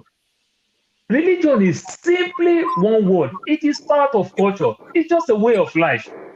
If I never go to church, if I love people and I respect people, that is what religion teaches us. Nothing more. Love your neighbor like yourself. I don't need to be a Christian. I don't need to be a Muslim. If I choose to love my neighbor like myself, there are very many barbaric people who call themselves Christians and Muslims. And it's taking us so low. It's taking us so low. Churches have been happy. Oh, we just bought Michelin. They bought all the industrial area in Lagos. They use it to do church. But guess what? Everybody who work in the industrial area in Lagos, at the end of the month, they bring salary home. But everybody now who go to church in that industrial area, they pay to the church. That's why we are suffering. That's why things are hard. If I achieve any little thing, somebody will tell me somewhere that he's praying for me. How about you pray for yourself? You understand? It's a big problem. And it's so funny. This is the type of people that will tend to be called leaders today. It is so funny. Rufai pride himself so much because he's very, very educated. He tried it as a governor, his second term, to use Muslim. His deputy governor, he changed his deputy governor and become a Muslim. And it worked for him. Now he has planted his son in the house as a rep member. What do you think will happen Sunday sometime? We can't continue like this as a people and we think we'll go far. We will not go far. Like we've said, if Rufai will go get his PhD, I don't think he will go get his PhD in Afghanistan. I don't think he will go get it in Yemen. And I don't think he will go get it in Saudi Arabia. You understand? This is the height of stupidity. We should stop this. I like what China is doing. This God. It will not take us far. This religion thing will not take us. It's a personal thing. It's a simple culture. My mother said the only thing that she regrets for my father to be a Jehovah's Witness is not to follow us there. And that makes my mother die an illiterate. All her age mates that join Jehovah's Witness, they know how to read and write. You understand? They teach you life. They teach you everything. But these people, they make them dumb. My pastor say, my imam say, my alpha say, my woli say, my prophet say. Who can continue like this? The money that I'm making now, is it my prophet that give it to me? Me that is causing all this prophet. Me that they call sinner. But guess what? If I send my money to these sinner people, they go take up. Thank you. I tire, doctor. Thank you, Paul. I don't go. KJ, you want a minute? I don't, because I'm sorry. I'm trying to break the protocol. That's because I want to run off, and I just want to make my little contribution, and I'll run off. I think the last speaker is taking us away. It is not about trying to judge the church. It's not the church that has spoken here. It's a man called Rufai. He has given us his what he thinks that the rest of Nigeria should be doing, and so we can either accept what he has said or we can rebuff it, and we will rebuff it. The truth, the thing still remains, just like forefather have said. These people make this statement and we allow them go free. If you allow me, the other thing to say is that I would have expected a very robust response from the Christian Association. Unfortunately, what we heard is more like an apologist kind of statement. Look, the evil tribe when good men keep quiet. If everybody is shouting just like forefather have shouted and talked about it, the next time before he makes such a statement, he will think twice about it. But nobody is saying it. Everybody's kind of leaving him. Oh, he's not Rufai. Let's forget it. We all know he's a madman. The madman he's been a minister of the FCT. He took his madness there. He took his madness to Kaduna. And now he's telling you that his next step of his madness is going to be the whole nation, where you yourself residing will be affected. And you say he's just joking. How can he do it? And I keep reminding people of something. Turkey was a Christian nation. What is it today? Now, when these people make this statement, we say, oh, you know what? They can achieve it. They can achieve it because they have achieved it. They said it was going to be a Muslim ticket, and they achieved it. And you know what? He said to the Christian, he said to the Khan, and that Khan shook. In other words, Khan was not able to say anything. They've been, they retreated back to their cocoons and they're hiding. And nobody has said anything. Okay? Apart from few pastors who have responded, like the elbow bar of this world. But that is not enough. We wanted somebody, one of those people, to give him a very, when I mean robust, I don't mean insulting him, a robust, response. Okay? What is he saying? What he's saying, is it not true? It is true. Many years ago, they decided that this was going to be their action, that they're going to dip the Quran in the Atlantic Ocean. And I don't mean any harm to my my Muslim brothers. I have nothing against your religion or you. But when you try to impose it over me and my own society, then there's a problem. Because as far as I'm concerned, that is a joke too far. You can do that for your people, but don't think that you're going to do that in the East. It will never work. We have never been and we will not be. I put it directly. And so let me not be personal about this. Let me not get emotional. I'm simply saying that if we all keep quiet, this same evil we are seeing today, just like when the insurgents started and we are shouting at that time, say this thing needs to be nipped in the bud, and they say, oh no problem. It's in our backyards now. Okay, it's in our backyards now, and that's the same thing that's going to happen. This has been tried in Kaduna, it worked. Now they've replicated it in Nigeria, it's working. They've intimidated the Southwest to say if you don't produce a Muslim candidate, we will not support you. And they did, and that's how it's going to be. Tomorrow they'll come to the Igbos and say, if you really want to be, the number one seat, you have to produce a Muslim. If not, we won't support you. And then we will now begin to start scarf for somebody who become Okechukwu, Elijah Okechukwu, to now go represent the Igbos. This is what they've been doing to us. This is the same thing they did in Imo State, and it's working.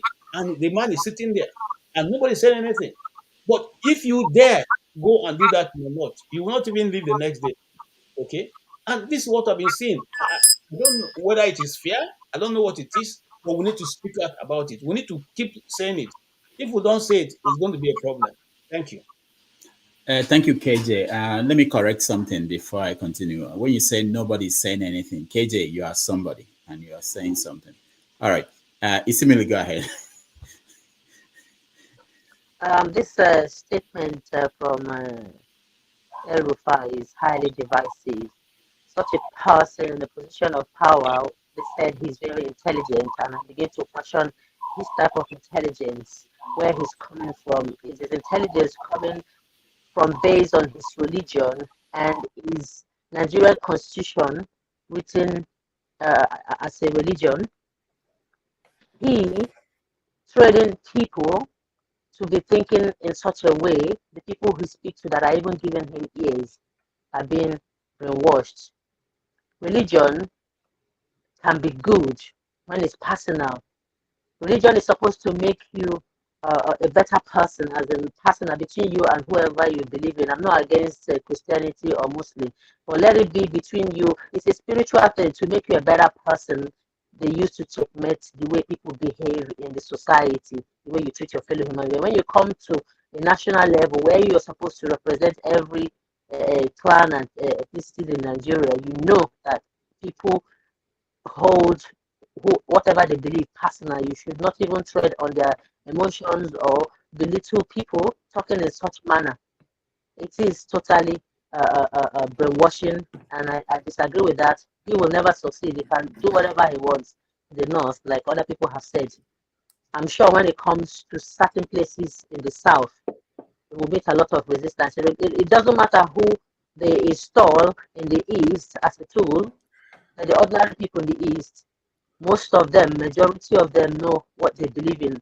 And people that have got what they believe in, whether they are Shogo or they believe in God, whatever they believe in, for donkey of years, you can't just come one day and sweep it away. So when you are in position of power in politics in Nigeria, there should be no religion, regardless of Christianity or Islam. Is brainwashing. Imagine going to a pastor praying, they are telling you that your mother is a witch and that, and then you actually, they cause division in families and make you not to believe in your own abilities. You're hoping on someone as a God to answer your prayer. Your pastor, your imam controls your mind and your behavior. You're not going to succeed. Then you're hungry. You come and ask people to give you money. Nobody's going to give you money. Know what you are doing and have your own mind. Don't be fooled, please. Thank you. You are muted, Rudolph. Computer is slow. Rudolph, I wish you are muted again. You keep muting yourself, Dr. Damages. Rudolph, I wish you are not AI. It's not muted. His audio is not coming through. That's all. Yeah. All right. So, Isimile, thank you so much. But I wanted you to know that your audio was very bad. So you may want to log out and come back in, and we can see if that will be better. Ovie, you are next. Look at my hands. I'm not the one. Yes, as they say in London, God bless the king. Hey, God bless President Tinubu. That's what Rufai is praying for, to stay for 8 years. And forefather said those people like that should be dealt with. Yes, I agree. But as it stands now, being them now, then they in charge, the only way to deal with him is to make sure come 2031 doesn't get the ticket of APC. Because if he gets a ticket, the story, we don't know how it will turn out, right? Because that's exactly what this man is doing. He needs a constituency. I mean, which constituency at this point is larger than the Muslim constituency? That is it. That's what he's fighting for. Now, he is going to give Konko's run for his money. I'm not saying other people are not going to spring up within the northern axis, but as it stands now, that's what the guy is fighting for. He's fighting to get a space. So what he's saying there is, well, it all depends on how you want to interpret it, but he's speaking to his constituency. And whether I like it or not, they got the message. So that's why I said it is a plan that was already in motion. If you don't want that to repeat itself on 2031, get to work. Make sure it doesn't get a ticket. And whatever you want to do, because he's coming. That's exactly. It's just what, 63? At 8 years, John, he's going to be 31. How old is your president? If you think, oh, he's going to be too old just because of what he's saying, oh, I'm not going to serve, I'm too old today. No, all this is a normal thing. It's not going to come out to tell you that I want this, I want that. But just see from that angle, he is speaking to a constituency. So how do you dilute that message to take it to your advantage is what everyone should be thinking about. It's politics. You understand? We disagree that everything is said, but guess what? It's already out. He has said it. It's not that he's planning to say you are not reading this man. He don't put them out there. And guess what? As you interpret them, so that the people that he delivered the message to, as Igbo Basic pointed out, he said they have done their part. You know, I don't do my own. I done my own when I was an opportunity to do. This is what I do at that level. If you give me the power 8 years from now, what do you think I can do? That's how other people will interpret the message, right? But you, the verse, you have the right to verse. But the people will interpret the message as they see their narrative. But how is it going to see your narrative to know that, okay, this plan is already in motion? How do we make sure it doesn't replicate itself? Because it's all about winning. That is what they will inch on. He said it. Tinubu cannot win unless he did that. And that's the reality before us today. So I will advise we should not say, oh yeah, we have the right to be hungry. But after anger, what next? But it is reality before us. All right. Thank you. Thank you, Ovie. Kenneth? Yeah, thank you. Forefathers, I will really commend you today because you actually spoke like a forefather that you are. But this is it. Mr. Paul stated that Rufai is educated, and I disagree with Mr. Paul on that. Rufai is ill educated. He is not educated. And being a terrorist that he is, what Rufai just stated, he said that he has done his part in Kaduna State.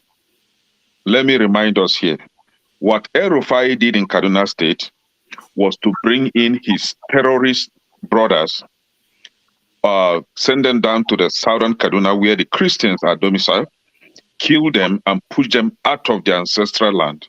The same Rufai brought his Fulani brother and made him an emir, or made them emirs in those villages, and enforced Islamic agenda in those villages. He didn't stop at that. He came to the state government level and made sure that his vice is a Muslim. So this is the agenda that Rufai pushed in Kaduna State, and that made him a religious extremist. Not only that, a terrorist. He exhibited that in Kaduna State. Now, and this is the same agenda that he's pushing for Nigeria, which they did. Right? And that is where I really, really get angry with my southern brothers, because we've been letting us to know that in Nigeria, there is nothing like one Nigeria. You can never preach to me that you and I are the same in Nigeria, and I will agree with you. No, we are not one. Reason that in the northern Nigeria, the Islamic agenda of the northern politicians in Nigeria is purely on religious basis. Their politics is for Islam to dominate the country. But when you come to the south, I don't know, maybe because of our limited knowledge of the politics in Nigeria, we tend to believe that we are the same with these people. And some of us who tend to support the Islamic candidate. I would never support anybody that is a Muslim in that country, because I know how it is played. We tend to go against our fellow Christian candidates, but in the north, they don't play that language.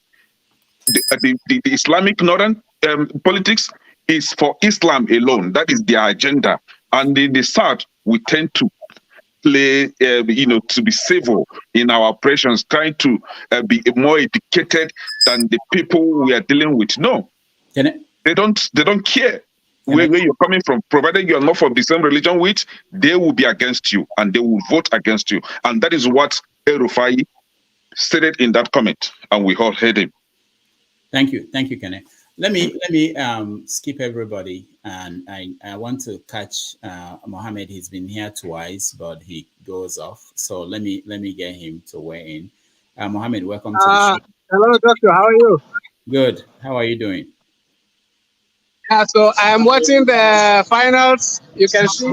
Are you at the stadium? Let me just get inside a place where I can talk. Okay. Just 5 seconds, please. Okay. I'm watching it here with Nick, so I'm not audible. Wow. Because I know they're in the game. You put somebody else where they in the. I think you're talking about the Rufai thing, right? Yes. Hello. Yeah. That's what we're talking about. Hello. Yeah. Go ahead. Yeah. I said you were talking about the Rufai video, right? Yes. Yeah. So I saw the video. If you may, please. If you.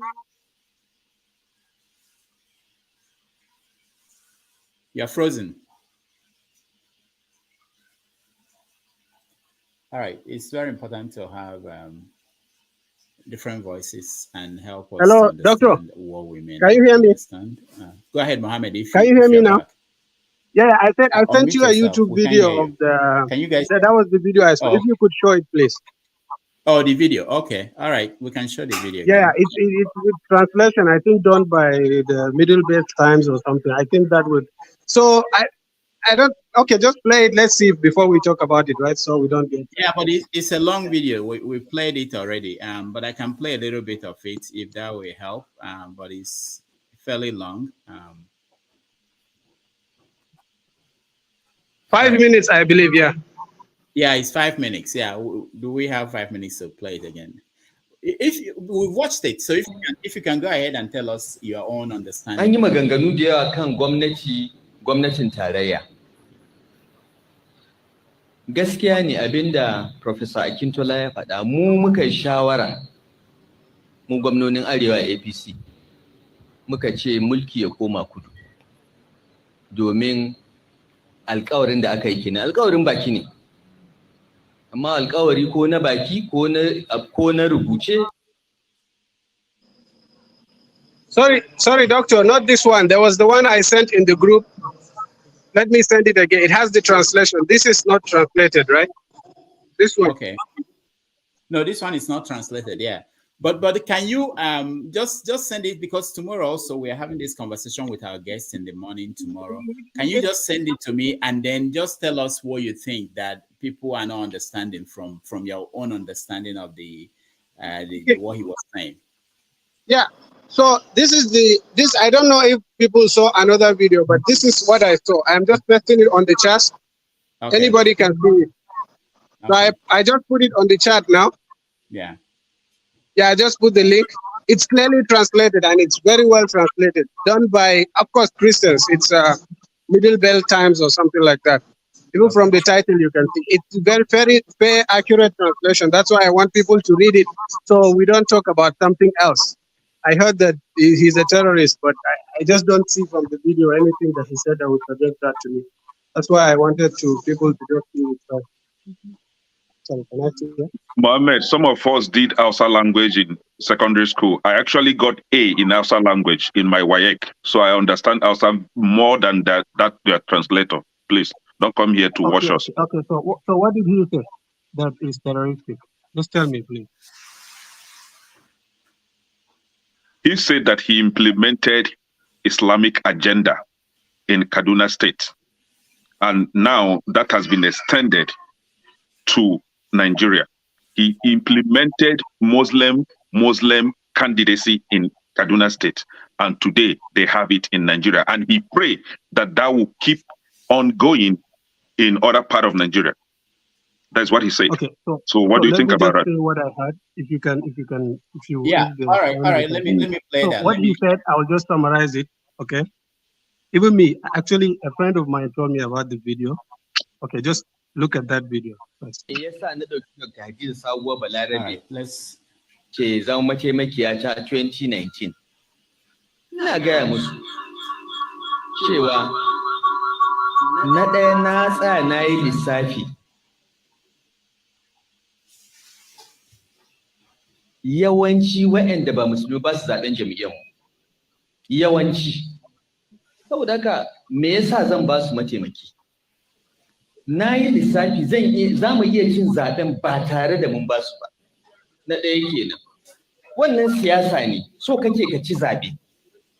Kana neman mutanen da za su zaɓe ka. Mun tsaya mun duba tun da aka fara demokradiyya mun duba inda muke cin zaɓe da inda ba ma ci. Mun yi wannan lissafi a siyasance kenan.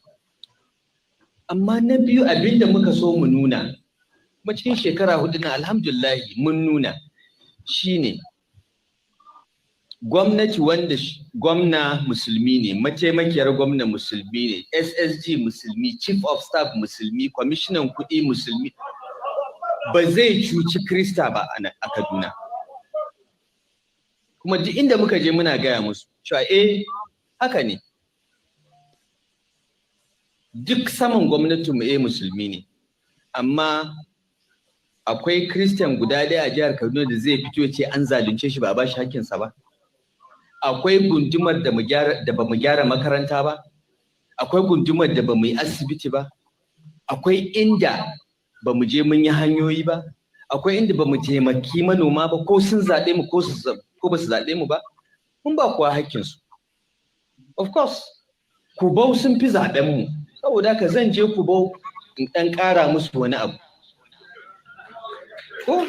Domin sun zaɓe mu, abinda zan ba Jaba zan ƙara ma Kubau, tunda Jaba ba su zaɓe mu ba, amma mun ba su hakkinsu. Kuma abinda ku limamai da ulama kuka koya mana kenan. Shugabancin musulunci na adalci ne. Annabi sallallahu alaihi wasallam da sahabbai ya zauna da wayanda ba musulmi ba, da Yahudawa, da Kirista, da wayanda ma kafirai ne, amma suna ce mishi amin don yi musu adalci. Sayyidina Abubakar, Umar, Uthman, Ali, dukkansu sun yi musu adalci. Ba wanda zai ce don shi ba musulmi ba ne an take hakkinsa, sai dai dama wanda ya fi son ka za ka ɗan ƙara mishi, amma ba za ka ɗauki hakkin wani ba. Kullum ina tambayar su, ko da muka je muna campaign wannan zaɓen, suka ce kaza in ce gaskiya ne. Muna neman wanda za su yi aiki ne, ba mu duba addinin. of course muna duba addini amma ba zan faɗa haka ba. Okay. Amma abinda nake tambaya wa aka zalunta ka tashi ka gaya mana in gwamnatin nan ta zalunce ka. Ba ansa. Sai dai kawai ka ce da ka saba iskanci, ka saba kashe mutane mun taka ma burki, ko ka saba rufe hanya mun ce in kai haka ga abin da zai biyo baya kuma ka san zamu yi. Abin da muka yi kenan shekara 4 nan. Da ni da abokan aiki na. Kuma abin da muka sake nunawa kenan tun da Sanata Obasa da Dr. Ji Sabo Albar sun sake cin zaben su duk da taron dangin addini da aka yi mana, kuma ku malaman da ke nan da limamai ku kuka yi aikin, ba ma 'yan siyasan ba. 'Yan siyasan cutar mu suka yi, wallahi ku ne. Kuma shi da Sanata Obasani ya san haka, mun sani. Mun san waɗanda suka karɓi kuɗi ranar zaɓe suka kashe wayan suka kwanta gida ba su ma fito ba. Amma mun san 'yan agaji da suka je su ne polling unit agents, wayanda muka biya su je su kare ƙuri'an ba su fito ba, sai 'yan agaji. Saboda haka mun sani kuma mun gode, Allah ya saka muku da alheri, kuma yadda kuka jajirce kuka ba mu goyon baya, don Allah don Annabi ina roƙon ku ƙara jajircewa domin a ba Sanata Obasani goyon baya in ya gama wannan shekara 4 ya sake, sannan mu ci gaba mu nuna ma mutane cewa shugabancin musulunci bai nuna bambanci, amma baya son izgili, baya son rashin mutunci. Abinda kawai muke so mu nuna kenan. Kuma mun fara amma ba a gama ba, sai an kaman shekara 20 ana haka sai kowa ya gane. Saboda ka bayan uba ya gama ya sake 16 ko sai a sake wani shekara 24 sai kowa ya ce oke mun gane, mun san matsayinmu, kuma mun san musulmin nan ba za su cuce mu ba, shikenan sai ga an zauna lafiya. Wallahi tallahi abinda muka fara tsari kenan tun da muka fito muna neman shugabancin, kuma da taimakon Allah da addu'o'inku da jajircewanku muna kan hanya. Allah ya saka muku da alheri. All right. So the translation was false. The translation was false. It was not complete. False translation. Hold on. There's one comment in the comment section which you recognize. It's a false translation. I don't understand what he's saying, but it sounds like terrorism to me.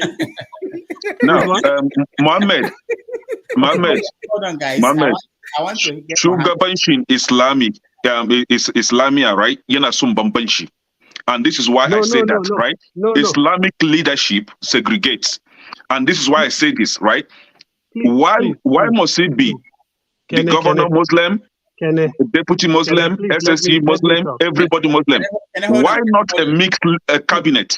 Can I hold on? Hold on. Please. Okay, let me just talk. Okay? So it's shugabancin musulunci.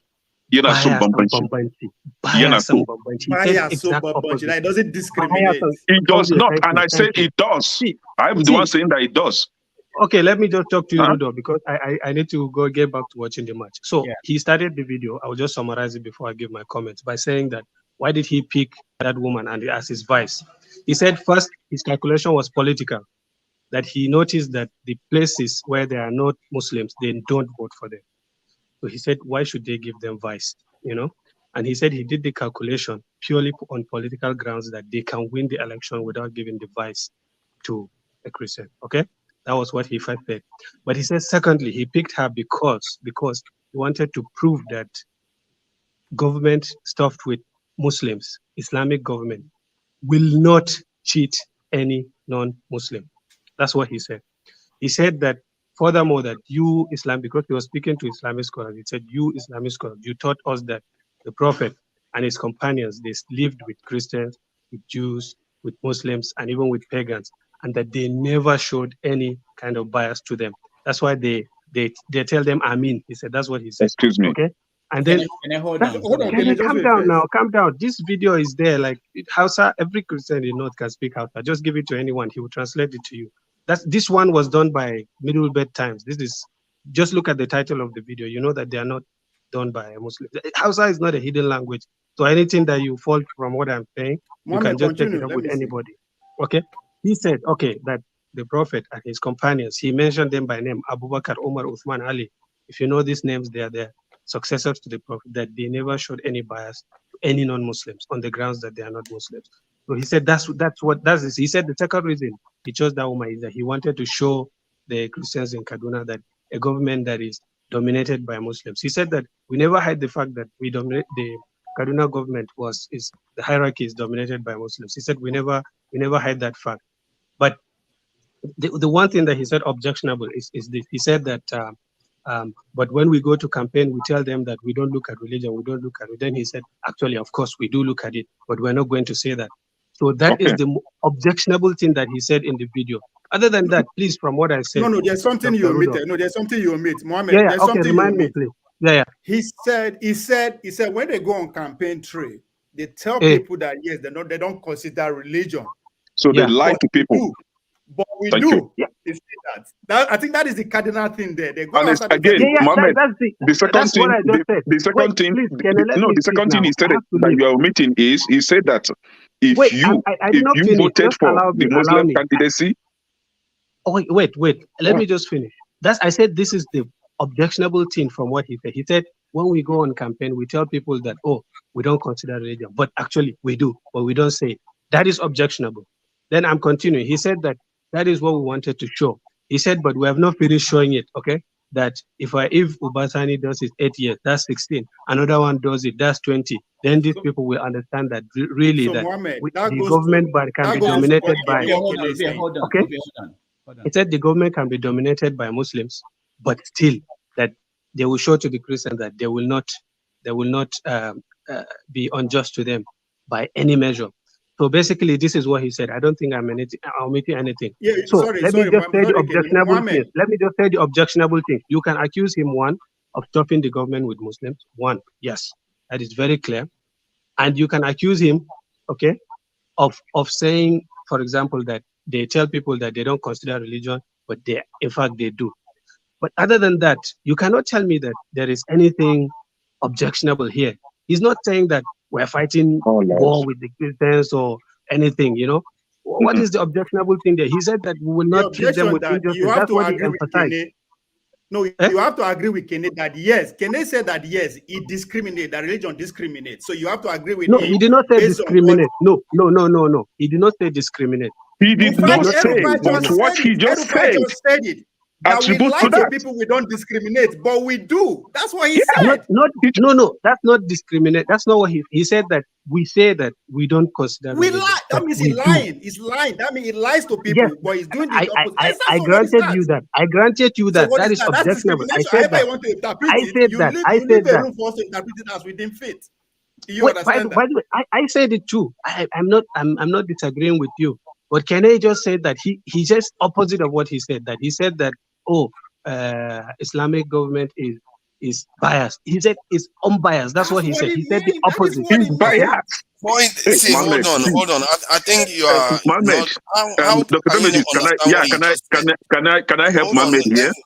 Can I help Mohammed a little bit? Hold on. When you want to dispute, let me be honest. Like for me, one at a time now. One at a time. Let me see. Obvious, he's making some points. You are making some points. But what I don't like with your approach, Kenneth, you are willing to twist what he said. Maybe you didn't hear it well, but at least Obvious, he sticks to the text and then finds it. I told you, I also don't like the fact that he said we tell them that we don't consider religion, but we do. He said this. This is objectionable. I said it. But other than that, like see, you need to calm down. Hold on, Mohammed. Yeah. You cannot, let me straighten this. I don't want Mohammed to go with this. Forefathers, please allow me. Forefathers, allow me, please. Forefathers, allow me, please. You are going to have your say. Please allow me, forefathers. I'm involved in this matter. He's not going anywhere. You're going to go at him. You are I need to address a point that he made. Your guy here, please allow me just a minute. Let me. Okay, why? I started talking first, and you just wanted to just. Forefathers, go ahead. See, and, okay, so regarding this, you have to be careful, because if you just say, "Oh, that's the only thing that he said that was wrong," it's like somebody saying, said a lot of nice things, but you know what? We're going to massacre all of them. You're like, "Oh, that's the only thing he said." No, that only thing that he said is very, very grievous. And then he goes on to talk about stacking the government of a certain group of a certain religion. Oh, that too is benign. And then he said he's going to favor the people that voted for him, whom were targeted to be the same religion again. He's going to do that. Then they want to do it for 20 straight years. Jesus Christ. You can't sit there and act as if that is not very serious statement that he just made. He tried to sugarcoat it so that it is palatable for the public. But what he's just said is very, very dangerous. You can't have that kind of. We can't have that kind of situation in our country. People like that should not serve in public office. And those imams that are buying into it, why are they not in Saudi Arabia bringing all the big contracts to us? Let what they've served us with. All this nonsense that they're doing. Muslim. What does Muslim ever do? Let me come in, please. Dr. Remedies, let me come in. Mohammed. Hold on. No. I don't like when people start excusing this our behavior, saying it's just normal. Okay. Let me. Not very dangerous. Dr. Remedies, let me come in. Mohammed, let me it's very dangerous. Period. Mohammed, you know, when I said it off, I said that translation wasn't complete, right? If I were to grade that translation, I will give that translation 60%. And this is it. If you want to translate, you translate verbatim. You don't sugarcoat things, right? This is what Rufai stated, that when they want to compensate or give dividend of democracy to the voters or the people that voted for them, those that voted for Muslim ticket, those that did not vote for Muslim ticket will be compensated or giving dividend of democracy. But those that voted for Muslim ticket will be given more. The second thing that he said was that when they go out to campaign, they don't tell people that they consider religion, but they do, of course. So when you do consider religion, right, what does that tell? You segregate. You bring in differences. That was why when I said that Islamic leadership recognize discrimination to against what he claimed. So what he claimed is not relevant here, but what he said. We are working with what he said. Now this is it. If you are confused when I say that Rufai is a terrorist, please go to Southern Kaduna and ask them what he did to them. This is the same person that called himself a governor, but he sent out terrorists to go and kill people in the Southern Kaduna, and he imposed leadership, Islamic leadership in those villages. Let's not go to Southern Kaduna and verify. While you can say that people were being killed in Southern Kaduna, I don't have any proof that Rufai sent them. So you know, what are we talking about? Like in a jungle, how can you be talking about this? He didn't act. When people were being killed, he was the governor. He did not intervene. You can say he did not act, but you don't say that he did not. But you cannot say. Why is he imposing leadership, Islamic leadership in those areas? Okay, let's get other voices. That's politics now. Yeah. Okay, let me get other voices. But I just want to ask you. What's going on? Okay, Mohammed. Okay. Let me ask you, Kenneth. Do you know that in neighboring Plateau, they always do Christian ticket, even though they have like around 40% Muslims? We're in Plateau. In Plateau. We're in Plateau. The governor okay. and vice governor. Yeah, let me educate you when it comes to Plateau State. Okay. Why? I came to Plateau State when I was 8 months old. Hold on. I lived in Plateau State for 20 good years. So I will educate you on that, right? When it comes to Plateau State, or confirm that what I just said. Hold on now. When it comes to Plateau State, even though they have right? 40% Muslims. Brother, let's not fight over this, right? When it comes to Plateau State, before now, when I was in Plateau State is Christian state, like predominantly Christians. Please, The only places, let's let me highlight where you will see Muslims in Plateau State. I can even go as far as Nasarawa State, because Nasarawa and Plateau State were together before Nasarawa, left. Where you will see Muslims, where you will see few Muslims in Plateau State, is when you go to cities, towns like Shendam, part of Lantan, part of Yelwa, and then Jos itself, and maybe a little part of Bokos, right? This is where you see Muslims. So when it comes to Plateau is predominantly Christians. So I don't know where your argument is going. All right, all right, thank you. Okay, thank you. Let me just, Mohammed, before you speak, okay, let me say this. It will be good, like when people claim things to provide any source to prove whatever they are saying, so that it will help us. We can agree on something and move on. I was interested. I don't know the composition of Plateau State. I just Googled and I saw that the estimate for Muslims is about 40%. I'm not the one, the source is here. So it's from a UK survey of Muslims in Plateau State. Okay. Anyway, but what I'm saying is that it will help us to have a conversation, not this. So I didn't know this until just in March, just a few days ago. I was in Mecca. I met one Plateau guy. He's a counselor actually in Plateau, PDP guy. He's not bigoted or anything. Like, he supports the Christian governor. He supports he's just following what his party does. Like, he told me that, he said that they never give them vice governor, but that he's not going to lie, that they have been very fair to them, even though they don't give them vice governor as Muslims. I said, oh, really? Is that why is that the case? Even APC, he said, is across parties. Like, they never feel vice Muslim candidate. That he said, I'm just quoting him, that they know that if they give us vice, eventually we're going to become governor. Like APC, PDP, both of them. That's what he told me. Okay? I didn't know this before. I will just take it from him. And it's a fact. Lalong is Christian, his wife is Christian. Okay? So if you say that in Kaduna, wrong. What is wrong? What is wrong? Even that survey. If what you are saying about this in Plateau, that they are keeping Muslims out when they make up 40% of the population, they are not even up to 20%. That survey that Dr. Demet is right is even not accurate. They are not even up to 20%. I'm telling you the truth. Please. Okay. I'm not arguing. I'm not saying it's wrong.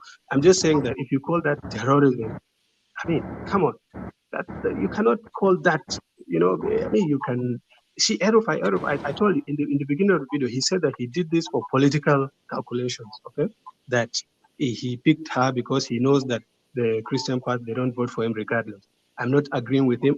If you want to criticize someone, if he says A, B, C, D, say A, B, C, D, and then criticize A, B, C, D. Even me, I have things I object to in what he said. For example, the main thing I said, object to the fact that he said, we tell them it doesn't matter, but then it actually does. Okay. Even when he said that they don't look at religion, I know that he's been disingenuous. Okay. That's what I'm saying. That is one. Two, if you want to criticize somebody, first, don't create a straw man. Like, don't say the opposite of. He said the Islamic government is that of justice. That the Prophet, that he said, you scholars, that's what you taught us. That the Prophet and his companions, they lived with non-Muslims and they have never been unjust to them. That's what that's what he's saying in the video. Just look at it. Okay, there's a transcript to it. If you prefer reading it like this, read it and then object to it fairly. That's what I'm saying. Fairly. Okay. So I object to something that he said. But can it, where you lose me? Injustice. Okay. Where you lose me is because you are not being consistent morally with this your arguments. Like, I remember I did not see the show when Obese Yes Daddy thing came out, but I know you, the type of person you are, you will defend that. You will defend that Yes Daddy thing, even though Peter Obi can say religious war, but he's not a terrorist. Okay? But Rufai says that I put Muslims, that will be a terrorist. So you're not being consistent with your argumentation. Even though I did not see that video, I'm certain that you supported that or you tried to explain it away. Do you, for example, agree with the religious Yes Daddy thing that Peter Obi said? I'm just asking you a question. Yeah, Said even before Peter Obi stated, I've been saying it, that the politics in Nigeria is a religious war. I've been saying it. Then, It's a religious then war. you and Rufai think alike. Then why are you No, we objecting don't to what think he's saying? alike. What I advocate for is giving everybody fair chance to participate. And that is why I call it religious war, because I see that your Muslim brothers are trying to dominate others, right? And that is why I'm kicking against that move or that movement. And that was the same way P2B is kicking against that. You shouldn't dominate everybody. You are not the only one in the country. I could throw that back at you and say Yeah. the exact opposite. I can say that, okay, I don't, this is not the type, I don't speak like that, so I'm not even say it, but let me just, but you know what I'm saying. So if Muslim No, I don't is know what bad, you're saying. Christian is also bad in Plateau, for example, or even in Osun State, where it's Muslim majority, but they have Christian, I believe, or Adeleke and his wives, I think, are Christian. I'm not sure about this, but I think that is the case. But we never say that this is terrorism. We never call that terrorism. In Castina, do we have Muslim ticket in Castina? Okay, how many? Okay, in Sokoto, do we have Muslim ticket in Sokoto? Okay, then say the same. Is that a religious war? Okay, no, in Meduguri, in Kebbi, do we have Muslim tickets? You can ask me about Meduguri. I can tell you anything. I don't know where you are driving this at. Listen, guys. Okay, I want to get other voices involved in this conversation. John Abba, welcome to the show. All right, Dr. Rudy, thank you for having me, and thank you, fellow panelists. It's a privilege to be here once again. I'm not a Muslim. I grew up in a Muslim community. I understand a little bit of Islam. There is no doubt that Rufai is a religious bigotry, but what he stated there, from what I heard here and I've been hearing from other places, it's not that they intend to Islamize Nigeria as some people intend to. The percentage of the Muslims in Kaduna and other states, like for instance, in Benue State, the governor is a Christian. The deputy governor is a Christian, and so also in many eastern states. I don't have problem with Muslim ticket. I heard that what he said on that tape, that what he implemented in Kaduna State, Muslim ticket is working, and he believed that Peter Obi want to bring religious politics, but it doesn't work for him.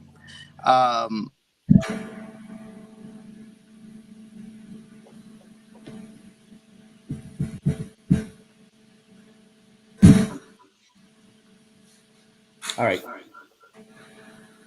Can you guys hear John Abba? I can't hear him. Okay. We can't hear him. All right, so we move on from John Abba. Ngozika, go ahead.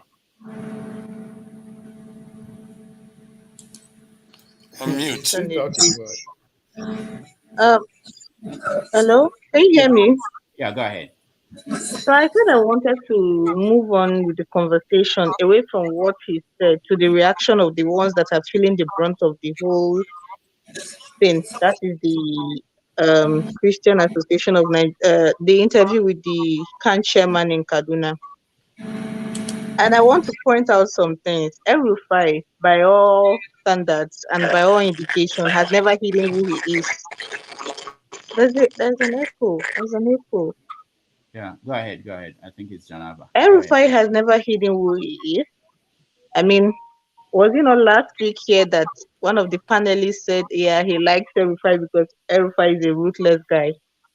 Man has never hidden who he is and what he stands for. That has been established. What has been going on in Southern Kaduna, he sanctions it. If he doesn't sanction it, he would have put a stop to it. That has been established. Now, what I have a problem with is we know this for a fact. If it was a Christian governor that made the kind of statement Rufai did, we won't be here talking all these things now. Where I have a problem is the interview with the CAN chairman. I have serious issues with him. The people of Southern Kaduna are being wiped out. They are the ones feeling the whole heat of this a conspiracy to take out an entire indigenous community. They're the ones feeling the, and whether we like it or not, it has ties with the Fulani herdsmen. And who are Fulani herdsmen? They are Muslims. They are Muslims, so they are all interconnected. These are the people who, and this guy is interviewed, and he calls Rufai a man. He did not deny Rufai. He did not deny half of what Muhammad is saying here. I'm just looking at him. I'm shaking my head. The man confirmed almost everything Kene is saying, and he said he said Rufai is playing a religious war, and he's bidding for 2031. Now, the problem I have with him is, you guys realize what this man is planning to do, and yet you call him a madman. Do they not add? I think we do not realize that when we say this kind of things, oh, he's stupid, oh, he's mad, it sort of absolves these people that make this kind of incendiary comments of certain responsibilities for their words. He is not a madman. He's deliberate. He knows exactly what he's doing. He's intentional with what he's saying. He is not a madman. Everybody is not a madman. He's a deliberate disruptor. I mean, it was a panelist here that called him disruptive, not me.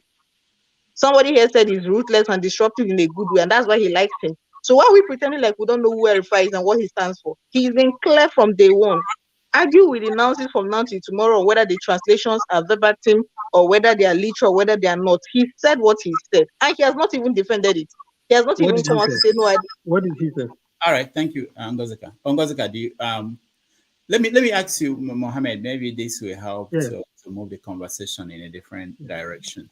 So our forefathers said that someone like Rufai should not hold public office because of statements like this, that they are not helpful to the nation. Do you think that the statements, whatever interpretation based on your own understanding of what he said, that is helpful to the nation, or that we are moving in, if we have politicians all operating that way, that we're moving in the right direction? No, I don't think so. Okay, I don't think so.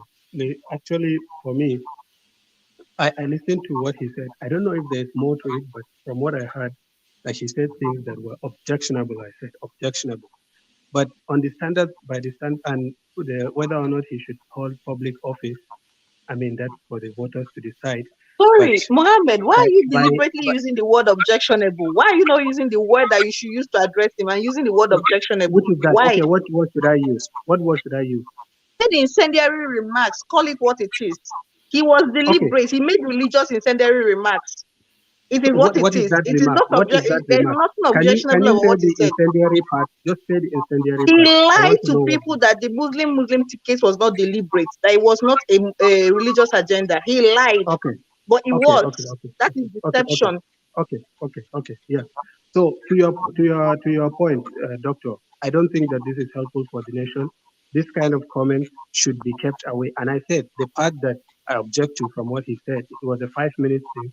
Like most of it was fine by me, but the fact that he said we tell people that religion, we don't look at religion, but of course we do, but we don't say it.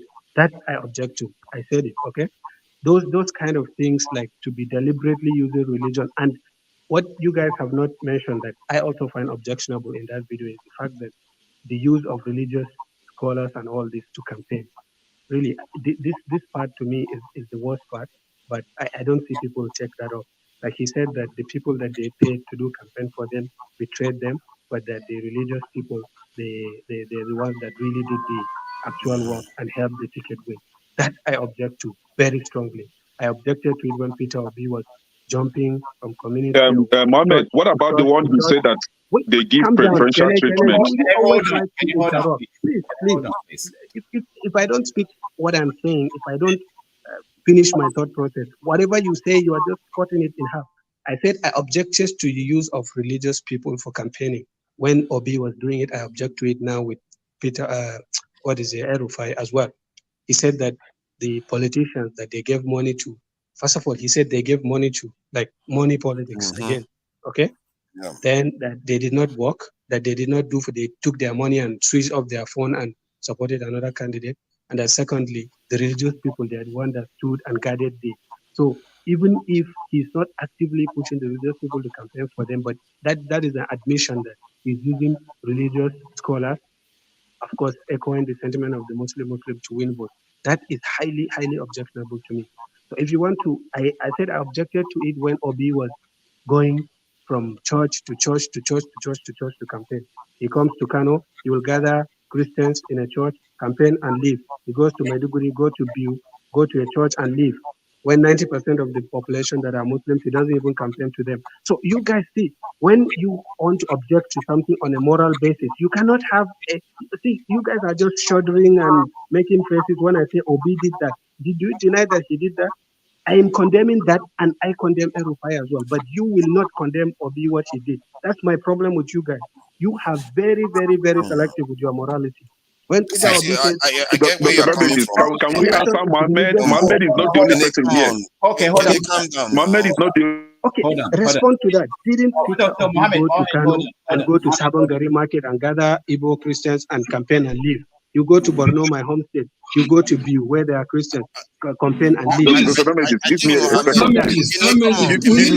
Let me give me a second. This man seems to be making some sense. Okay, so you see, this is what I'm saying. Mohammed, hold on. You guys did not even mention it, but when I heard the video, these are the things I object to from the video. Yeah, Mohammed, Okay. thank you. Hold on. Okay, Yeah. let me answer because there are so many questions people are raising.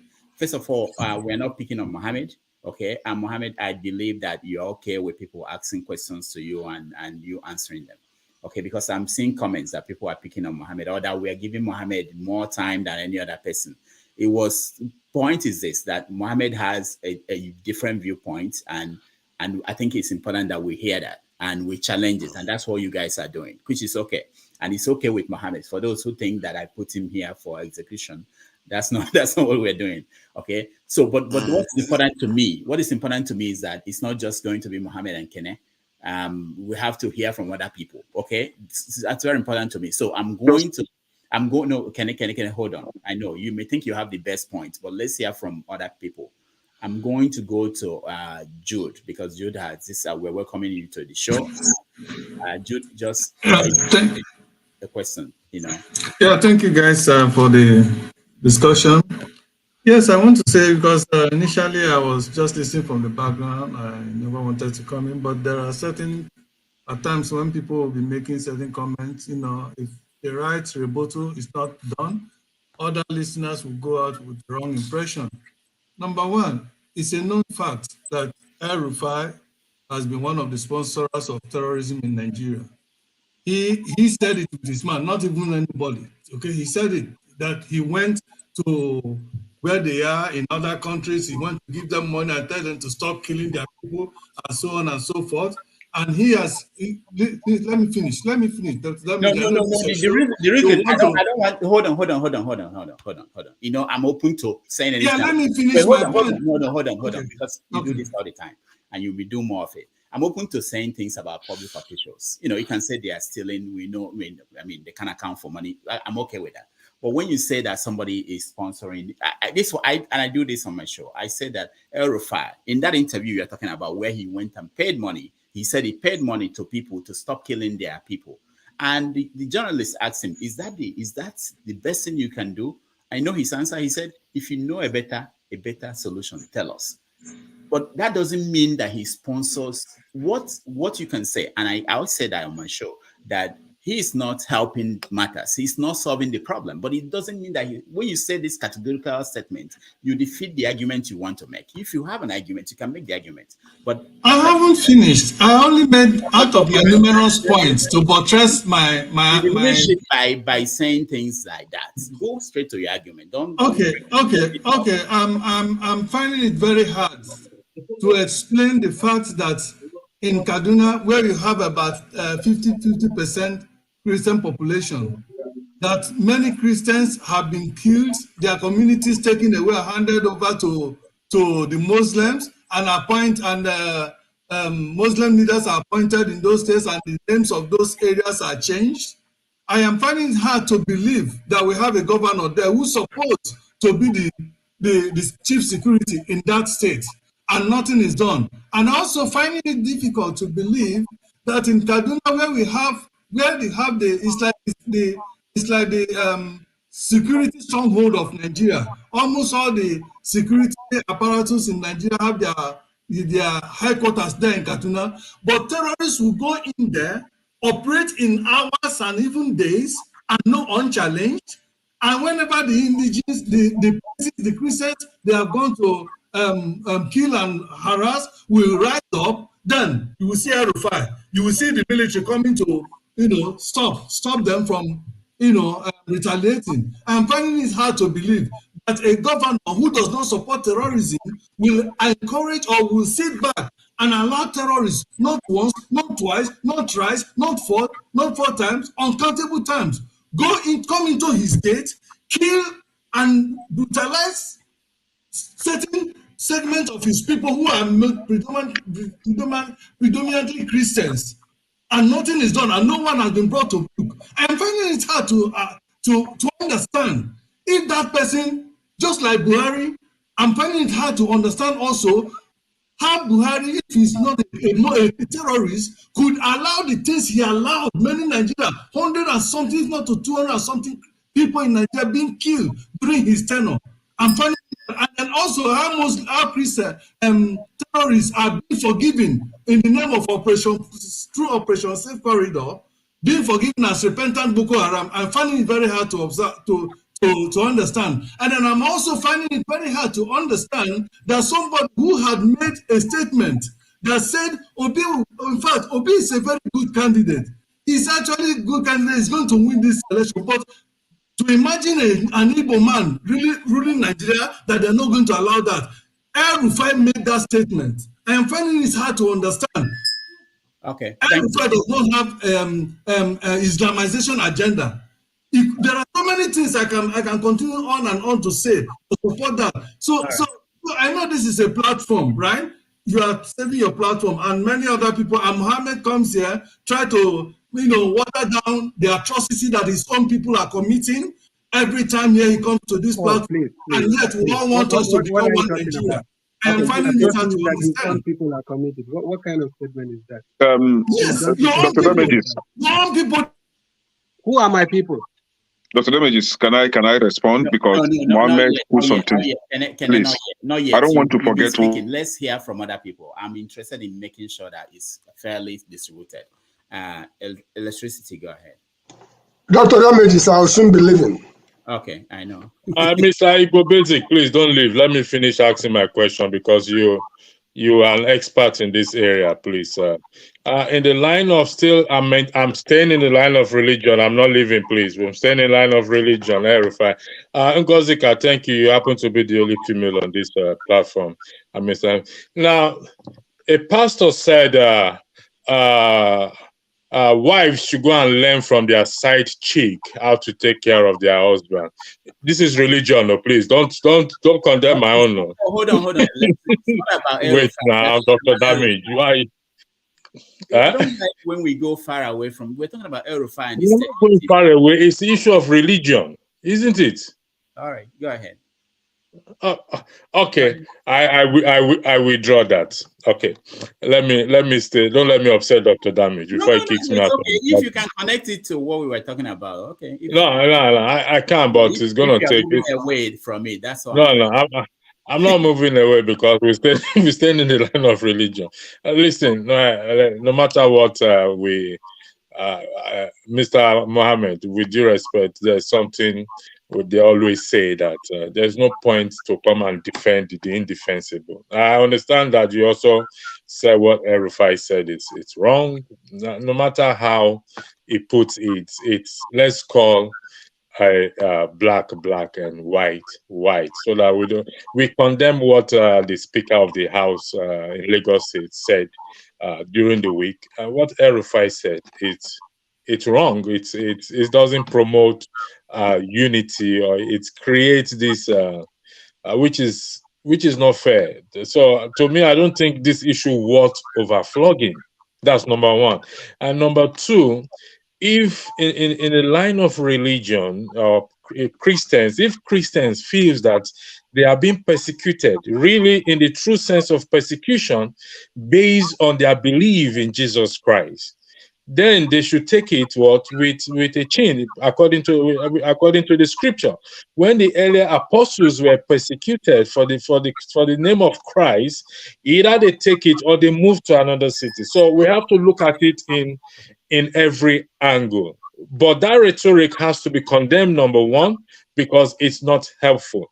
But if I am being persecuted for Christ, for holding on to Christ, or my belief as a Christian, I don't think we should overflog that, because it comes with believing in Jesus Christ, that if you are to proclaim his name, they're going to persecute you. So when we pray to God and we do what is right, as the early apostles did, Paul defended himself before Julius. You can shake your head all you want, please.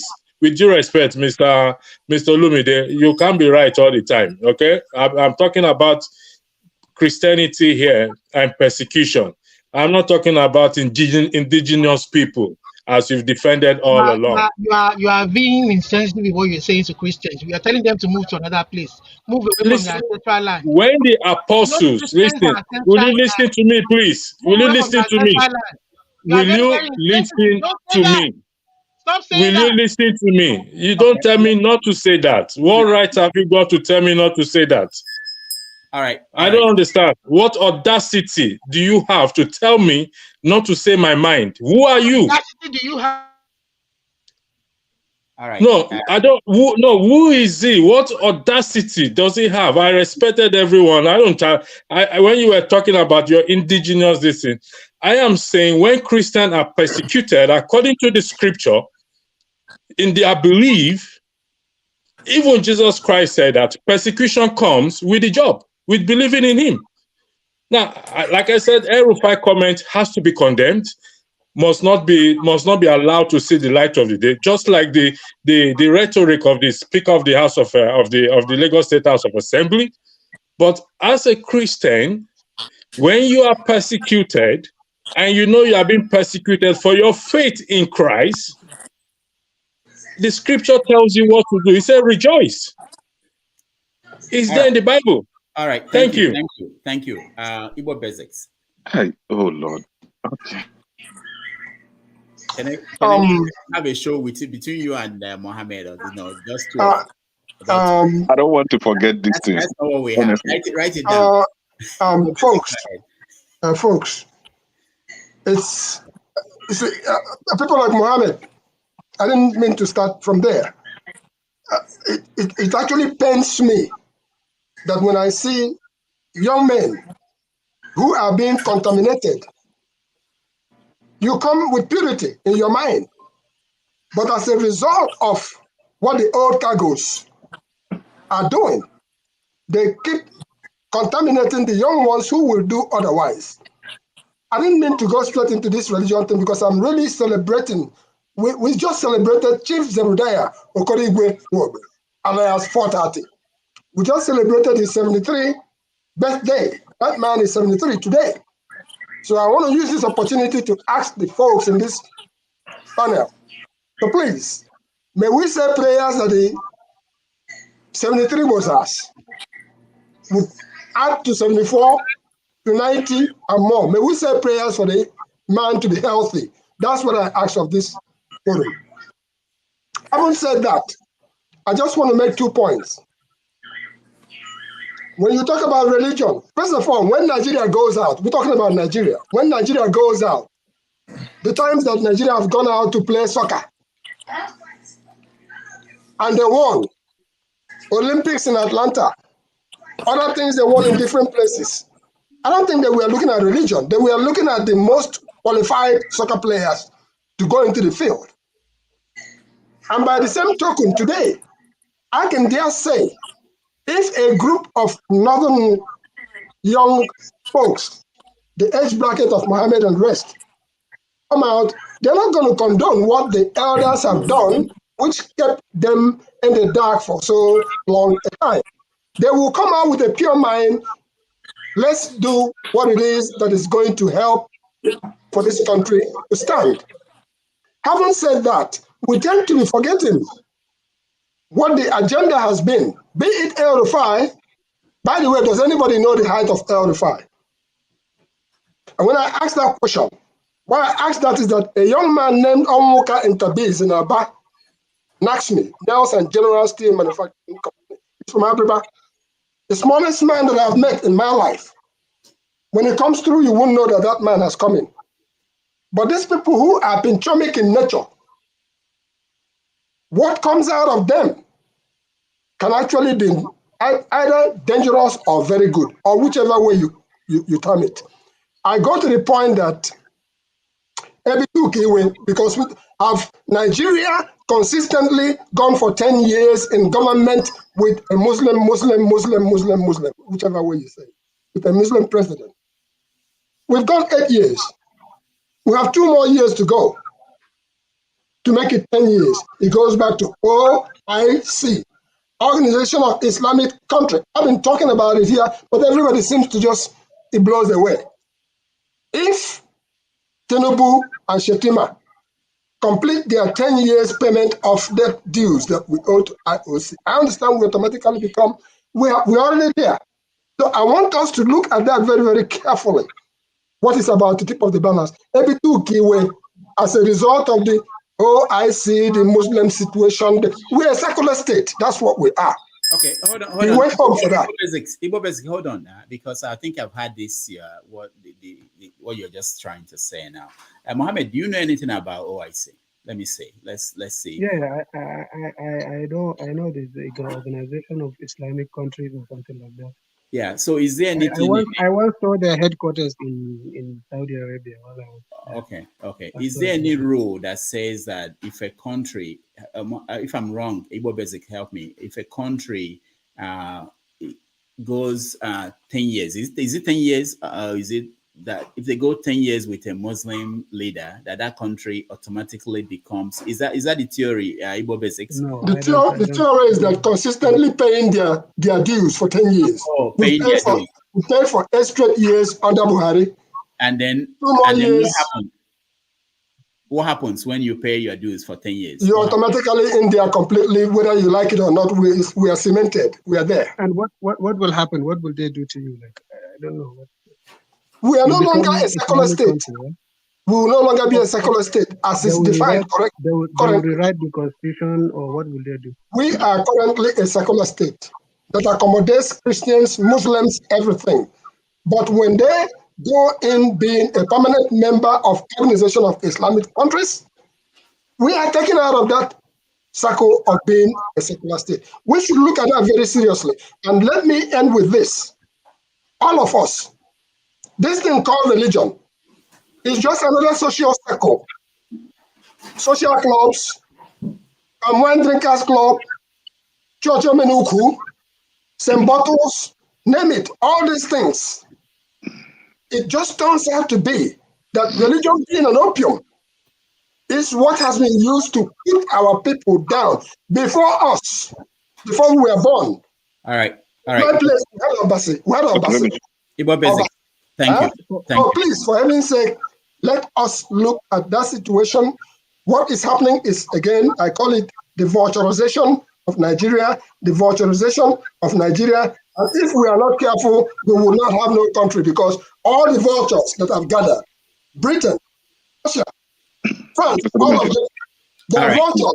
Thank you. I just want to answer your question. Like, yeah, please give me a few minutes. Right? Yeah, quickly.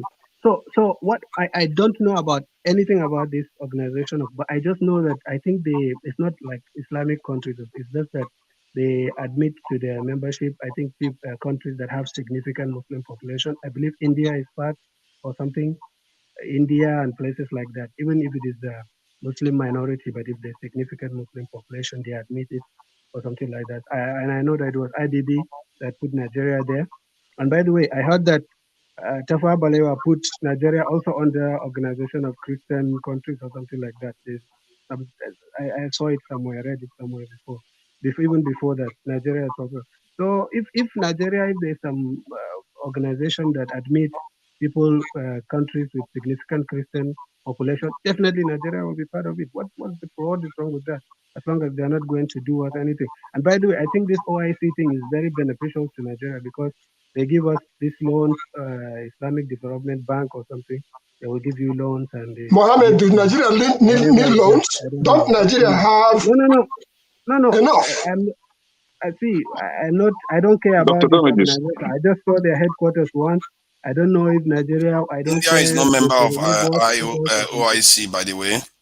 Okay, just confirm it. But okay, I'm not sure, but just confirm it. Like the countries that are there, not all of them are Muslim-like countries. There are some countries that I want, so I'm not sure. Anyway, like I thought India was there because I saw it somewhere, but then you can confirm it.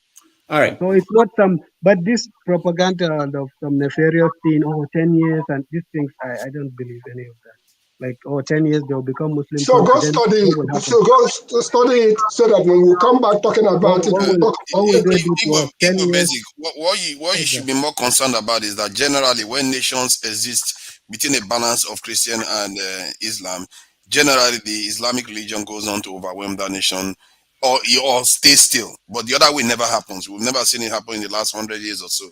That is what should concern the southern part of the country, because there's a demographic. I said it before, months ago.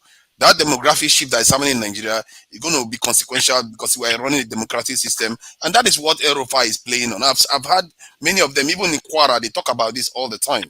So I will just leave it there because it's not my turn. Dr. W, let me come in here. Every other person is chipping in. Yeah, can I come in? No. Yeah, every other person is chipping in. Can I come in with what I want to say? Wikipedia on OIC, according to Wikipedia on OIC, it listed the countries that are members of the member state of OIC, and Nigeria is part of it. There is listed here. From Algeria, Benin Republic, Burkina Faso, Cameroon, Chad, Djibouti, Egypt, Nigeria, Mauritania. In Asia, certainly India is not there, Azerbaijan, and in Europe, Albania, in Americas, Guyana, and Suriname. I'm not pronouncing it well. And right. Thank you. I like. Sorry about that, Kenneth. My apologies. I just needed to bring it. No problem. Yeah. Let's just take it on that, right? It's not a subject that we can finish. Let me say before I go. Will, I want to hear. Hold on, guys. I want to hear from Will. Will, welcome to the show. Thank you for having me again. Yeah. I just want to respond to my brother Mohammed. He was saying earlier on, he was responding to Mr. Ibu Basic that if Nigeria become OIC, and so what? That statement is hypocritical. Is that fair? Nigeria is a divided country in religion. Many Christian as much as Muslim. So when you say that if you become OIC, what's the big deal? It's a big deal. We have to be a neutral country. So for you to just respond to him as such that no big deal. If you're OIC, what bad would it be? I said if there was a Christian organization, that's what I said actually. Even if there's benefit there. And I think, please, somebody should confirm it. Like, I think I read somewhere before that Tafawa Balewa put us as part of the list of Christian countries or something. There is no such thing. Just confirm. I don't know. I saw it somewhere. There is no such thing. My point is that Nigeria should be. It's very difficult to deny something. It's easier to affirm it. So, Mohammed, I'm telling you what I know. I know how far I've gone with all these issues, right? But this is it. You guys are getting confused with what is playing out here. When electricity was surprised, and Mohammed is trying to cover up for Rufai, and Will also is surprised the way Mohammed was trying to answer the question. See, there is an ibadi in Islam called Kitman. Kitman. Everybody should look it up. Kitman is a belief in Islam, a belief for deception. They will tell you something they will do and still go ahead to propagate their Islamic agenda. This is a belief in Islam, and you don't expect them to stand for what most of us, the southern people, are standing for, which is for fairness, right? They will never stand for fairness. They will always stand for their own Islamic agenda. Do not be surprised. Somebody like me, I'm not surprised that the kind of Muhammad is trying to support what Rufai is saying. It is in their religion. It is called Ibadi. Some people call it Takia. Some people call it Takia. Some people call it Kitman. It's an Ibadi in Islam, right? Look it up. So it is their belief. It is their belief for deception. Especially, look it up. I don't have to educate you on everything. You have Google, right? So this is it. You are saying nonsense. You're saying something that's completely false. What is Okay, hold on. We have people here. Everybody should look it up. Mohammed, do not interject me, please. Dr. Damages, can you put him on mute, please? Because when he was talking, nobody interjected him. Now, somebody like me will never be surprised with Mohammed's position on this issue, right? Now, you are saying that in Kaduna State, that somebody said there's about 50-50 Muslim, Christian in Kaduna State. Not true. The population of Kaduna State is false. I participated in a census, 2006 census, so I know what played out in the northern states, right? When it comes to Kaduna State, the population of Christians outnumbers that of the Muslims, and also not only Christian and Muslim that are in Kaduna State. We have traditional believers in Kaduna State, and they're of significant number as well, right? Muslim, where you see Muslim concentration in Kaduna State, is just that city, Kaduna. I always state this, that Islam or Muslims tend to converge where they have their central mosques for Fridays. They don't have their central mosques everywhere. They always cite their central mosques in the cities. So they always converge in the cities where they will be able to go to their central mosques on Fridays. So the number of Christians in Kaduna outweighs that of Muslims. And we still have non-Christian or Islam believers in Kaduna State, right? For IOS, it's Organization of Islamic Countries that, what they call him, Babangida forced Nigeria into, right? On what basis did he do that, right? But because you and I know that Christians, the number of Christians in Nigeria outweighs that of Muslims. Muslims are very significant, minute in Nigeria. But today they are claiming, if you go to Wikipedia, they are claiming that Nigeria is the Islamic country. How?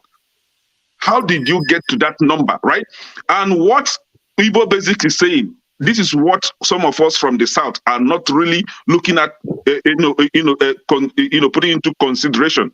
For 10 straight good years, if they keep paying their dues as Islamic states, after that 10 years, you and I will cease to be Christians in Nigeria. Nigeria will cease to be a secular state.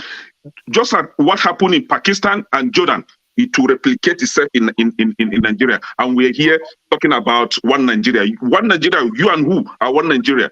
If we are one Nigeria, why not have a Christian and Muslim candidate in APC?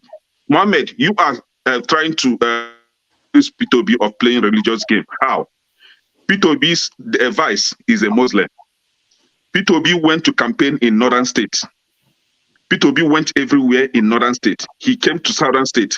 Now ask me, let me ask you, where did you see Tinubu in the southeast campaigning? All right. You guys are playing Kickman and Pakia here, deceiving yourself. Not somebody like me. Okay, thank you. So, Dr. What is bothersome to me? Hold on. What is bothersome to me is the idea of money. No. Basic, no. I can't let you speak. Anybody. I'm worried about us, our people, our country, and I'm worried about things I hear. Can I just say that Tinubu did not campaign anywhere in the East? Is it that Ekene didn't see Tinubu campaigning, or that Ekene needed to say that to make his point? That's what kind of thing that worry me. You don't need to say that to make your point. Tinubu was in Imo State, at least. Other than Imo State, where else? Oh, but even if it's only Imo State, why will you say he did not campaign in the East? I want these fundamental things so that we can get it, because we're going to be having this conversation. I was trying to offset Mohammed's claim that P2B was playing political game. It's not just about you. It's a common thing I see here. You don't have to invent things. You don't have to. There are enough information for any position you want to take. I can actually take any position in any debate going on here, but you have enough, and you stick with the facts so that we can. It makes sense for me and for people who are watching at home. If anybody hears you now saying that Tinubu did not campaign anywhere in the East, and they know he campaigned, how would they go on with any other thing you are saying? I think you are doing yourself injustice. That's what I'm saying. And it's not just you. A lot of people do that here. Just to make a point, you go to something that is even obvious to anybody who is listening. Anyway, I think we have to move away from this topic. I think it's exhausted. I don't know if anybody. I have a question. I want to go so that I can come back later. Yeah, go ahead. I want to go so that I can come back later. But there's a recurring word that I keep hearing. I know saying me, they let me everything they play. Since everybody is talking about Wikipedia and Google, I decided to use Google to check this here that everybody is going on about, because I've been hearing it, but I've never used it in my argument because, like you rightly said, I don't like saying things I cannot defend. So, according to Google, in Islam, takiya or takiya is a precautionary dissimulation or denial of religious belief and practice generally. Takiya is the action of committing a sinful act for a pious goal. A related term is kitman, which has a more specific meaning of dissimulation by silence or omission. So we have that in the open now. I just wanted it to be out there because. So what are you trying to say with that? According to Islam, there is what kitma and takiya, you said, right? So what is that? What is the point you're trying to make? I am not the one saying it, Mohammed. Google is the one saying it. I am just reading verbatim. So what is the point you're trying to make? That's what I'm saying. The point I am trying to make is this.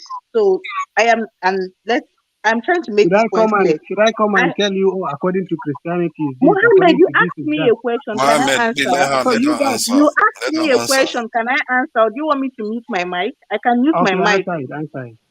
Vowed, you are partial in this matter today. Why is it that Mohammed can interrupt every person and you will not put him behind the scene? Why? So why? The question you asked, let me answer you. I decided to check this because I do not like, I am very particular about words.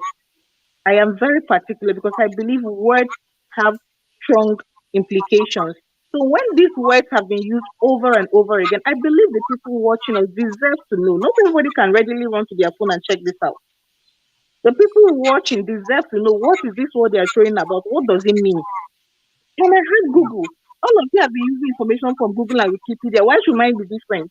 I decided to check the word just for context of what they are using it here. And you're not attacking me. Why? Am I the one that defined it? Is it not Google that defined it? Did you see me make any comments about it? Ngozika, thank you. What I was expecting Ngozika to say, if I'm debating on your side, is to say that what you read is actually what Rufai was doing when he knew something was wrong, but he's using it to. He wouldn't let me come to that, so I just decided to answer him. But that's so that he wouldn't have taken a position. He doesn't. And it is also what Mohammed is doing. It is also what Mohammed is doing here. Okay. So what I'm saying, can I just make one point? Yeah, go ahead. Because see, if I make this analogy, I believe in analogies because it reflects the beliefs of someone onto them. Okay, if I say Peter Obi is doing kitma, as you say, I've never heard this word, but I'll use it now because he was going on Arise TV and telling people that don't vote for me because I'm a Christian. Don't vote for me because I'm a Southeast. And then we find we cannot do kitman because there's no kitman in Christianity. It's an and then we see a phone call. He's telling pastor that, oh look, tell your people in the Southeast, the Christians, that they should vote for me because it is a religious war. Okay, if I said he's doing takiya, what will you say to that? Okay, Mohammed, he is not doing takiya because he's not a Muslim. It does not apply to him. You just claimed you don't know the meaning of. By the way, Rufai, that video. Mohammed, you just claimed you do not know the meaning of kitman. You denied it when I've never had kitman, but wait. Now that is why I'm educating you, Mohammed. Wait. I'm trying to make a point. I'm trying to make a point. Okay. You said Rufai was doing takiya. You said. And you define this as, okay, you deceive or something like that, right? If you look at the video, there was microphones from Channels News and this and that and that and that in front of him. So how can you hide or something when the media is all over you? How does that square with what you're saying? Can I answer your question? That is exactly what you're doing. You are doing the kitman as well because if they believe. What am I hiding? Okay, tell me what I'm hiding. What am I hiding? Mohammed, can I answer you? Mohammed, can I answer you? So just like you are doing for You said that the only problem you have with Rufai statement, which you termed objectionable, is where he said that the Muslim ticket did not matter, but it did matter. Please, having defined Takia, does that not correlate? Does that not translate to Takia or not? Per our definition using Google, does it or does it not? See, what I'm saying, I told you that I found it objectionable. Does it right? or does That's it what not? I said. It's a simple question. It shouldn't be so hard. That's what you need to go and ask Rufai about that. But I said Mohammed, I found it objectionable. come on. You're not even answering a straight question. That's not What polite. is that? What are you saying? She asked you whether that was not Takia based on the definition of Takia. And you're Based saying on you should definition of answer Takia from the Wikipedia that she saw. Is that okay? What is your definition of Takia? From Wikipedia, Google, all of you have. Let's ask him what's his definition of Takia. Let me expose another thing. Hold on, let's get another thing. Let's get his own definition of Takia so we get somewhere. This is not since this is not a religious somebody spell Takia for me, please. then Can let you me spell take it, time to Ngozi? explain this. You're not let me giving take us your time to definition. explain. Let me take time to explain. Okay? I told you I've never had anything Kitma. Okay? Wait. Let me explain it. You asked me a question. What is it, right? Wait. I told you first you use be Kitma. specific. Right? You can please Kitma. answer. Okay, you said Kitma first, okay? Then she read a definition Takia or something like that. Okay? Now I know what this is about. You said I should explain it. Let me explain it, okay? Define what I asked you to define what Takia means. Okay, there is a chapter in the Quran, chapter 3, Al Imran, if you can check it. In it there is a verse, okay, referring to one of the companions of our prophet when he became Muslim, okay, in Mecca amongst idolaters, okay. He's Ammar bin Yasir is his name. I'm giving you full details so that you can confirm it. Okay? No, I don't want to hear Ammar the bin story. Yasir. What does it mean? Okay, you're asking me religious question. I want to answer it religiously. You're saying you don't want I'm getting stories. an Islamic lesson here. I want to get the meaning of the word. That's what I'm taking you to. Okay? Ammar bin Yasir, he became Muslim. Okay? They were persecuted at that time. Okay? He was being persecuted. He was asked. If I jump in and I'm Please, let trouble, me talk and now. then Let me talk. Let him finish his definition, please. You like asking questions, but you don't like the response. You only like yes and no responses. I'm taking you to it. He was asked. He was being persecuted to denounce his religion. Okay. He said, okay, he left Islam. He came and he told our prophet what he did, but then that verse was referring to him. It's in chapter 3 of the Quran. That if you're on the verge of death, you renounce something. Let's say you say that you are not a Muslim, just to get away from that. That is fine, as long as it's not in your heart. Like, okay, if I come and put a gun to your head and say, Ngozika, you must say that you are a Jew. And then you said, okay, I'm a Jew, I let you go. Do you disagree? So are you saying that somebody should not say that? This is what you are referring to. This is what is allowed. But the Deception, Quran say lies, that and it has to everything. be hold on. Did the Quran specifically say it has to be at the threat of death before they can Yes. do it? Yeah. Okay. I know the verse offhand, but I don't. Okay. I could recite the verse to you. I can Google it and check which verse it is, and I will give you the citation there. So this is what you are referring to. I don't know that it's a concept. That is the way you understood it, but that is not how it is being practiced. And a lot of people have said that it's being used to say you can lie. Dr. Damage, can we remind Mohammed that he initially claimed I studied Ibadi Islam when I was in elementary school. I studied Ibadi Islam. Mohammed, but do you know what Ibadi is? Ibadi, do you know what that is? We have Sunni, we have Ibadi. It's a branch of Islam. See, if you ask all Muslims in Nigeria, okay, if you ask Dr. Damage, this is for you, please. Mohammed, hold on. This is for Dr. Damage. Dr. Damage is the moderator. Hold on 1 second. Hold on. Now I understand what you're saying. Hold on. One at the time. Mohammed, hold on. Calm down, electricity. Calm down. Hold on. Just hold on 1 second. Hold on. This is for Dr. Damage. Hold on. He's the moderator. Hold on. Just take 30 seconds silence. Everybody, 30 seconds silence. No speaking. 30 seconds. Seriously? Yeah, seriously. 30 seconds. You just come up with an idea. What is it going to Listen, I said, Mama Echo, you will speak. 30 seconds silence. Let's take a deep breath. Take 30 seconds silence, please. After 30 seconds, Dr. Damage, the floor is yours.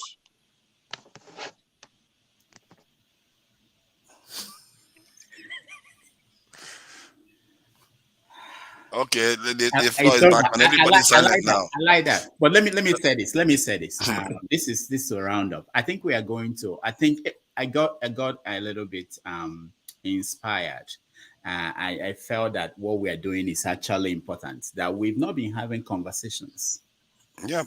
We've not been having conversations across the country, and so for some, today I felt like this is actually important. What we are doing here, we should.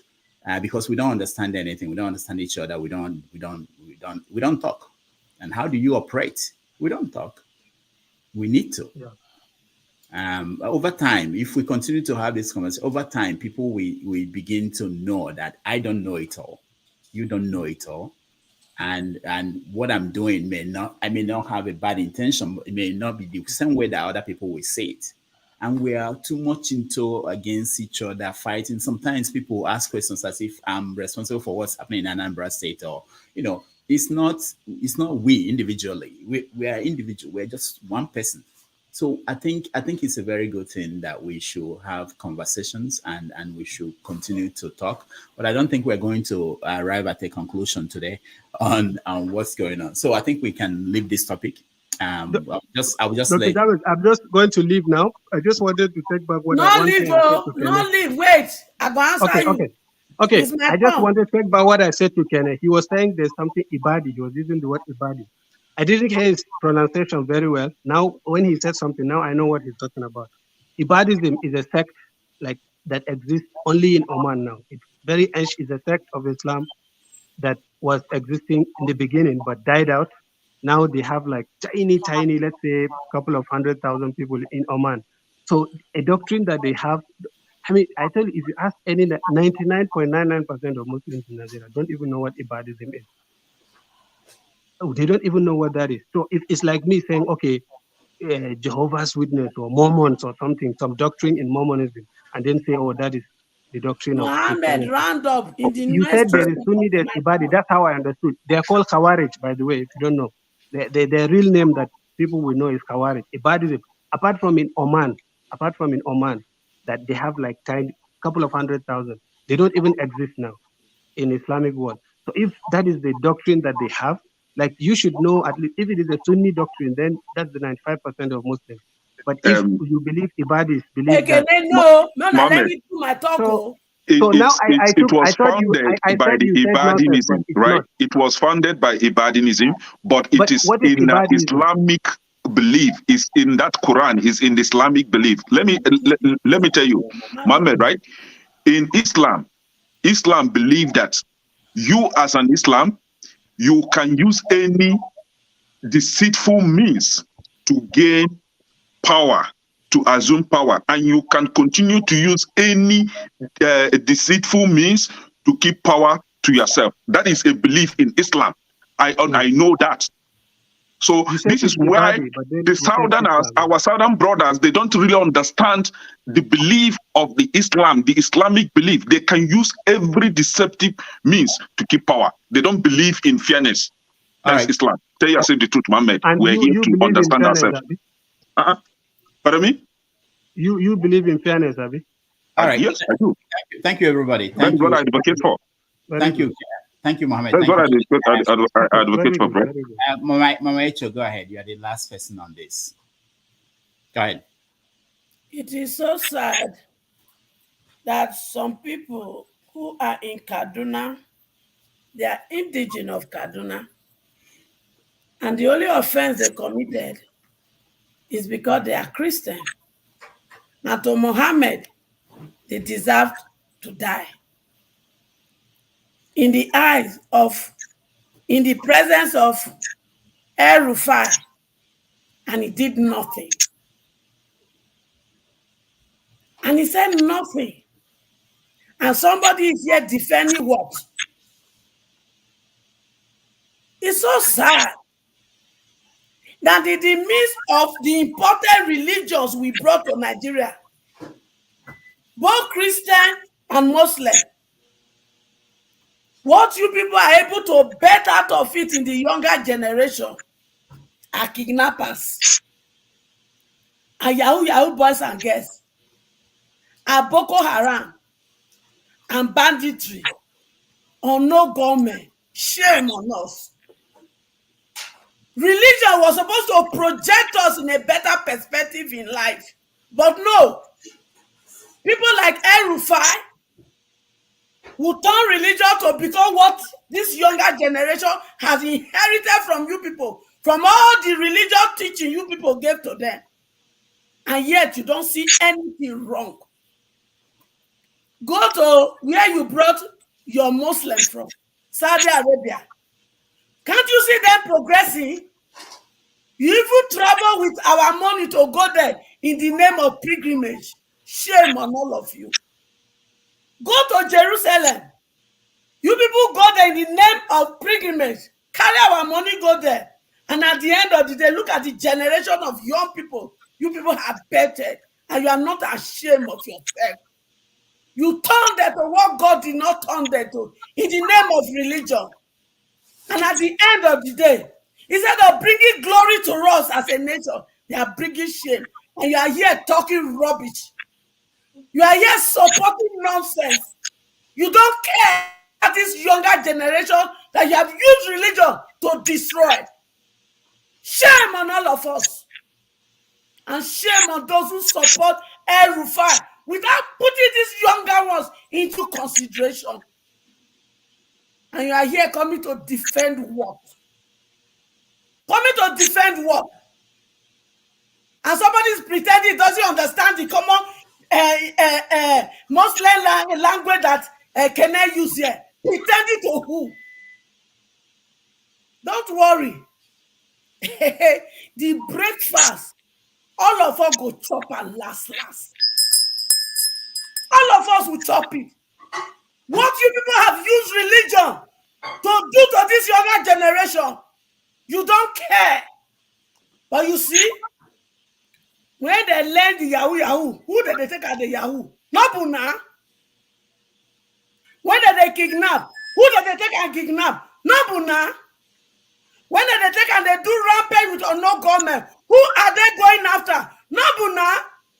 If you people have lived by the example that the so-called religion you stand for, you have practiced it in honesty, all this evil wouldn't have been going about in our land. And people like Muhammad will come before me and be defending Rufai for his evil and wickedness that he has done some people in Kaduna just because they call themselves Christian. As nobody, people like Muhammad, it's not seen anything wrong with that. And it's not even seen anything wrong with the statement. All if right. it's did Nnamdi Kanu say something like that before he was caged up? Did he? Mama Echo, thank you. So some set of people, they get to here when they go talk anything for Nigeria, they go scot-free. You see, I don't tell you now one thing. You see that thing I do for my father's time when I go scot-free. In this generation with me and my children, you will never go scot-free with it if you don't stop it. We will stop it. Thank this you. Unity and bigotry must stop. Mama Echo, thank you so much. We appreciate that. Let me play this video and then we'll go on. Just a few minutes.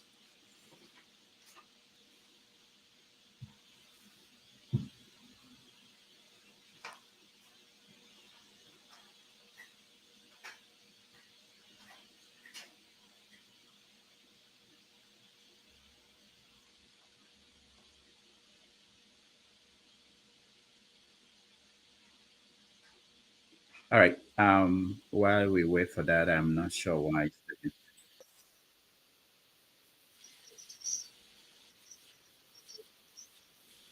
I'm not. Those that put me in prison, no reason they put me in prison. They took over all my businesses, and when I survived it, I'm in the Senate with you people. It's not the end to what we have done. It's not the end to United Nigeria. It's not the end to Brothers Keeper. But these senators I called, I never lacked. When the PDP that I was governor for 2 terms was being formed, I brought every money they used in forming that party. Every penny in 1997 and 98. And I later, before I came to the Senate, before I came into politics.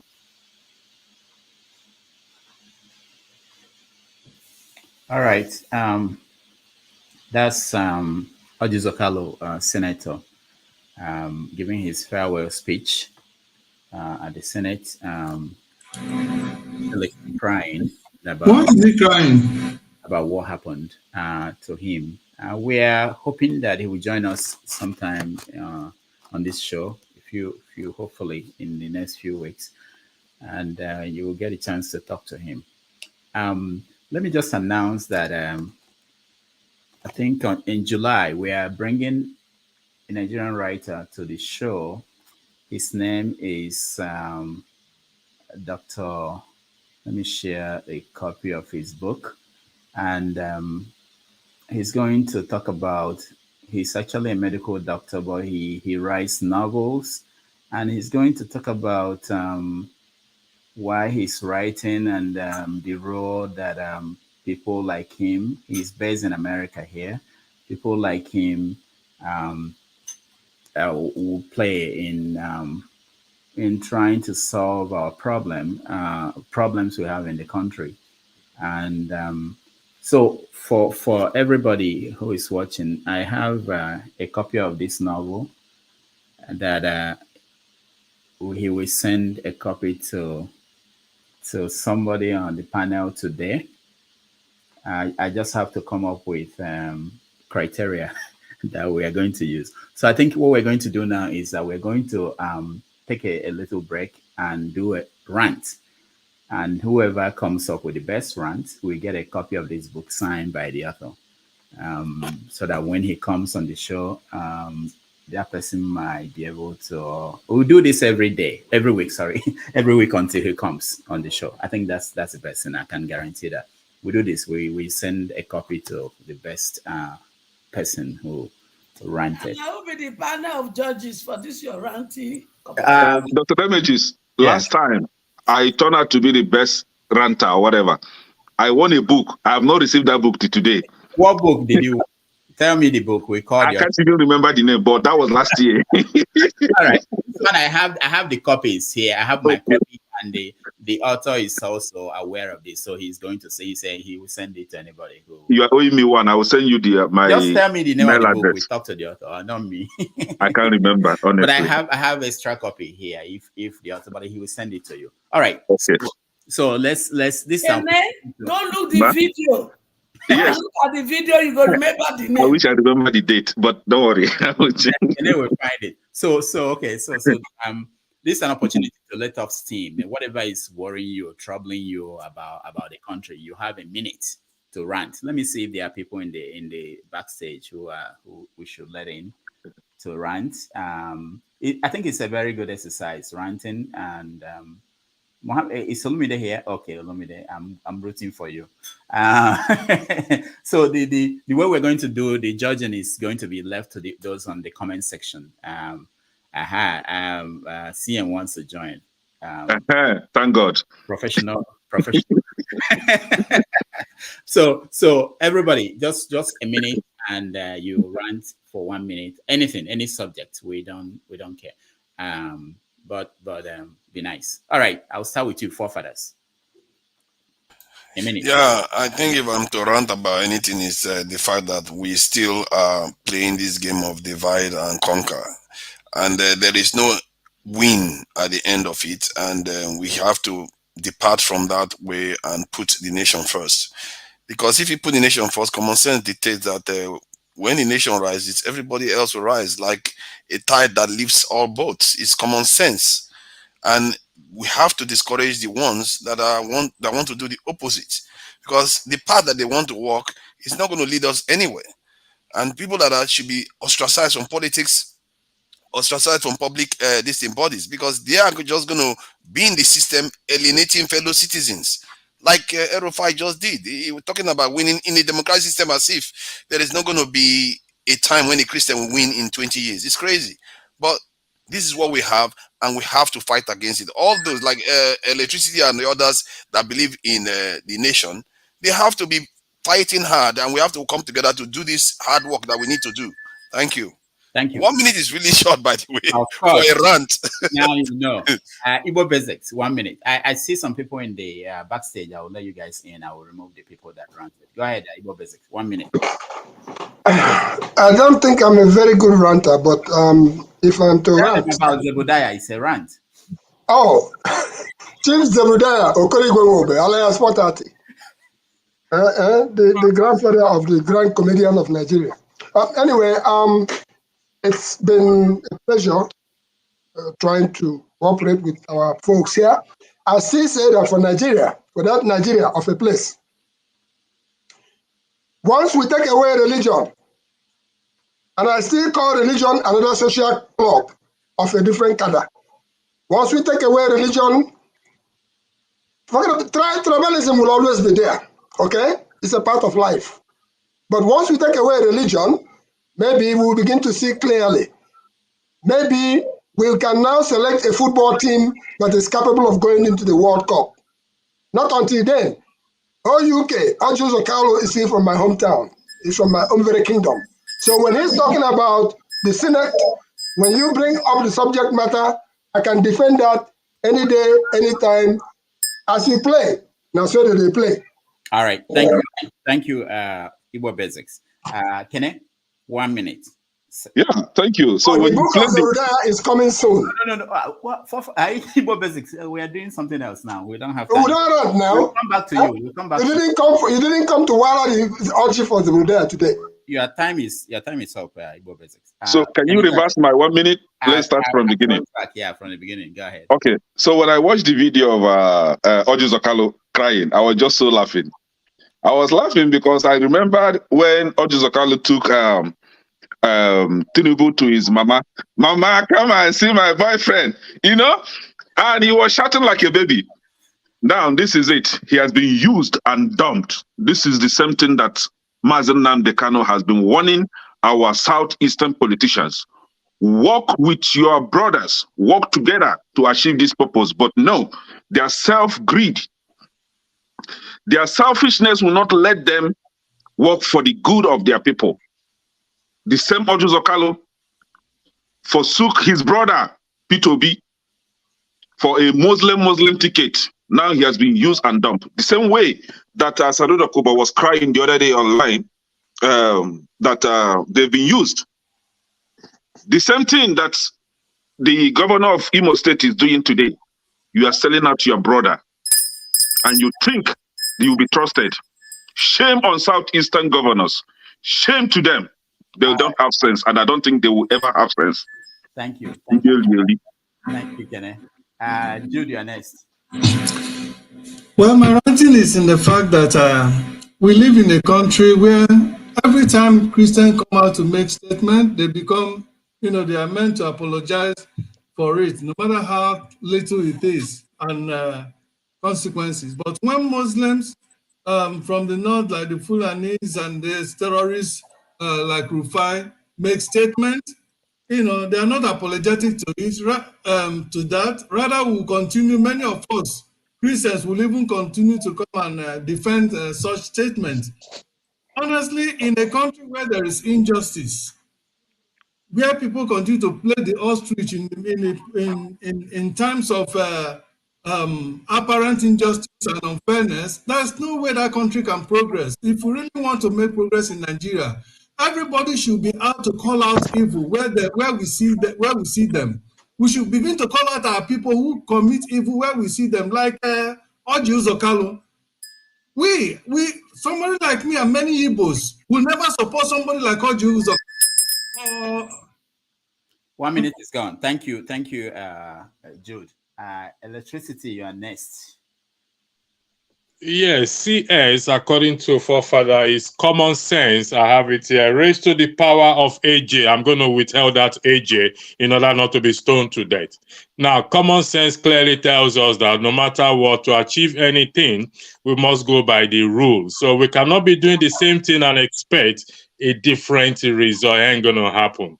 No matter what you say, Constitution is the only way to the answer to our problem, religion or not. Take it to the market, to the sky and back. You'll come back and meet me here. I yield the floor. Thank you. All right. Thank you so much. The next person is Mama Echo.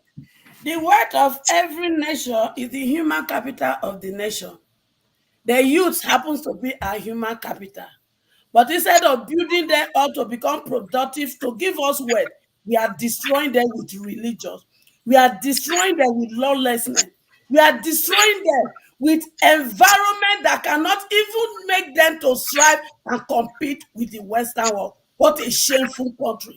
It is high time for us to understand that these children, they need an environment that is healthy for them to strive and compete. Let us stop this nonsense about impunity, religious bigotry, and let us give them an environment to fulfill destiny. And that is what I ask for on behalf of my younger children. Thank you. Wow, Mama Echo, thank you so much. That was nice. Queen, African Queen. Welcome. I didn't see you. How did you sneak in here? Who brought you in? Not me.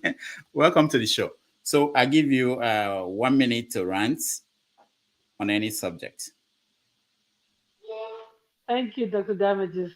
Good to see everyone. Okay. Good day on my HO. Good to see every forefathers. Good to see everyone. What am I going to rant about? First off, let me just go with what is happening, the subject at hand. And that is this issue with El Rufai and what he said. I see, sorry about my background, sorry. I see someone coming here trying to, pull a fast one on everybody else. More like trying to hoodwink us. What he said is what he said. And if we know, we know. Is it in play? It's in play. So what our father said is the truth. Oh no, this is what obvious enough of father. What do we do about it? So, and I think it's there. What are we going to do about it? Trying to create an idealistic world in our heads, it's not going to help us. That's the truth. We might say all that we would want to hear. It's not going to help us. The truth is, everybody should know that everyone should wake up. Everyone should wake up and fight for their rights. That's my own. Everybody should wake up and fight for their rights. So by the time you know that I'm not going to be docile and you poke me, then you will not poke me the next time. Then all of us will now learn to respect each other's boundaries. Because right now it is lack of respect for the next person, and because they are calm. So our religious leaders should stop tying our hands and our legs, because that is not going to work. The church of old, they were not tied like that. The church of old actually fought. So if religion is not the basic thing that we need God, yes, but we need also the basic amenities of life. So at the end of the day, for us to get what we actually need, everybody has to respect each other. You are not going to try to dominate me. I'm not going to try to dominate you. We will now live peacefully and now try to harmonize the way forward. And that is just that. So until we do that, it's not going to work. All right. Thank you, African Queen. I know you went over because you just joined us, but 1 minute, everybody else that is going to rise. Ngozika, go ahead. I'll come back down. Ngozika, go ahead. I'm gonna take him for the rest of this video. I just wanted to say that if nothing at all, today's show has brought out has brought before how deeply unknowledgeable we are of each other. I just wanted to say that instead of always trying to suppress these conversations, we should have more of it. And if you do not have your facts, please don't come here and be talking yam talk. That's just my own. All right. Thank you, Ngozika. Let's go to Austin N. Austin. Is Austin frozen? Okay, let's go to CM. CM, go ahead. Good evening, Dr. Damages. Yeah, welcome. And good evening, everybody. Anyway, so I came in purposely for this rant, and I want to win because I need I need the book already. You've called me a professional. By fire, by force. So you've rigged it in my favor. If you go to court again, I will refuse. Anyway, so let me put it this way. On a more serious note, my rant is about the opportunity for Nigeria to benefit from the use of technology, which was indigenous. I mean, I'm talking about beavers. Beavers is an ingenuity, it's an in-house ingenuity of INEC. Rather than Nigeria benefit from it, Professor Mahmoud Yakubu bungled it. It should have been an opportunity for us to make that march forward from voters card to card reader to beavers, and then maybe by 2027 we'll be talking in terms of voting with our mobile phone, because that is the way the world is moving, and they using electronic voting instead of counting and all this collation. So Professor Mahmoud Yakubu lost our chance and opportunity. He denied Nigerians the opportunity to benefit from a technology which was invented by a Nigerian working for INEC. So it's disappointing, and that is my rant, and I'm so annoyed about that. All right, thank you. Everybody had a chance. Everybody. I want to sing Mahmoud's song. Oh, Jude, did you rant? No, I never rant. I want to sing it in Mahmoud's song. Mahmoud Yakubu Emma Shebi Froster. Go ahead, Jude. Froster. Mahmoud Yakubu Emma Shebi Froster. Your time is going, Jude. Anyway, yes, thank you. Nice to see you again. Really, Mahmoud has set us back, only God knows how many centuries backward, because this would have been a fantastic opportunity for Nigeria, not only to move forward in its democracy, but to be seen, to be actually practicing true democracy. And the whole Africa was earnestly waiting for that. But unfortunately, it took us backward. Only God knows how many centuries backward that Mahmoud, through his action, his inordinate ambition, and through his wickedness, has set Nigeria back to, and that has brought a lot of untold hardship to Nigerians today. That today Nigeria have a drug addict as the president of Nigeria. It's a shame. Thank you so much. Who am I missing? Austin. Okay, Austin is back. Austin, go ahead. You have a minute. Thank you, Dr. Damages. My rant is just simple. Speak up a little bit. I'm not the one that will vote for you. So, can you hear me now? Okay, good. Yeah. Yeah, so the tears of Ojo Zakalo is just, I'm repeating the same tears from my room. Having heard Mohammed, I have come to terms that Nigeria is now one country, and we cannot get it right as a country. Because when the South are trying to get it right, I hear the Yoruba people condemning their people. I hear the Igbos, the South condemning their people. Compare Jonathan and the Buhari. Look at the kind of criticism we gave Jonathan. Listen to the Northerners. What are they saying about Buhari? Nothing. And somebody is here supporting Rufai. It's okay. But I am regretting that I have condemned Ojo Zakalo before. All the Southerners, please destroy the country. Go ahead and do your work. Since the Northerners that dies in their thousands they don't care. They don't care. They promote their people, and now I understand when they keep saying that that P2B is a religious bigot. P2B is not. P2B is a Catholic. How many times did you see him around Matthew Hazakuka? How many times did you see him around the Archbishop? He kept doing his own thing, but they keep accusing him. For him to be where he is today, without a single governor, without a single senator, without a single House of Reps, and they tell us that he keeps going from one house to another.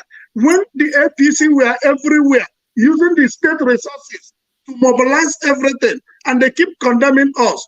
Let them keep destroying the country, because they are eating from the fat of the South. They eat from our oil, and they do their natural resources, and they don't bring the money to the center. All right, I will have to stop you there, Austin. Thank you. You actually less than 150,000 in the north, but they want to get fuel at the same rate. You should Thank you. rant for 1 minute. Thank you. It's my turn. Your time starts now. I'm quite with Ojo Zakal with regards to the injustice that is going on in Nigeria. Nigeria is very unjust because take the case of recent case of Emefile, the former or now suspended CBN governor. Why would they go and arrest the man? The man does not act out of his own volition. He was instructed to do what he did, and they went ahead and arrested him. He didn't just wake up one day and start, the Naira redesign and whatever that the consequences that comes with that. It's Buhari that instructed him to do that. If they have to arrest Emefile, why don't they go for Mallam? The House of Reps the other day was grilling him for I don't know how many billions of naira that he squandered or he embezzled. Who is going after Mallam? Who is going after Buhari himself? I mean, if Nigeria is so unjust, it's unbearable, honestly. All right, thank you. Yeah, 1 minute is gone. One last, okay, maybe two. Mohammed, 1 minute, rant.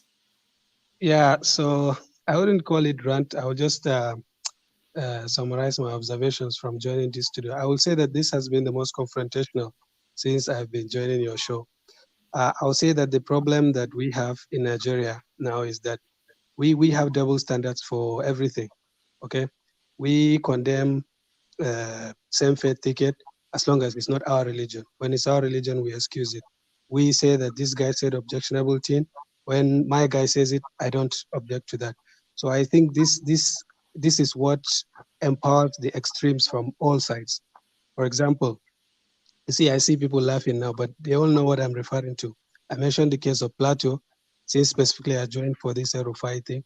Rufai said some things that I grant that is not good. But if I mention Obi said he's fighting religious war, that's fine. I say that Muslim is bad, okay, fine. But if I say it is done in Plateau, no, actually, Muslims are non-existent there. So if we can standardize our morality, I think we'll all be better off. But if we have these double standards for things, all the extremes, you will be empowering them and they will be doing what they are doing. Yeah. Thank you so much, Mohammed. Who is next? Ovie. I hope the viewers are taking notes because they are the ones that will vote and they will have like 5 minutes to decide. Someone will count the votes. Ovie, I think after you and that's the final one. Ovie, go ahead. 1 minute. My rant is not 1 minute, it's one sentence. God bless the president. That's my rant. God bless who? God bless the president. President Bola Ahmed Tinubu. God bless the president. That's it. You win. Thank you. I'm sure you will win this competition. All right. Let's go to Yusuf. Yusuf, you are the last person. You have a minute to rant, and then we take the count. Go ahead. Hey, hello everyone. Dr. Damage, I'm just coming in, so I think 1 minute will not be sufficient for me. No, just for the rant. When we continue the conversation, you can talk. Okay. Yeah. Here is my point. Yeah. First of all, I'm a Muslim from Edo State. The understanding of some people about Islamic religion is very, very unfortunate. They don't know the meaning of the terms they are using, especially Ekene. What in Nigeria we need to know is we have only 2 tribes in Nigeria. We have only 2 religions, only 2 tribes. The reason I'm saying this is we only have the oppressed and the oppressors. Nigeria need to understand that our problem is not religion. Our problem is not a tribe. Our problem is the criminal gang that are taking over the resources of Nigeria, making every Nigeria suffer. Because all of us, look at us here. We went to the same university. Everybody is suffering the same suffer. We pass it through the same road. We don't have electricity. Okay, look at it. Sudan, for example. Your time is up. Thank you so much. I'll give you a chance to talk next time. But so for viewers who are watching at home, we're going to count on the comment section who you think is the winner, and we have so we take a count in 5 minutes. So in 5 minutes, just write the name of the person who won, and that person will get his book. It's called Soulful Return by Dr. Fidelix Barrow. So he will be a guest on our show sometime in July, and we'll be giving out this book one every week or twice a week until he comes on the show. All right, thank you guys, everybody. Thank you so much. Let's go to the next topic of our conversation today. Okay, so I wanted the Ojuzo Carlos thing to be a topic, but I don't think it's what I'm talking about. But there's something to be said about that in the sense that, you know, he felt, was it that he had an epiphany, you know, like a moment where, you know, because sometimes we may think that these people are understanding, seeing things the way we are seeing it, that they're not. And I've been around some of them. Nobody tells them the truth about the state of things in the country. And until it happens to them, you know, because his whole goal was that he will be the next Senate president. And when that did not happen, he was shocked. Anyway, let's maybe we should have a conversation around that. Let me go around. I'll start with you, Ovie. I'll go down and go up. Ovie, go ahead. 2 minutes. Meanwhile, for those watching at home, please can you vote? Just write the name of who you think won the round so that we can. And someone should help me count. If you are one of the moderators, you are outside, please count so that you tell me. Go ahead, Ovie.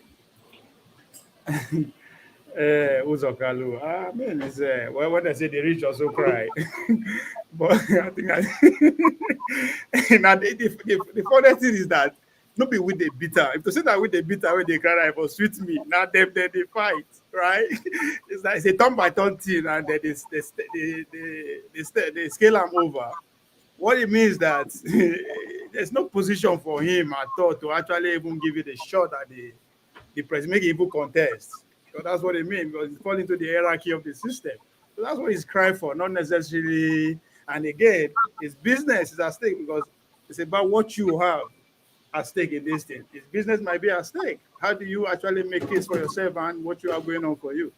So I don't know, at this point, as somebody who is not qualified to be in the party, now to just look at from outside and just laugh, it's interesting that he's getting whipped by his colleagues and friends. Just like Kene that said that when he went to introduce Bola Tinubu to his mother. I wish I can get the video quickly and play it. It's a very interesting video. I like that video. But Tinubu is his friend now. I just I don't know. It's you know, let's go pity him. Let's pity Kenya. I beg. Pepper justice with Pepper mercy. All right. He need go for me. Rudolph, let's open a GoFundMe for him. Money is not his problem. It's position that he couldn't get. All right. Thank you, Ovie. Yusuf, you're next. Okay. So first of all, Ojuzo Carlos is greedy. He's just crying for himself. He's not crying for the Igbos. He's not crying for the South. He's not crying for the Southeast, South. No. He's crying for himself. This is what we need. That's what I was pointing out now. When they are fighting for power, they come with religion, come with tribe, come with all kind of funny stuff. The truth is, Ojuzo Carlos had opportunity to be. He was a governor of a state in Nigeria. Go back and play his record. What did he do? He had every opportunity. State governors in Nigeria, they are so powerful. They have the power to do a lot. What change did he make? So why is he crying? Because he didn't have the opportunity to be Senate president. Period. Like the point I was trying to raise now. You look at a case of Sudan, for example. Sudan was a Muslim Christian country. After they had a lot of issues, they say, oh yeah, the Christian South should go. The Muslims should go. When the South broke out from the North, immediately, because of the money that was coming in, they started fighting. Today, the Sudan itself is made up of over 90% Muslims. What happened? They even started war during Ramadan. So now the point is, why are they fighting? They are Muslim, why are they fighting? The South are Christian, why are they fighting? So these are the reasons why we should understand that the problem of Nigeria is not even religion. It's not even tribe. If you break out, I 100% believe if you break out from Nigeria, trust me, give that 2 years. It's war. So the problem is we need to see ourselves as one, especially the youth, and give tough time to these people. Let them develop the culture. Let them get it. Nobody discuss religion. We some people, most of us in America, in Canada, nobody discuss religion, but they just think of how teach to be working. We should remove the. No, you don't have to stop immediately. Just Yeah, we should. I personally believe we should remove religion from the public domain. Keep religion where religion belongs. Religion belongs to the mosques, the churches, the temples, and our homes. When you go to the public, we should leave, get rid of religion, get rid of all this tribe, and try to fix this country. That's the only thing I see. To be honest, it's disappointing when I hear, especially youth like us, all they are fighting for is religion, it's a Muslim, it's a Christian, it's Igbo, it's Hausa, it's Yoruba. These are all nonsense. Because, okay, thank you. All right, thank you so much. Mohammed. So, you Oju Zokalu, and that's the topic, right? Yeah. I will reject the entire premise of your question, Rudolph. Okay. This is the first time maybe I'll disagree No, with it's you. okay. It's okay. It's okay.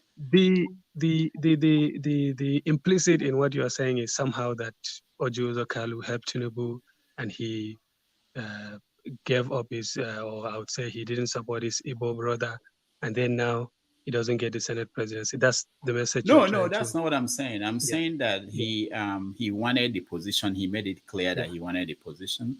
And that he didn't get it. I don't know the game that was played. Okay. That's what I understood from the question. No, not the reason why I said that. The reason why I said that is, at least the people commenting, that's what they seem to imply.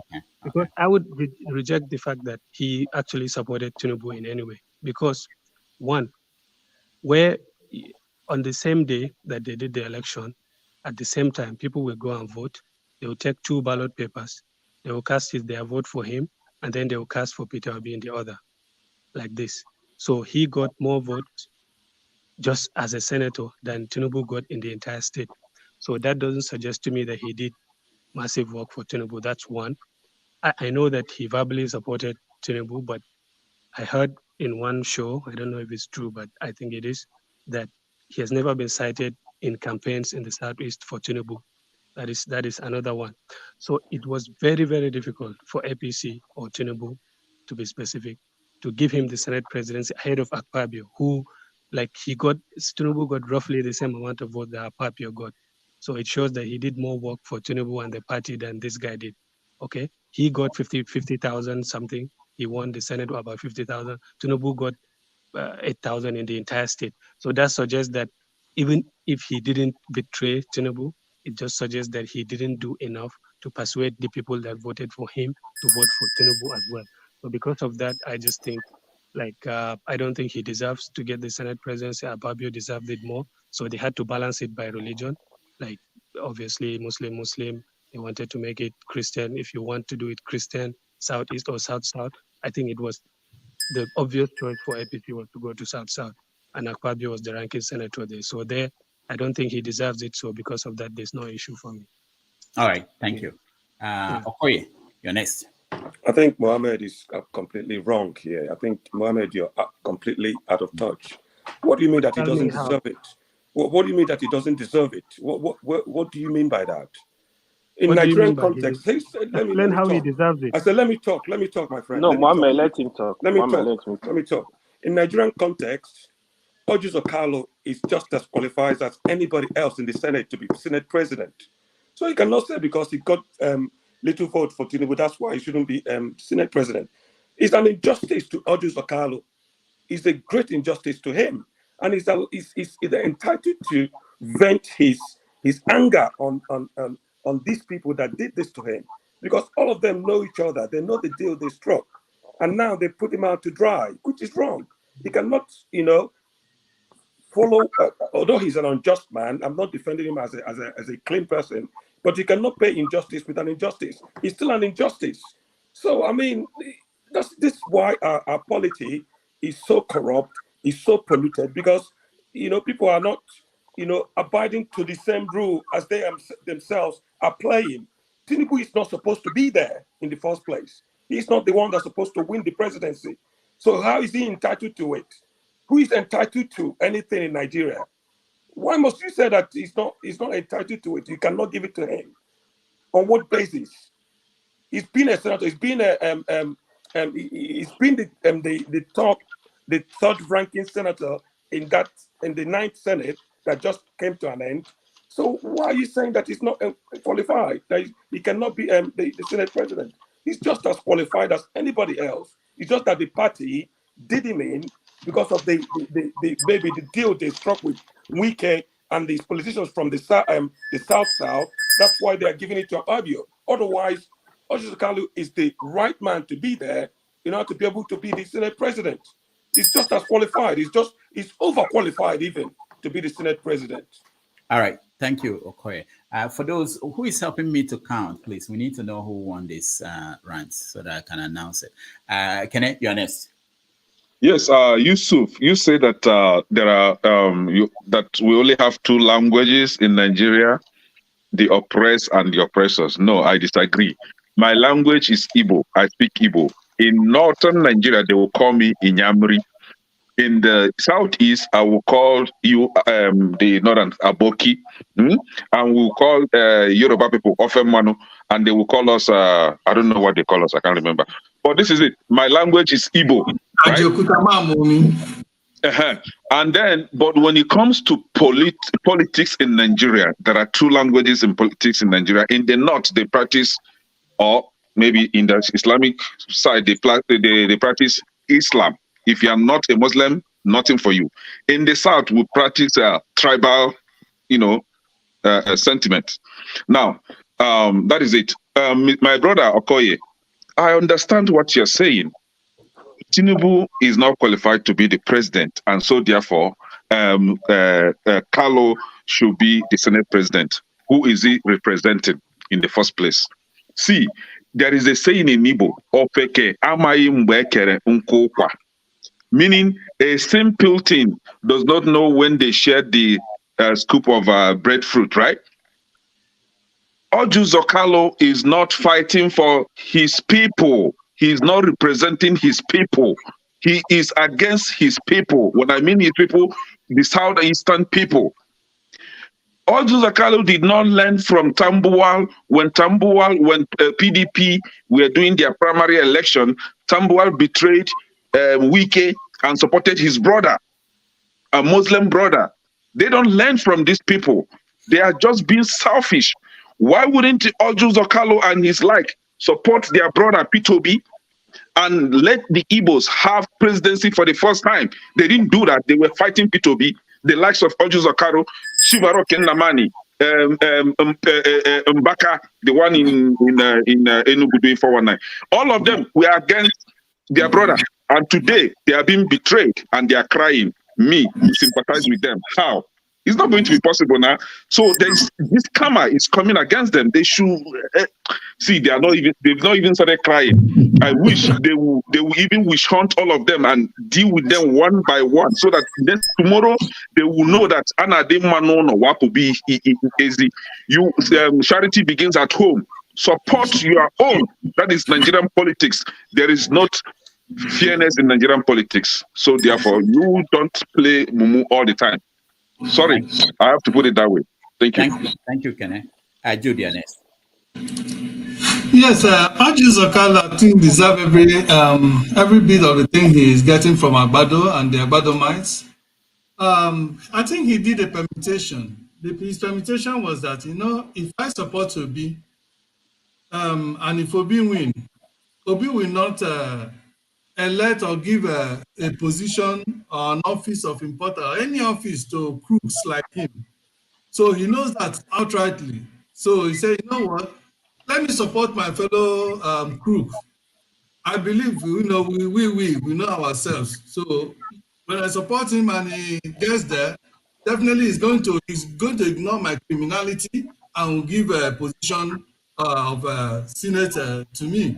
That was what he did. You could even see that when he invited Agbado to his house and was telling his mother, see my friend, it was like where a man brought his sweetheart woman, came to visit us, and then he's showing the sweetheart to the parents. See my girlfriend, see my sweetheart.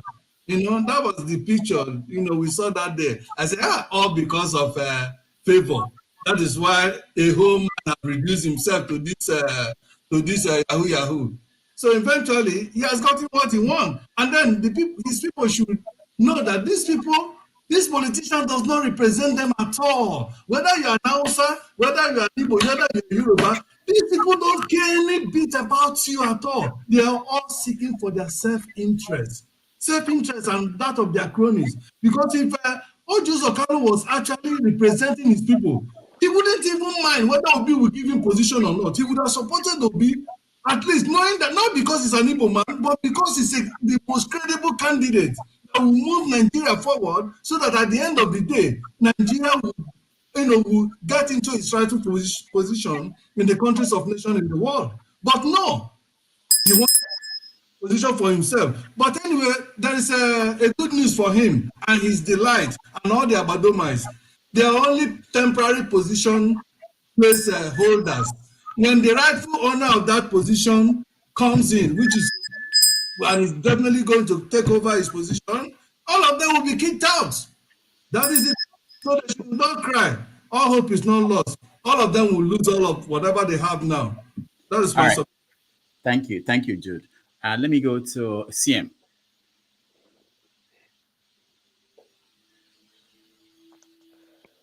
Okay. Thank you, Rudolph. Is it on Oji Carlos? Yes. Is it? Yes. Okay. Yeah. So I take it in two ways. One, Oji Carlo. let's get it clear. He's not there for altruistic purposes. He's not going in there for. His intention is not noble. That's one. Then the second one, why he cried, is he's crying because this is the opportunity for him to be part of the government of the crooks. A crook is an Aso Rock. A deputy, the deputy is a Boko Haram sympathizer. And somebody who said P2B, and they're tribalist. I have to say this. Why? Because he said P2B should go and be president of Ndibo. That is the Kashin Shetima. So Oji Kalu, being another crook from the southeast, felt that these are his colleagues. He should partake in this government of the crooks. Because the moment P2B comes in through the tribunal, all these things will be history. So he's crying because he will never have any other opportunity in his life. Because a crook is in charge now. A drug baron, a crook, is in charge. So it means that as a crook, you should recruit your fellow crooks.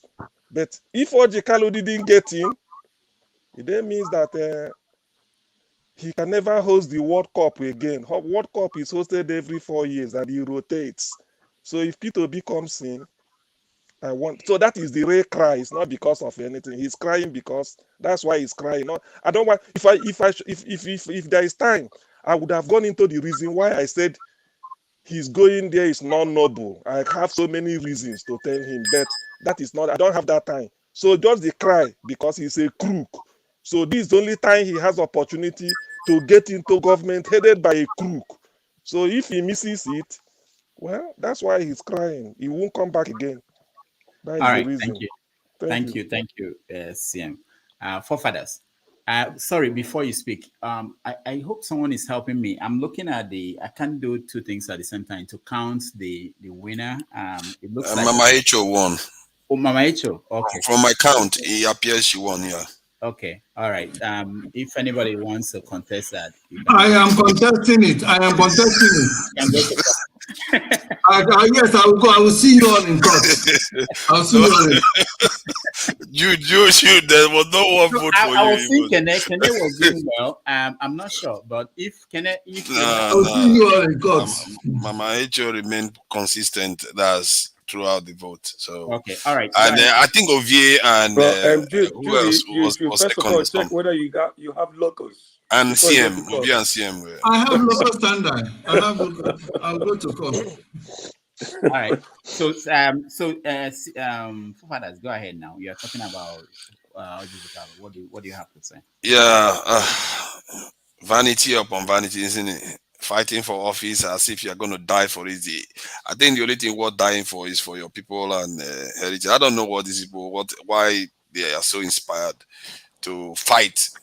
But again, no matter how much you fight, politics, you are never guaranteed a victory, isn't it? So somebody has to win it. And who says that you have to? Because you saw what happened to Hillary Clinton and all the rest. There are so many people that think that the nation owes them something and they should just get it. Yeah, leadership is not yours to be taken. And even then, it's a responsibility to a people, not for yourself. Some of these people, like who said it earlier, CM said he wanted to join the party to go and rob the country. If that is the purpose of what he's doing, then it's neither here or there. It's just vanity. And there's nothing to feel sorry for him about. He's already a rich man beyond most Nigerians. And that said, I still feel like he seems to get a worse rap than most politicians in Nigeria for some reason. It's like the Southeast, they focus on Orji Uzokalo as if he's the biggest vice in the country sometimes. I feel like it's a little bit unfair on him. There are a lot of bad people hanging around. There are a lot of bad people in the country. He's up there. Okay, I think he's probably up there. If they give me time, I can give you points. If there is time, I will, because I don't speak on ceremonies. I will just tell you 1, 2, 3. You see, since 1999, if you are playing politics, you love your people. It means that if you love your people comes first, no matter what. Orji Uzokalo is interested, is first of all, he's selfish. And one, his educational background is like Tinubu, is questionable. Anybody know? We all know that. It's questionable. This was a governor, when he was governor of Abia State, he said he was attending lecture of political science department, Abia State University. He couldn't complete. All of a sudden, they awarded him a degree. When they changed the VC, the board of governors, what they call them, have to sit and then withdraw the degree. I mean, what are we talking about? This is a man that sold the Kweme for nothing. Just has dodgy education too, and all of them. Wait now. So we know we are from Southeast. We don't pamper any. When you have Obi, so you don't talk of Kanu again now. We have a Kweremadu languishing somewhere who is talking about him. Now, the thing I want to tell you is that Ekweme was almost as clean as Obi, because Ekweme was the only politician in Nigeria in which military tribunal under Babangida, they were jailing people. I think that's just his wife, just the wife of Samson wife. He said, if Ekweme could be found guilty, it means that saints in heaven will also be found guilty. Ekweme is so clean. Orji Uzokalo went to Jos and sold Ekweme for nothing. That's one. Igbo presidency is not yet. Orji Uzokalo came back and make sure that he sabotaged the people of Abia State. That's why he's standing trial now. So why should we support him? That is one. Orji Uzokalo said Ndi Igbo are not ripe for presidency, but they may be ripe for Senate presidency because he wants it. Who is he fooling? Mind you, Southeast is the region whereby every year you see the best distinction in WAEC. So the youths are growing up. They can't fool them. Orji Uzokalo is just a common thief. So his annoyance is that this is the opportunity for a thief like him to get into government, and he couldn't make it. And the ambition of a lifetime has slipped from his fingers. That's why he's crying, not because of the welfare of Ndi Igbo. So he can go to hell. I don't care. Thank you so much. I wanted to bring forefathers. You yielded your time to CM. Did not yield it. He just took it. he just took it. I'll come back to you, forefathers. I wanted to bring the Orji Uzokalo's cousin, Igbo Basics, in. I don't know if he's still in the studio.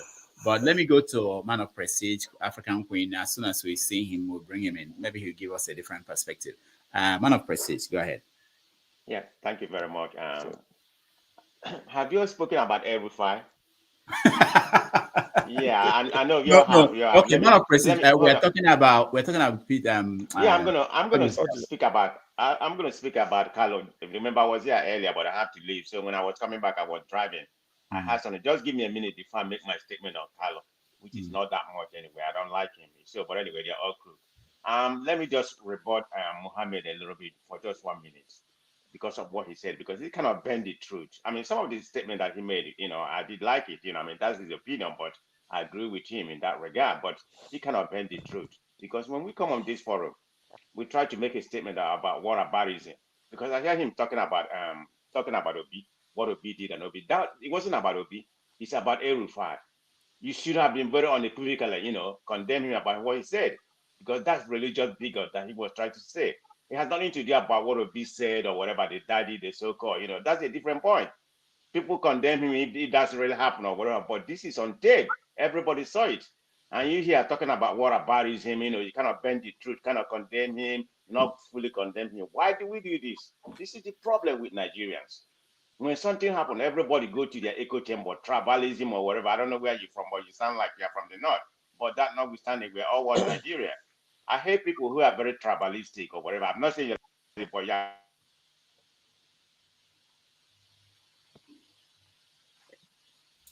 Wow, he's gone. All right. The epidemic of Nigeria. Well, can you hear me? Okay, go ahead. Yeah, thank you. Yeah, comment to exemplify the epidemic of Nigeria, where we're coming from. Because everything we make it about tribe instead of coming here, to say the right thing. Rufai is a very dangerous man. Let's call it what it is. It is unfortunately that in Nigeria we just have to be realizing the stuff that he made of. It is very disappointing that he has to make such a speech dividing the country. I mean, Tinubu is the president. Let's call it what it is. This is time to heal. It's not time to divide. I'm like, what's going on in Lagos about property and all that kind of things. I know you all have commented on that. But come on, people, you're going to be straight and say what it is. State what it is. But anyway, I just want to comment about that, Mohammed. That's for you. You don't have to report me. I don't need to receive any of your report. But anyway, speaking about Carlo, I mean, what a mess. I mean, they're all crook. Aquabio, Carlo, whatever, does he feel like he's being marginalized? Is that where he is? I don't care if he's the Senate president. It don't give me nothing. Aquabio, they're all crook. So I don't know what he's crying for. I don't even want any one of them. They're all crook. Aquabio, whatever. Or Carlo, let him go to hell. Thank you very much. All right, thank you. I appreciate that amount of prestige. African Queen, you're next.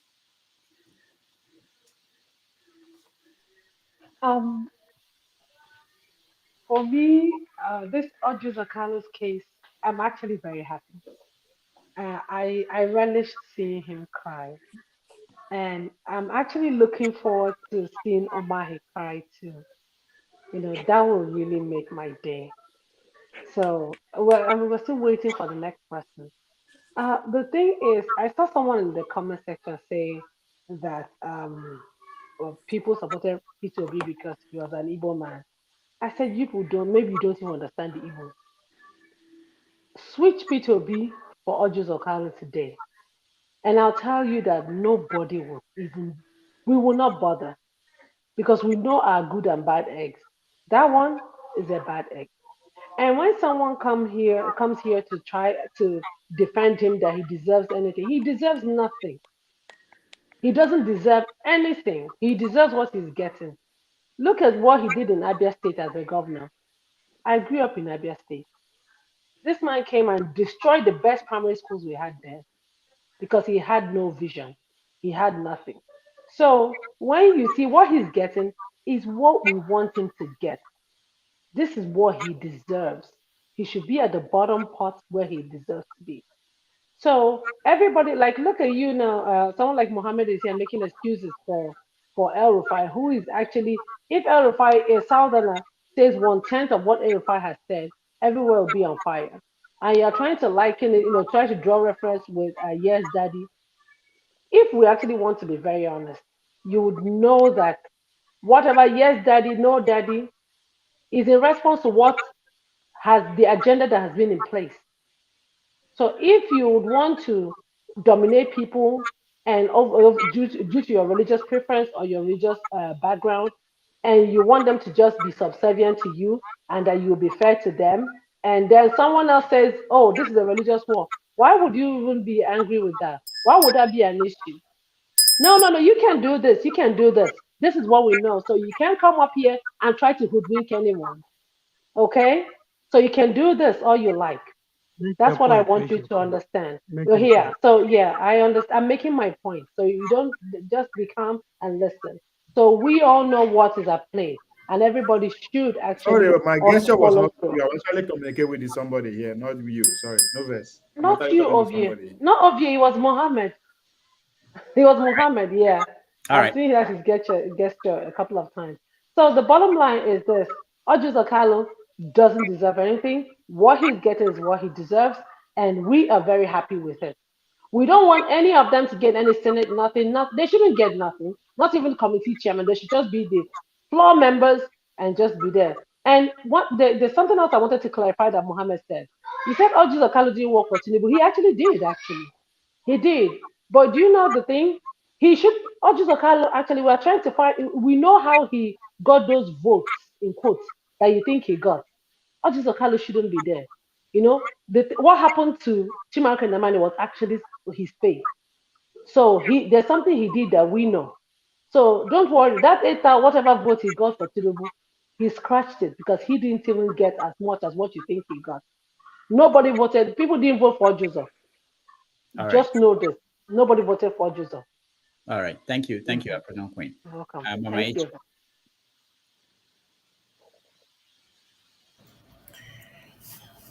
So, we dey talk of that bomb boy wey carry him girlfriend go see mama.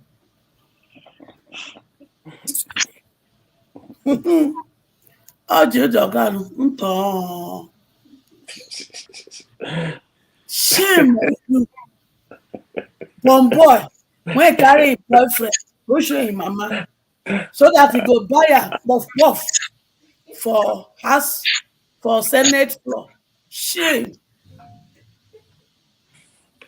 Shebi when you dey down kerefiri, they carry your bomb boy boyfriend to go introduce to your mama so that they go give you Senate president. It's just they look you, they laugh. Only they dobale say, Epele iya. Shame. Shame. People like you is why they are looking down on Igbo politicians. You never cry, oh. That's my idiot. I beg carry bucket giver because now you they do buckets to wash hand during COVID. Your brother they need bucket to cry put. So I beg, where you import that your bucket, I beg import one to give her. So that he go cry and full. Make him give him mama, make it do drinking water. Mumu person. People like you are supposed to una not get any example to live for a younger generation. Una just bring shame to the Easterners if they not sabi politics. You they cry. That's my idiot. Carry one bucket, give her, make it full and with it tears, make it give him mama. They do breakfast because he doesn't deserve anything more than what he just got. Shame on you people. But you know why? Thank God say people like Obi, they don't come redeem una. You know, see, huh? Every day they go court. Every day they go court. You did they run and down. If you come tell yourself, say, una not qualified to become president until una do bribing and corruption to become Senate president. Now we are una mentality qualified reach. Shame. So me, I'm not very surprised. I like the game when he play for you. Oh. You see, so when he carry and go your mama house, when he chop Ukwobi, he go come go back, go give you Senate president on top of Ukwobi when you give her. It's not gonna happen. He can't play una. You know, say tell una say he can't continue from where Buhari stop. He good. Thank you. True. You don't make her cry. He good. But don't worry, you are a placeholder. Very soon, my children will take over. Okay? Thank you, Mama Echo. And congrats on winning the book. A copy of the book will be sent to you. Hey, children, thank you. Rudolph, that's Ojoro. Now Ojoro be that. Now me win that thing. Ojoro. This I'm is not marginalization. This is Go marginalization. to court. So, Go to court. Forefathers don't turn to I will definitely contest it in court. Mama Hecho, you see me in court.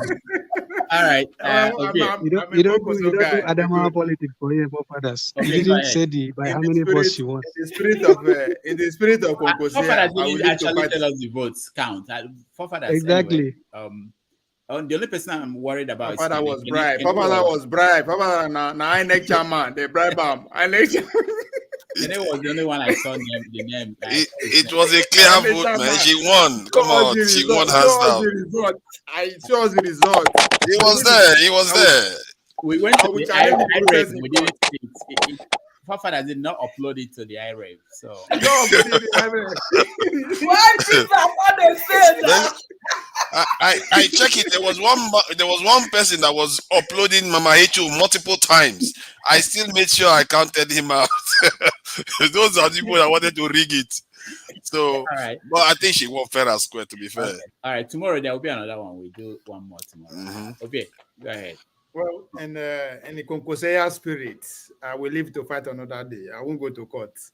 So let's leave it at that. And before, I actually commented on this Kalu before. That was before I watched the video. So I went back to watch the clip. In a way, I feel, but again, this is it's a classic definition of the rich also cry. Now them then they fight. When he was measuring all he has done for the country and all that, it's understandable. This is power here, not be by money now. Now power past power. But I take one thing to heart. He's saying that people who cannot explain their wealth, are there now. Him that is a labor provider, done so well for the country. So what does that mean going forward? Is he going to go against his, according to Mama Echo, his boyfriend that he introduced to his mother? Because that's what I'm seeing here. For him to, it was very, he laid so much emphasis on saying that even in Lagos, I get 3 factories. Even here, I get 3 factories. I can see people who cannot explain the source of wealth in Lagos. I was like, what happened? They're not there to explain their source of wealth, but he carried them go introduce to their mama. And the people wait. Now, pull up van. How they enter Tinubu house? Emefile, you better open your mouth. Tell us how you take say pull up van to Tinubu house. We gonna know the secret now.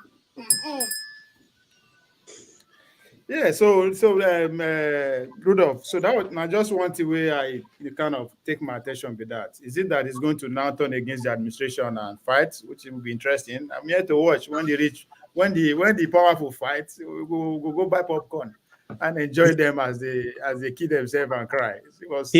He can. He cry among his friends too, which is interesting. You can't. That's my take on that. Nigeria president is just too powerful to fight. Nobody. You can't. That's just the truth. All right. So let's go to who is next. Jude, you're next. Have you spoken on this, Jude? Hello? Have you said anything on Orji's Okalo? Jude. Yes, I've made a few comments, like everybody else have said. Okay, so let's skip you now. No, I mean, it was in passing. I just want to make my comment now. Okay. So, like we're all saying, Orji Okalo, I don't know why most of us Nigerians cannot understand that. For instance, people supporting Peter today, especially the Igbos, they are not supporting Peter because he's an Igbo man. Okay? They are supporting him because he's a good man. Because he's a man that have shown from all indication that he has the interest of Nigeria at heart, to move Nigeria forward, to rescue Nigeria from these scavengers that has held Nigeria grave bound for many years. Okay, if Orji Zakalo were to be Peter today, I don't know any Igbo man who support him.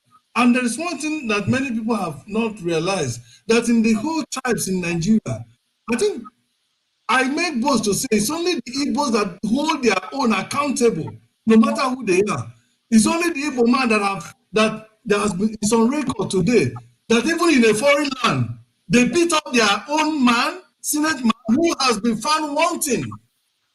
And that same Senate man was also arrested in foreign land, and every Igbo man was happy because we don't hide thieves. No good man hides thief.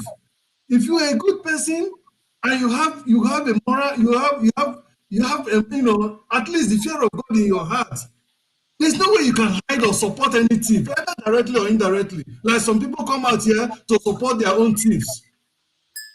That is it. That is an Igbo man. That's what we are. We don't hide our thieves. We expose them. Like Benibalism, like hopeless Usodinjo, like even what this useless man is doing in Anambra today. I hope he retraces his step. Otherwise, he will be a one-time governor. That is what do they call him? In Anambra State, the current governor. And like that devil Umahi, we don't support them. It's only in Igbo land that we don't support our thieves. All right, thank you, Joe. Just to announce that. What I wanted to. No, CM, hold on, man. Please. Hold on, because we have so many topics to touch. I want to touch on Ganduje and Kwankwaso, who is slap the other person and when. But before then, we need to also get to. I want to hear from Igbo Basics. He's a cousin to Orji Zakalo, so we need to hear from him.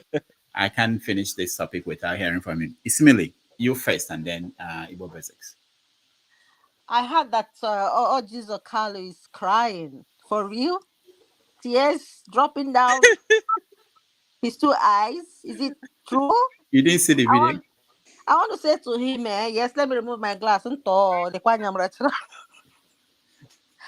Zakalo, give me, that's all. I'm done. All right. Let's this is a personal thing. Sometimes we talk about these politicians as they are not people's brothers, sisters, cousins, and relations. So Igbo Basics happens to be a relation of Orji Zakalo. So Igbo Basics, are these people crazy? Are these people saying bad things about your brother? I don't describe anybody on this panel as crazy, but I would also say that, like Judean said, it's in Igbo land that we don't condone anything that is deceitful. That notwithstanding, somebody said earlier on that in the north, that you don't find them condemning any of their flying carpets, if I will use that word. You don't. It's really in the south is that we are more Nigerian than Nigeria itself, if I dare say that. I will try to focus on the positive aspects of my cousin, Orji Zakalo. He's a young man, much younger than a lot of us. Orji was one of the founding pillars of PDP. It was on his money that they kicked off. That's not something that anybody can debate. That notwithstanding, the game of politics is a very dangerous game. Very, very dangerous. Orji Zakalo, he played out his role in PDP, and he was riding very high. Don't forget he once owned Slok Air. Don't forget that Orji has employed a lot of Nigerians. Don't forget that Orji ended up his airline when Obasanjo fell out of place with him. That airline ended up being the national airline of Gambia or something like that. Don't forget that his bank that he had owned also became a national bank in one of those West African countries. Do not forget that as greedy as these politicians are, they are still human in one way or the other. All I'm going to submit, as far as OUK is concerned, as a young man, don't forget that at one point his PPA party ran 2 states during the other time. It was Imo State and Abia State. And then he had continued with a somersault of survival, self-survival, if you may, in that politics that they play. Do not forget that all in all, what I'm trying to say to you all here and all of us is that we, the Southerners, particularly the Igbos, are more Nigerian than Nigeria itself. But that notwithstanding, OUK was a billionaire on his own before he got into politics. But it looks like when they get into politics, the young man has other businesses, palm oil, all the rest of it, before he even got into. Do you know where he made his money before he got into politics? It's unfortunate that only one thing. Let me sum it up this way. I personally have said to OUK when he was governor, if you fix Aba, whatever else that goes on, the whole of Igbo land will sing your praises from here till thy kingdom come. He did not fix Aba. The same thing that I have said to Alex Oti, who has come in now. I said it on this forum. If Alex Oti fixes Aba, as we hope he will, the whole of Igbo land and Nigeria would be better off for fixing Aba, the Taiwan of Nigeria. Thank you. That's my case for now, but OUK still remains my cousin. I'm not going to kill and put. All right. You can deny him. Igbo basic. No, can I hold on? A minute, please. Uzo is here. Let Uzo answer for all the accusations. We want to ask him a question. No. Go ahead. No, can you get us off track again? I'll take his question. No, I know you will take it. Let's go to T. T, go ahead. I'm coming to you. When it's your turn, you can speak. T, go ahead. T. The man we are talking about is here. Let him answer for himself. T, go ahead. Okay, T, I don't know if his connection is, he can hear me. Can I now? It's your turn. Thank you. Elder Igbo Basics. Yeah. Thank you for highlighting those good things that you claim Orji Zakalu did. His airline and all that, right? But you and I know that Orji Zakalu was the governor of Abia State between 1999 to 2007. And there was no single dividend of democracy. Abia people benefited from this guy as a governor. The new Port Harcourt Aba Road was a dumpster during his regime. There was nothing. The Ariari market was a dumpster, smelling everywhere. Nothing. What Orji Zakalu simply did was to loot Abia State to stupor. The money he looted from Abia State was what he used to acquire those slot airline and all those things that you are listing now. Orji Zakalu, though his mother was rich, but I don't know about him. Prior to him becoming a governor, we all know that he uses, I don't know how he imagined it, but his mother was rich. But he looted the Abia State governor. If he was that rich, why didn't he use the Abia State money to build Abia State instead of looting the money? We had PTOB in Anambra State, who was also rich when he became a governor, but he used Anambra State money to build Anambra State. Why didn't Orji Zakalu replicate same? Or why didn't he even leave change? Yeah, and he did not change. He looted the state to stupor. I was not. See, PTOB left change. Exactly. Then if I was flying through Abia State to Port Harcourt, I'd be like, do they actually have a governor in this state? They will mention one Orji Zakalu. I would like, this thing, a governor? Sorry, I'm using this thing again to qualify him. But sorry, I know he's your cousin, but let's tell ourselves the truth. The guy did not do well. He is not going to do well. He is part of those criminals that we have in Nigeria. He is not going to represent the interests of Igbo. All right. No. Thank you, Kene. I'll skip you, Uzo. Just for a minute. Let me get KJ. Don't skip Uzo. Uzo has enough to say on this Uzo Carlo. I know. Before KJ is in a car, so let's hear him before I go back to Uzo. KJ, go ahead. And that's the last person will be KJ. We'll move to another topic. Go ahead, KJ. I want to get to that. Thank you so much. Yes, if you see behind me, there's a serious offense and issue going on, but the topic was so hard I needed to abandon it and come out and talk to gentlemen and ladies. I have enjoyed the discussion so far. It's been heated. Today has been very heated, and I like it that way. Straight to your point, Igbo Basics, you are my very good brother, and we all love Ozo Kanu.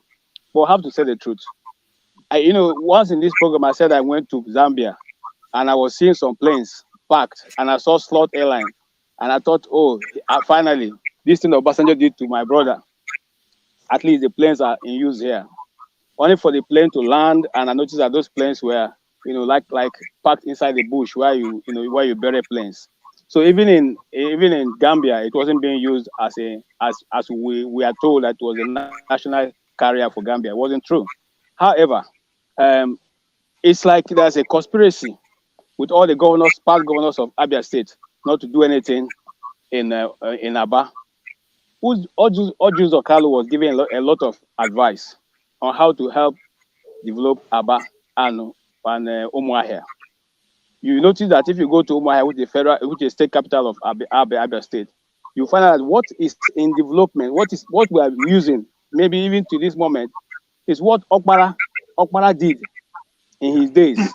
That's what has still remained in Umuahia till tomorrow, except for a few places where the road were being made, and before 1 year, the roads are all gone. But the ones Okpara did are still in use. So I have no pity for my uncle. And I mean, like I said, we Igbos, we don't hide when somebody is doing something wrong. We will advise you. We will tell you right in front of you that what you are doing is not good. It's not for you to correct yourself, because it's not with us you are going to judge. It's with you and your God. He had the opportunity. He would have put Abia in a good steading, in a good footing, but he didn't do that. And so now he's crying. He's crying to who? The same Igbo people will say we are not ready for presidency. The same Igbo people will say that it's better for Muslim ticket than Muslim Christian. No, we can't have pity for you now. You go follow when you finish crying, clean your eyes, and politics continue. Thank you, Dr. Damages. All right, thank you so much. Uzo. Doctor. And I talk now, CM. Are you going to be all called you? Because I don't know the number there.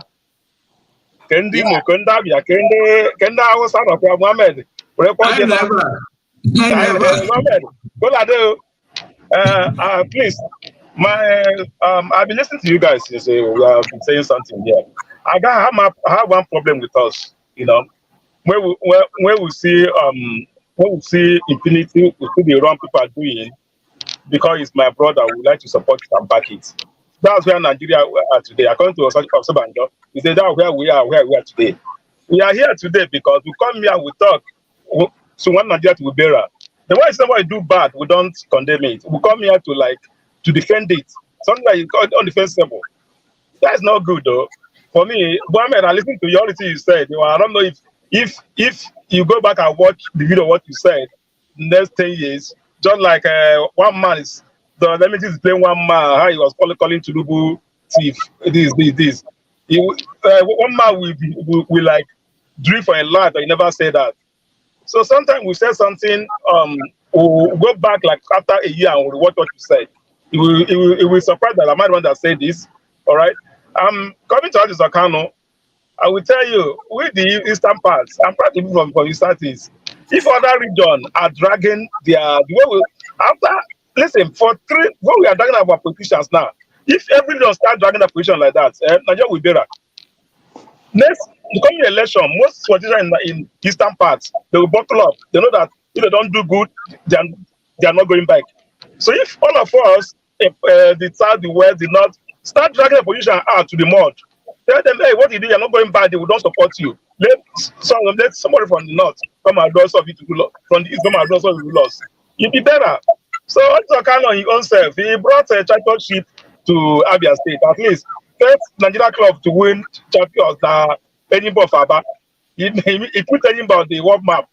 That's the only thing he did in Abia State. And see that man crying. What did they working about Pada? What did make man cry for public of his mother? That him pass Senate seat. His wife that he don't cry. What did make that man cry for public of his mother? That is not the Senate seat. It's deep. He don't easy when he knelt down. A whole chief with a red cap stand in front of the whole world and start crying. My God. I want to see, man. He was kneeling down. There was a time he knelt down, begging. I said, is it like the village gods are they after him? Because I want the only thing that will make a man to do that. If you are village gods, they are after you. You wear a red cap, you come on, no matter how it is. Go and send a seat, you start crying. It's deep. It's very deep. So I just say this. Let everybody, let's try to start holding our position accountable according to electricity. We'll drag them, they will not go back there. We'll be better. Thank you. Okay, Dr. Damages, if you may allow me to cap up this OUK issue. Again, like I said, in summary, in summary, somebody mentioned Dr. M. Akbara, I think it was KJ. Somebody mentioned Dr. M. Akbara's accomplishments. The infrastructure he left behind is what we are still working on today. I would dare mention, and maybe you guys don't know it, and when we had the first Nigerian National Flag Day in New Jersey, in which Governor Jim McGreevey of New Jersey raised the Nigerian flag at his mansion in honor of Nigeria's independence. The offshoot of that was an invitation that I extended to OUK to come to the state of New Jersey, which he did. He came to the state of New Jersey. And listen to this very carefully. This is where we all part ways sometime. The idea of me bringing OUK to New Jersey was for, Cook College of Agriculture in New Jersey is one of the biggest in agricultural research around here. The concept was very simple. Come here, we are working by legislation in New Jersey to have a sister state relationship with Abia State. What for? So that we can have technical relationship between the Cook College of Agriculture and the College of Agriculture, Umudike, Dr. M. Akbara's foundation. That did not happen. When he came, everybody pursued their own ways. I'm saying this so that for the record, but let us all know that particularly our Eastern politicians, the Northern politicians have not paid too much mind to what is happening right now as they are stealing the country blind. Nobody is questioning the lithiums. Nobody is questioning the what you call it, the forest, the Boko Haram forest, the Sambisa forest. Nobody is questioning what is coming out of those areas. And we are talking about one Nigeria. These people are players in politics. All the crying that you have seen that has happened, when they go back behind, they know, because follow them, no there, they're there. When did they chop the water? So that's my case on that. Let's leave Ojo Zakalo to posterity. He has done Doctor, he has I to have do. to leave now. It's been late. My wife is calling me, but I just want to say quick things and then I will leave. Okay, So go ahead.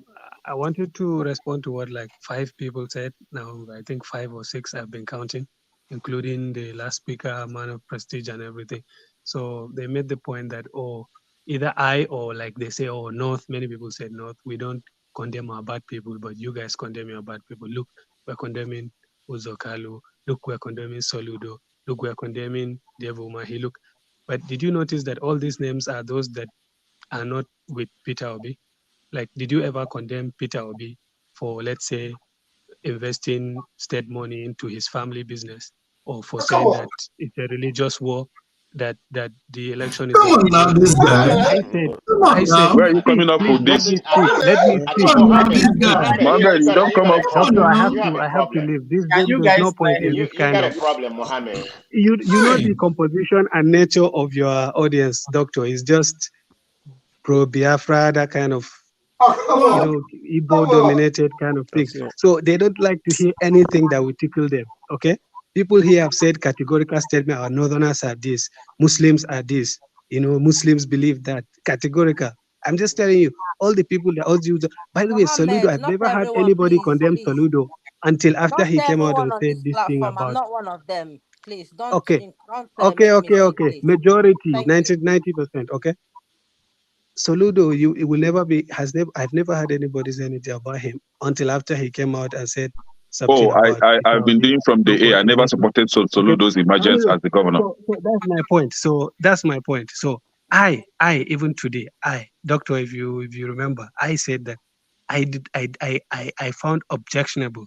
So I mentioned like 3 things that Rufai said that I found objectionable. When I put the same to him, like if somebody says that he's engaged in religious war in an election, and then said, oh, he agrees with that.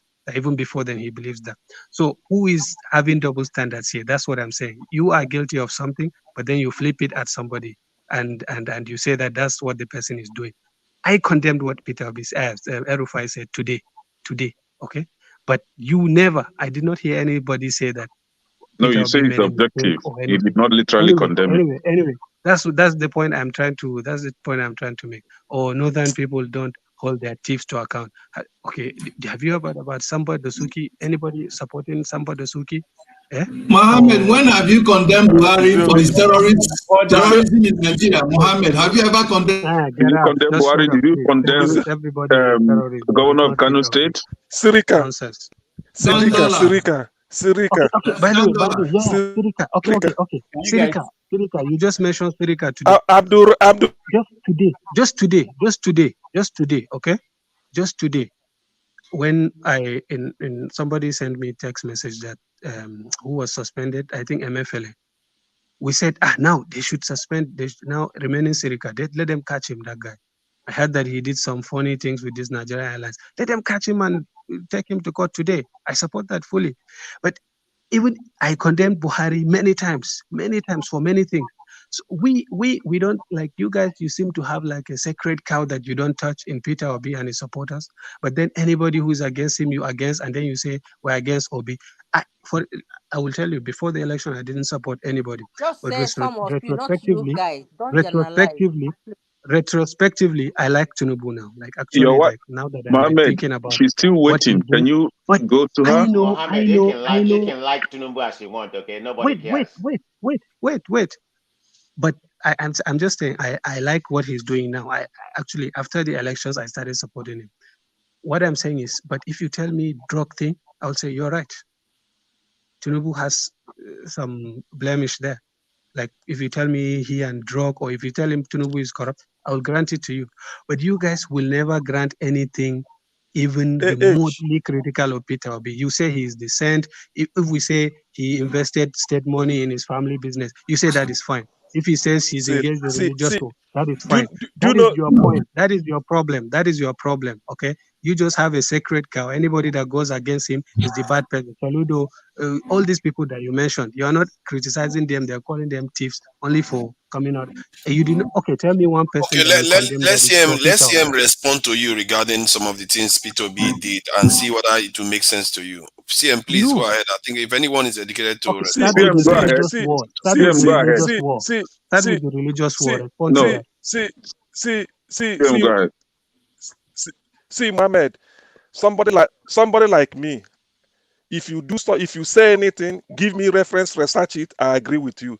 Peter B, the propaganda was he invested state money in private business. Is a lie.